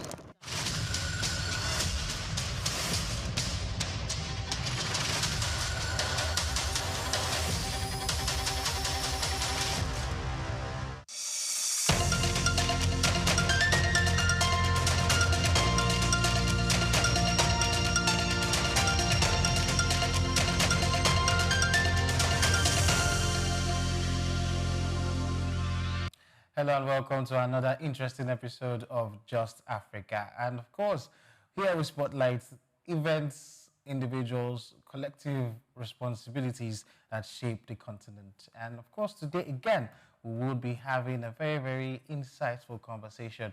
But I'm not going to be having a conversation today alone. I've got maybe Dollar looking very ravishing, sitting close to me in red. I don't know. Not a lady in red. Welcome, Bill. How are you doing today? Looking African. I'm very fine. Yeah, I agree. But we both do because I've got a stash of it, a splash of it on my shirt. But how's the day been? I know Lagos cried. Parts of Lagos cried yesterday. Yes, part of Lagos. Really. No, I wasn't all. Part of Lagos. Good afternoon, Lagos. I hope you rested well, actually. Welcome to Just Africa on SOUQ News Television. I am Omivi Idolo once again. And today we're talking music because, it's a means for people to tell their stories. And of course, we had to spotlight different genre even here. Last time we were talking music, we were talking to people who do fella kind of music because we were doing Felabration at the time. And then we're highlighting Afrobeat. They made middays with Afrobeat and Afrobeats. I keep mixing that too. But we're spotlighting how Afrobeat was able to change culture. You know, people get to learn about different genres and talk about how you can use music to tell stories, educate people, a generation, and of course, to also keep whatever message that you've used for different years. But I mean, I like the fact that we now see music no longer as just something to enjoy and soothe you. You can use it at different points in times and different lives. I mean, I do expect us to also have that kind of robust conversation with the guest that we're having today. Yes, excuse me, I will take it from where you said. It is, for Africa right now, music is no longer just about sound and entertainment. We're not using music to tell our stories. We're not using music to talk about our history. We're not using music to even talk about what is happening. You know, especially the historical part of music, it's something that is very important. It's something that even if you do not understand the language, by the time you start asking questions and you begin to know the meaning behind some songs, you'll be like, wow. I always like this folklore. Jalolo, jalolo, jalolo,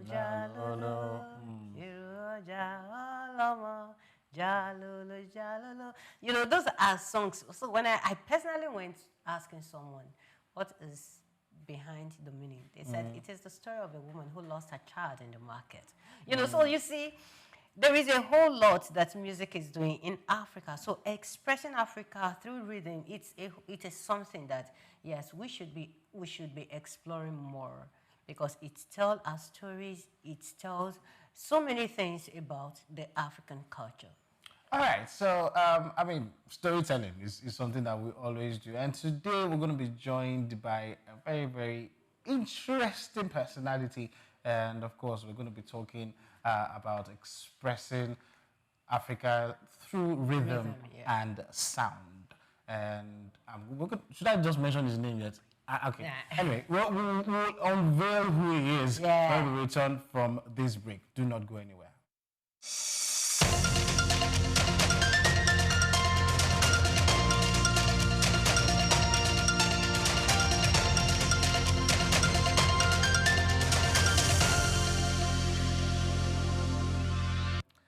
Welcome back. And of course, on Just Africa today, we'll explore a story that resonates with the heartbeat of African creativity. The story of the one we love to call Hen Roshan, a dynamic Nigerian artist whose music bridges emotion, expression, and identity.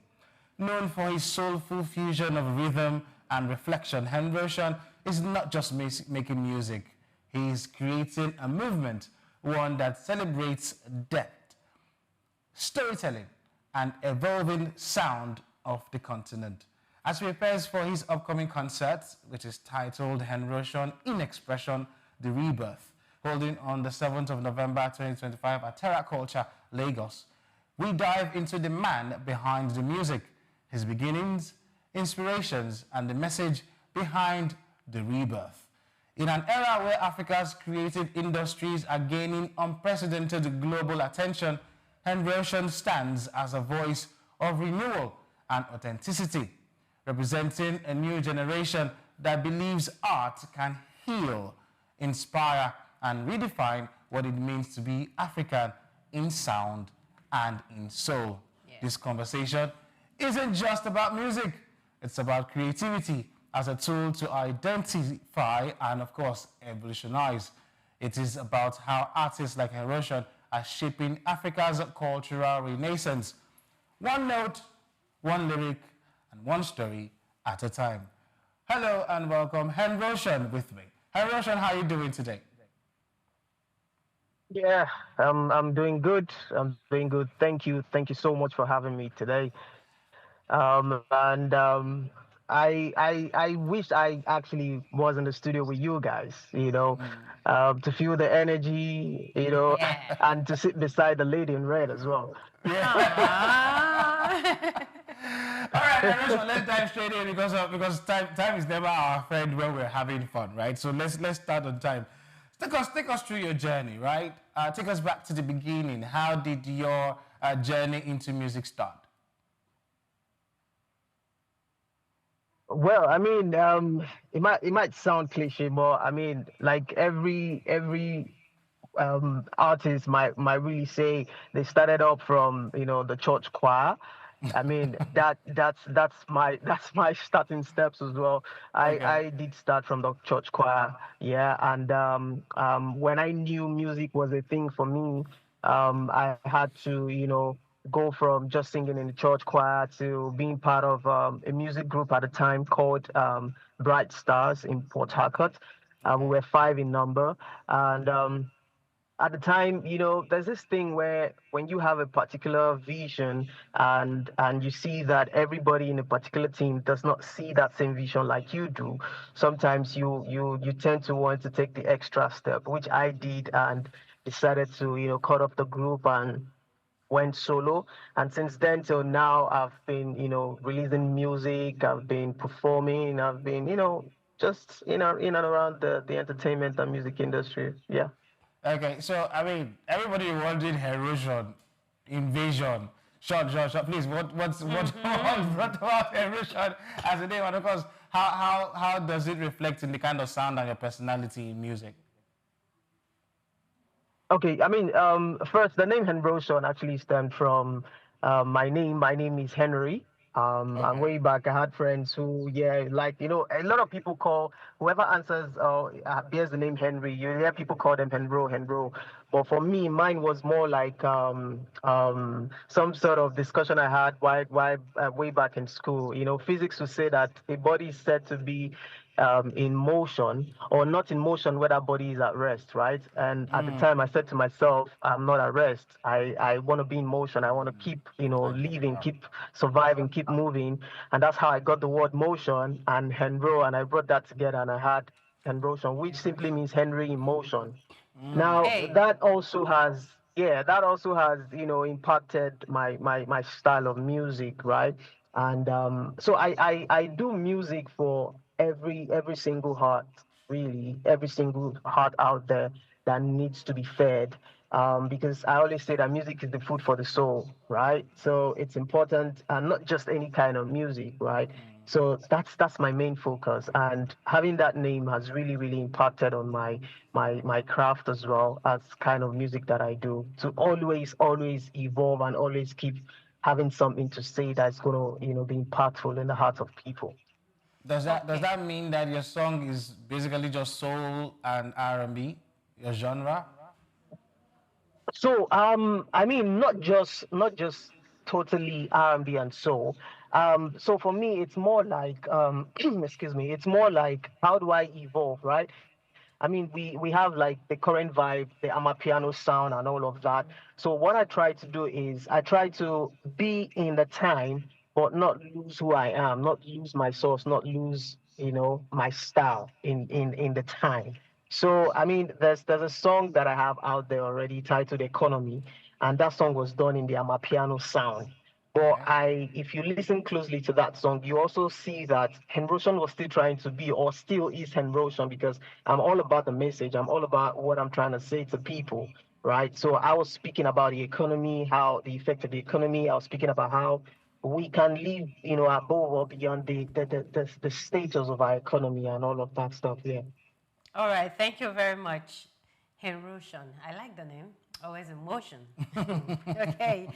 So I love the fact that you discovered your sound very early and you are dealing with it rightly.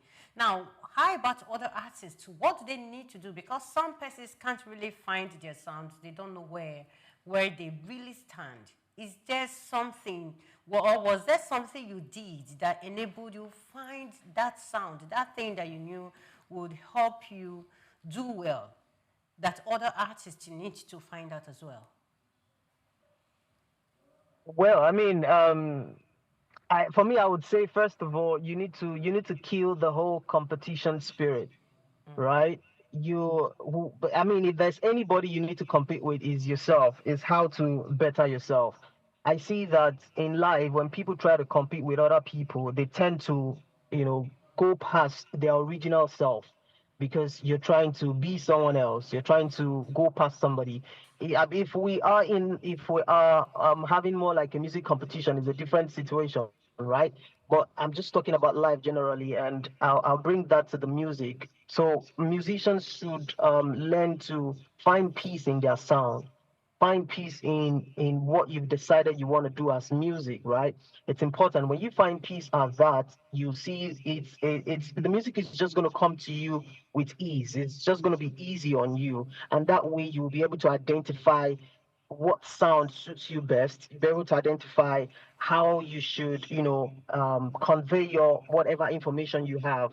And when you have that particular spirit or that particular piece, it's everything any musician would or should, look for. When you have that piece, it's final. So my advice would be, I know it's not one fits fit all, but it's important to always know that you can only be better than yourself. Try not to be in any competition with anybody, because when you're trying to compete to this person's sound, that way you'll be leaving your original sound, trying to, do something. And sometimes you don't even know you're actually leaving what you're supposed to become, right? Because you're just focused on competing and try to be number one. Yeah, Right. thank you very much.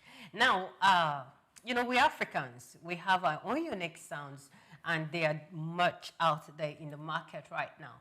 Now, what do you think makes the African rhythm to be so magnetic to the rest of the world? Well, I think it's first is our source. Um, you see, this question has been out there. A lot of people are trying to find out. Some people like in the Western countries are trying to find out so they can use it. But you see, it's us. Yes, we're Africans and we're special. I'm not saying other people are not, but sorry, but we're special, right? So there's this thing. I honestly I can't place it, but there's this thing about us, right? Whenever we touch something, it becomes just extraordinary. Do you understand? So we have our uniqueness. We're blessed with that, right? So it could be our rhythm. It could be our mother tongue, the way we infuse our mother tongue in our songs, our rhythm, our vibe, our culture. This is our identity, right? This is what we represent. So, and we boldly carry this. That's why it's even it's even obvious, because we carry it anywhere we go. So if you ask me to specifically point one thing, I honestly would not be able to. But like I said, it's more like, there's this thing they say, I follow come, yeah. So it's inbuilt, and that's why, exactly, and that's why people cannot copy it. That's why you see a lot of people try to do our thing, but they can't even do it as better or sound as good as we sound on it. So it's just in us. It's our source. It's our soul. But then again, you've been doing this for a while now. How many years have you been in doing music? I know you said secondary school, but professionally, how long have you been doing it? Yeah, professionally, I would say a decade. Yeah, I've been in the game for a decade now. 10 years. Oh, that's beautiful. But that means somebody influenced your style, right? Or who are the people you would say you look up to in the kind of style that you want to use in your music? At the early stage, I had artists like Two Face. I had artists like Phase, P Square at the time, exactly, and that's why with the addition of P Square, that's why you have me sing and dance like a complete performer, right? Okay. Yeah, but evolving, right? I still have. If you listen to my music, you still find some sort of some touch from these people, because they had like a huge influence in my musical career, yeah. But I've been able to grow, I've been able to evolve and see how I can blend, like I said, the current kind of vibe or current kind of style of music to what I have. So not losing myself, but being in tune with the time, and being able to carry the Gen Zs, along with what I'm doing. Do you recall your first major performance? Had to be in front of the crowd. How did that make you feel? And tell us a story around that. Wow, my first major performance as a musician. Let me spell that out, because I my first time on stage was as a comedian. I was a stand-up comedian. A lot of people don't know about this. Yeah, but I don't think I'm funny anymore. But you see, my first performance as a musician, it was really, really, it was a nice experience. I was a bit, I was scared, stage fright and all of that. But one thing that got me going, I think it all started from that day, because the moment I saw how people were involved in what I was doing, and after the performance, a lot of people came to me and said, "Oh, how you connected with the audience was important. You connected with us. We connected with what you were doing. Keep doing this. Don't stop." So that first performance was everything, and that's why I try to tell people, when you go for events and you see an artist you don't know perform, always support them. That might be their first performance, and for some that might be their last. Depends on it depends on how you cheer them, right? Yeah. Some people come for events and they are just focused on the popular artist alone. The popular artist alone will not just make the show. Every other artist that comes on that stage, in one way or the other, makes that show what it's meant to be. So they need that accolade as well. So that's what it is for me. All right, thank you very much for your insights so far, and I like the fact that you remember your experience. So now I have to take you back a little. You said your kind of music, you're so much concerned about the message, the lyrics, and so many factors. Now, generally, African music carries so much of messages. It is either about joy, about history, about something, but it's a whole lot. Now, from the global recognition, do you think, with the way the rest of the world sees our music, the rest of the world, they recognize us, of course they want to associate with us, they want to bring in their own style, their own beats and all that. Do you think, or don't you think, that is a way of watering down the messages that the African music carry?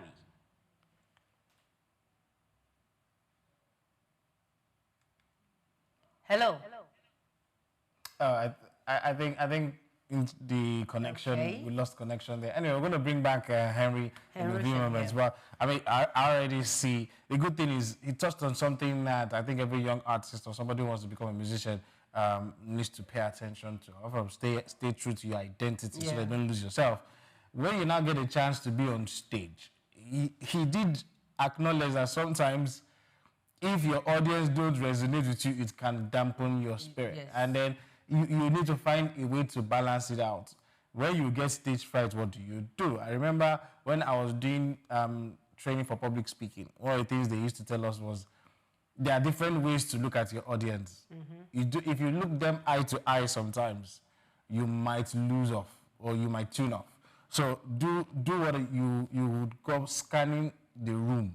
So what that means is, if you're looking at somebody's line of sight, they might think you're looking at them, but you're not, so that you don't lose confidence. So you just have to look at the top of their heads.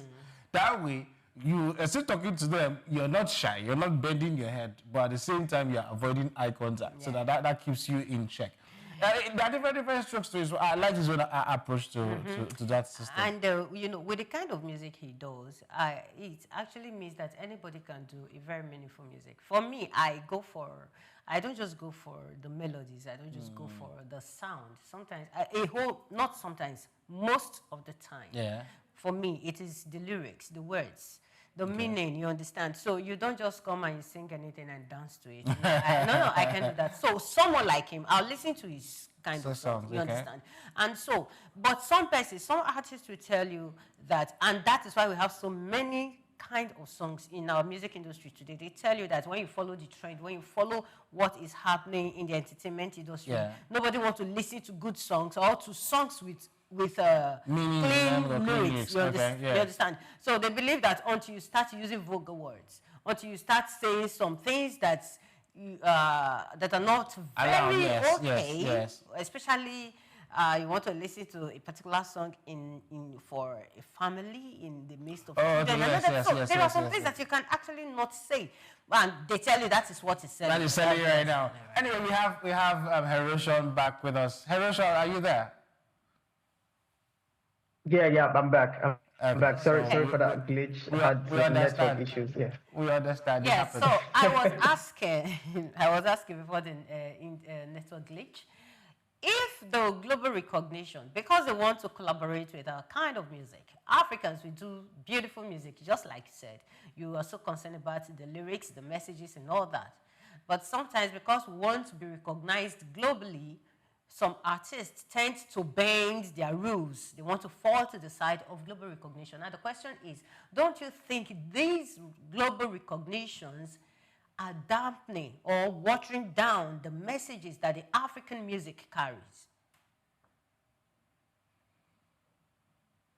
Okay, so first, yeah, I would say that, you see, music, whatever kind of song you do, whatever kind of message it is you want to push out there, there, there is definitely an audience that's going to consume it, right? Now, as much as I try not to downplay on anybody's, music or style of music or message, um, it, it's important for us to keep whatever makes us special, right? If we say that our message is what makes us unique, I think it's only important for us to stick to that and keep that uniqueness. I've seen a couple of artists that, go across board, right? And when they go and try to go out of our style, out of our kind of like our identity, you see that sometimes the sound doesn't really do justice, right? So I think it's more important for us to remain original. Just whatever makes us original, it's only fair for us to keep that. You might want to talk about something different in your music. It's not a problem, right? I mean, like I said, there'll always be an audience out there that's going to consume that, right? But it's only important for us to keep whatever makes us original as Africans. Okay. I mean, that it's thankful you already led into the question I wanted to ask. So drive us through your own creative process. What makes your kind of sound? How do you write your songs, essentially? Just drive us through the process. Well, for me, I write songs of my experiences. I write songs of other people's experiences as well. If I would say of recent, it would be 50-50, like in terms of mine and others. If I'm writing a love song right now, because I'm married and I have kids, I mean, there's a lot in the house that's really going to, inspire me to say some, really nice love lyrics, right? And then of other people's experiences, like I wrote a song about the economy. There are other songs that I have unreleased as well, where I was basically talking about a friend of mine who's had like a rough path in his life. So sometimes it's not just about me, like I said, it's about other people. And I try to, use experiences because that's how I think people can relate, because it's easier for me to tell a story that has happened for you to understand and connect than for me to just, fabricate stories. I know artists basically make believe, but sometimes I try to always want to, bring it as close as possible. So you can not just hear it, but you can feel it. You can feel whatever I'm saying and like, oh, this is fact, right? So that for me is how I, I kind of like write songs. Production wise, I mean, I'm a producer, but I basically don't produce all my songs. I kind of like collaborate with producers as well. Okay. Like RJ. Okay. Yeah, I have producers like RJ. I've worked with RJ. I've worked with Fleet Ties. I've worked with a couple of producers. Yeah. So the production process is usually seamless, if you ask me. When you have creatives come together, what do you expect? It's boom, explosive ideas and all. And yeah. And I try to most times work with more producers, in a particular track, just so we can explore ideas. Okay, so this is it, right? I am a young person and I like to sing because that's what stresses everybody. Since you're in the creative, I like to sing and I want to go professional. What would you tell me to be my first step?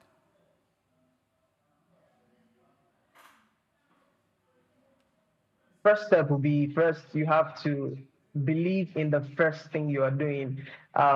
First thing is believe, right? And when you go to the studio to do a song, there's this thing they used to tell us then, don't think that the song you're producing is going to blow you immediately. Right? It's usually a risk. right? Okay. So, and that's why you have people release songs upon songs upon songs, because honestly, you don't know what's going to pull you out there. But why I choose to say believe first is you have to believe, because if you don't believe and that first song does not blow you, you see, that's when depression comes up. That's when people tend to just give up easily. So, but you have to believe, first of all, that, yo, what I'm coming in to do, whether it works now or tomorrow, I'm here, right? I'm still going to do it. Come rain, come sun, I'm still going to do it. So the first thing to do is to believe first in that art that you're trying to walk into, and then just keep moving. Be in motion, really. Okay, so I want to ask, as a producer, what sound or instrument inspire you while creating your music?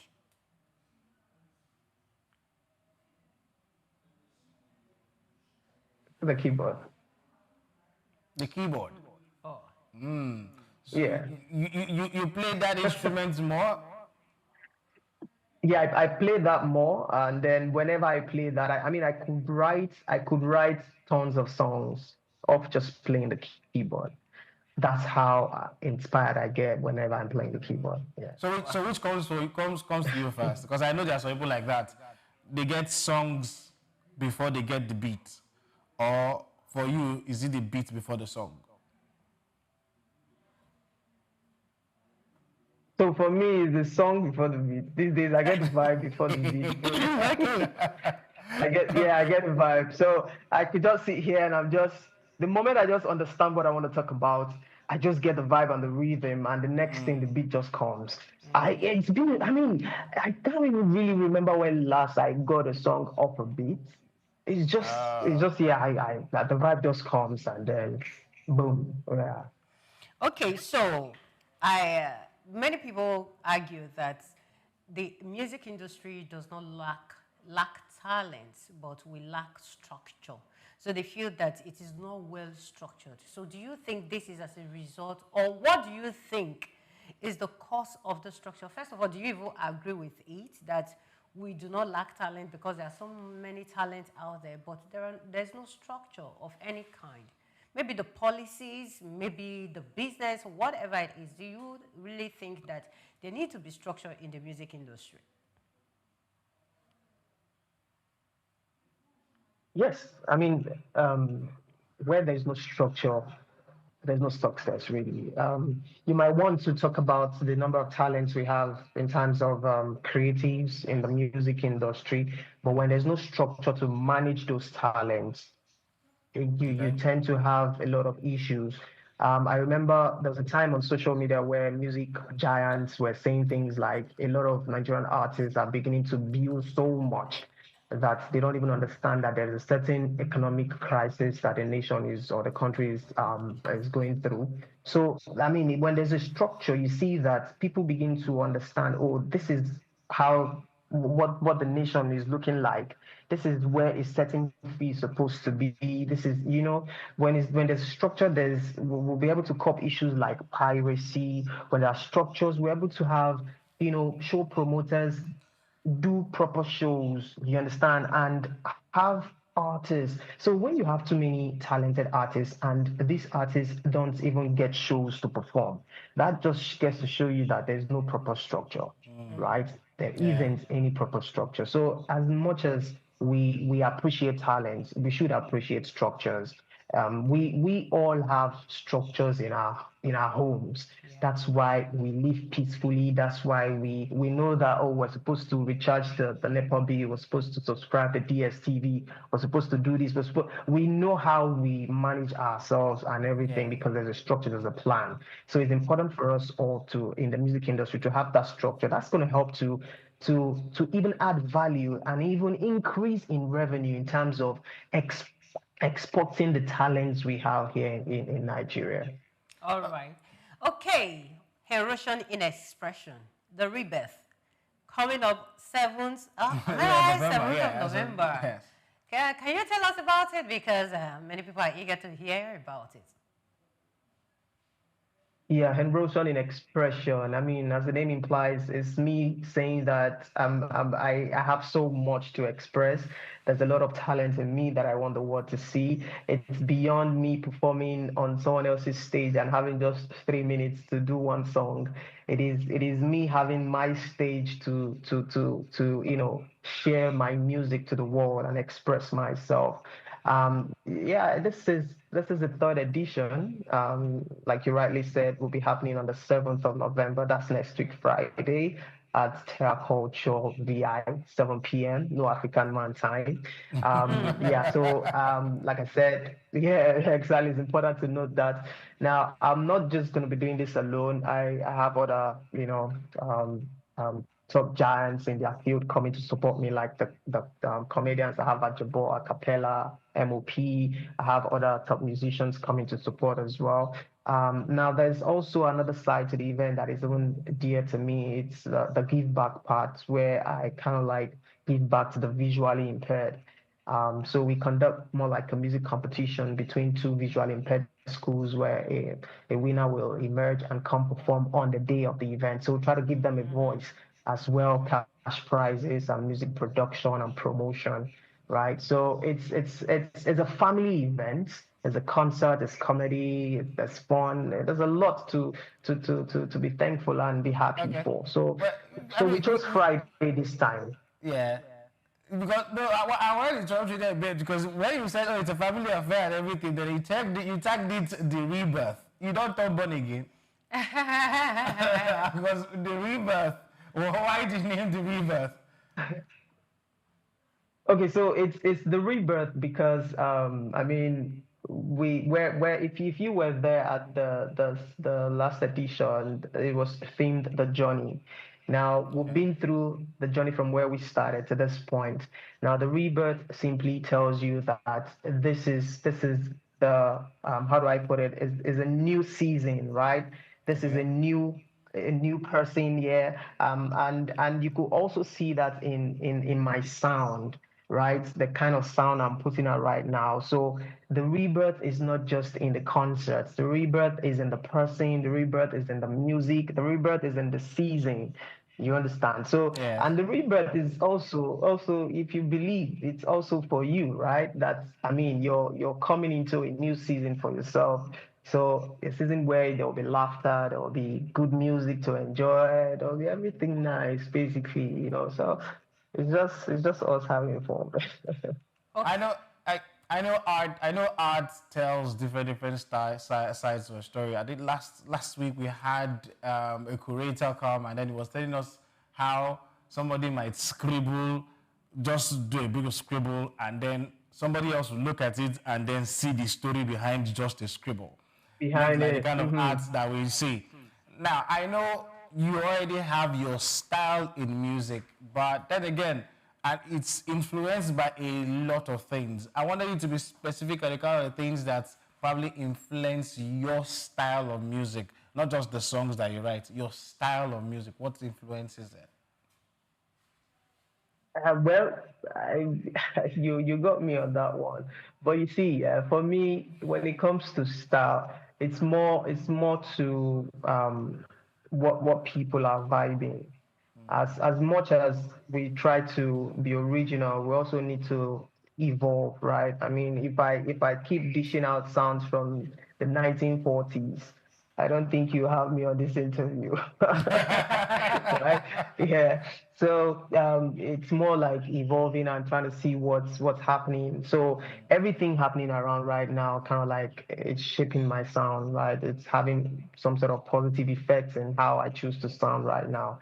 Yeah. So I can't really, point something and say, okay, this is the particular thing. But in real time, I'm just gonna, just say the Gen Zs right now because this is their time, right? So we all have to try to see how we can, do songs that is also going to, be in touch with them while we also pass our message. Yeah. Okay. All right. Thank you so much. So after the concert, where do you see your music? At what level do you see your music? Well, I see it higher than where it is right now. And like I said, for the concert right now, we're doing the third edition. It means that I've had fans who've been with me from the first, second, third. So it means the music is going to go higher than where it is right now. That when we come back for the fourth edition, before you know what's happening, we're building a community, right? So it's definitely going to grow beyond here. Well, I mean, we're already getting recognition outside the country. We're getting collaboration offers, outside the country. So that tells you that, yeah, we're actually on the right space. We're doing the right thing. Okay. We're growing with time, like I said. Yeah, so. Let me take you back a little, still regarding the concert. You said there will be a session whereby people who are visually impaired will be part of the show. Now, the question is, why did you choose those who are visually impaired? Why not other people? Okay, so in our society, yeah, I'm not just saying this because I want to blame anybody. I mean, it happens. We get too busy that we forget a lot of things or a lot of people and this kind of people, right? So, but you see, these people are humans and these people are talented as well. Well, one of the things that actually, started this whole thing for me was growing up as a kid when my dad had some sort of eye issues as well at the time. But luckily, he didn't go blind. But it was one that actually, had a really, really strong effect on the family at the time when it happened. So I was moved by that. And growing up listening to the likes of Kubams. And by the way, Kubams was there for the last edition. Oh, yeah. Okay, we're having another network issue. Yeah. Anyway, I appreciate the fact that you acknowledged this part because yes, I think I saw a video of the last edition and yeah, Kobams was there. I was talking about Kobams. Already, everybody knows one of the you know why you're saying Kobams in your concerts? I don't. No, him as a person. I'm looking at him as a producer. Yeah. I've followed Kobam's work and I can almost certainly say that he doesn't have a bad song. Sure. Or has produced a bad song. Many people not even know he was part of the Kush song where the T.Y. Bello song and many songs that I'm trying to remember the song that it did. Is it something about Nigeria? Make we live together. Yeah.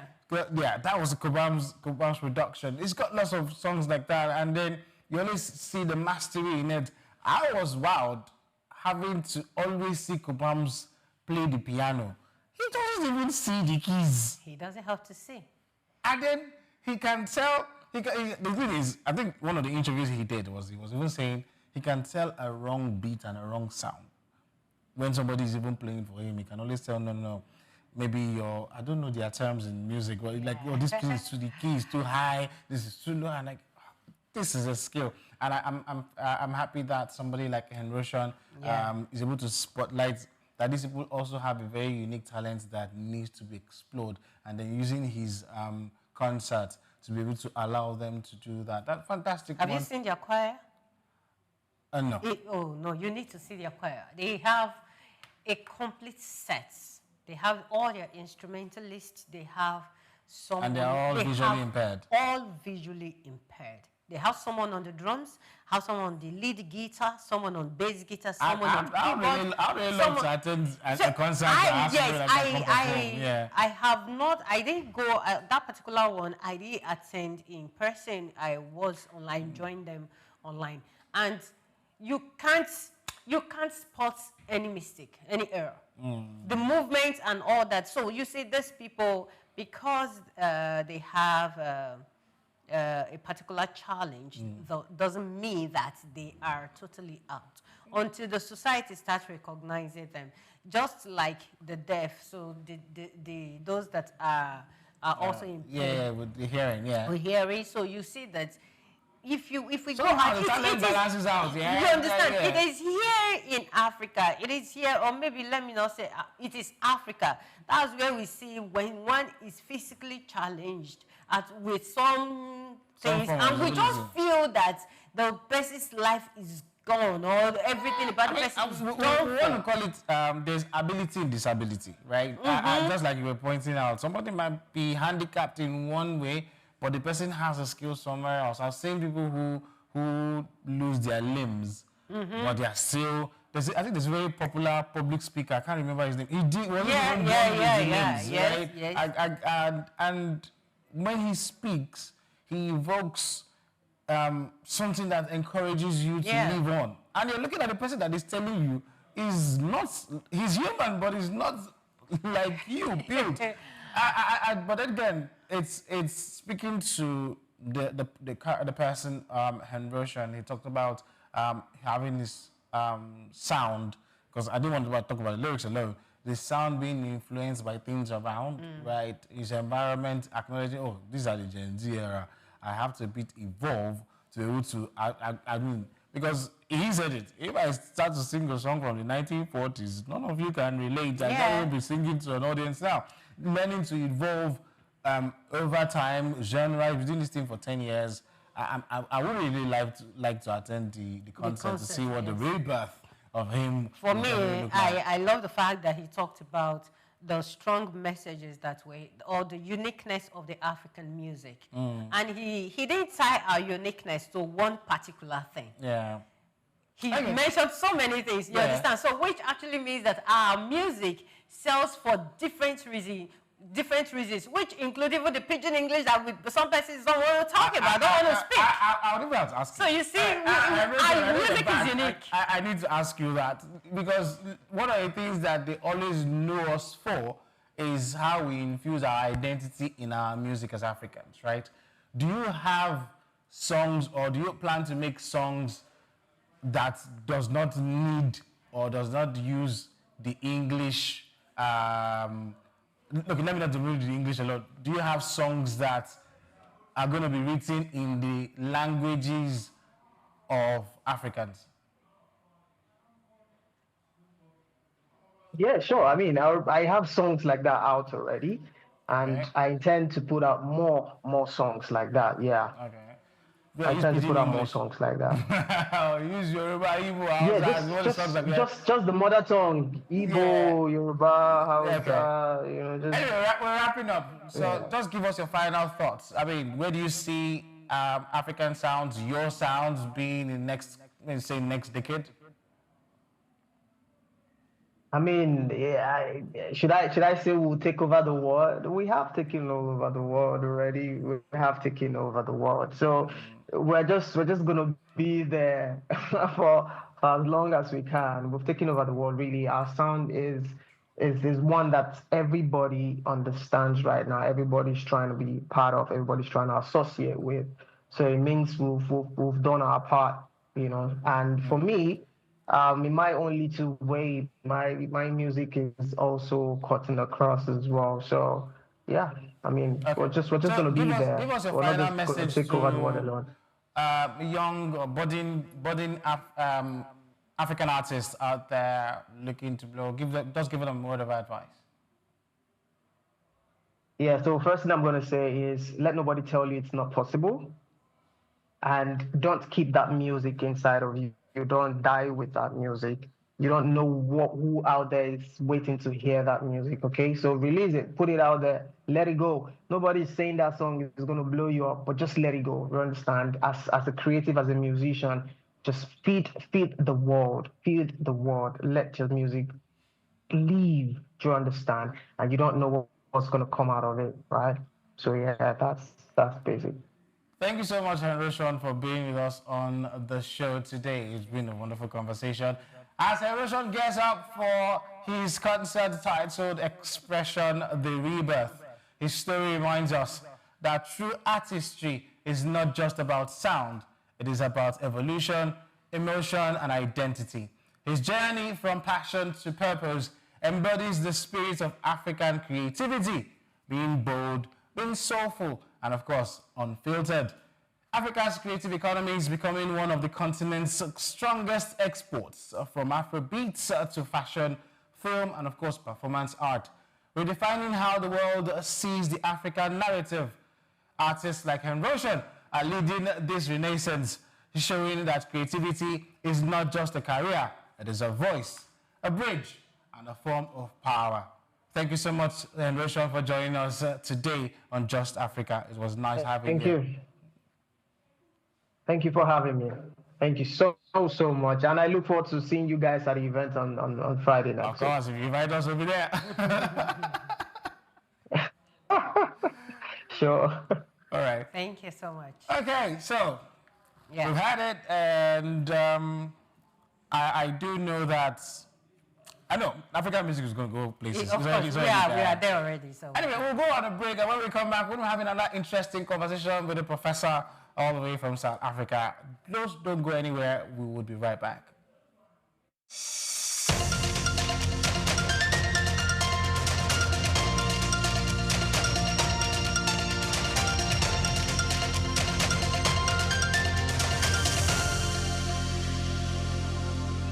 Cocoa remains a significant cash crop in Nigeria, predominantly produced by small-scale farmers in the country's southwest region. Historically, cocoa served as a major source of foreign earnings until the 1970s, when the discovery of petroleum shifted the focus away from agriculture. Despite various challenges from its introduction in 1807 to the present, efforts by successive governments and the resilience of cocoa farmers have sustained its production. To better optimize productivity and ensure fair prices for farmers and high economic returns for the government, the Cocoa Marketing Board, CMB, was established in 1947. However, the goal was not totally achieved as pricing policy weren't favorable, discouraging farmers from producing export crops, and that eventually led to the board's abolition in 1986. These resulted in reduced yields and lower quality cocoa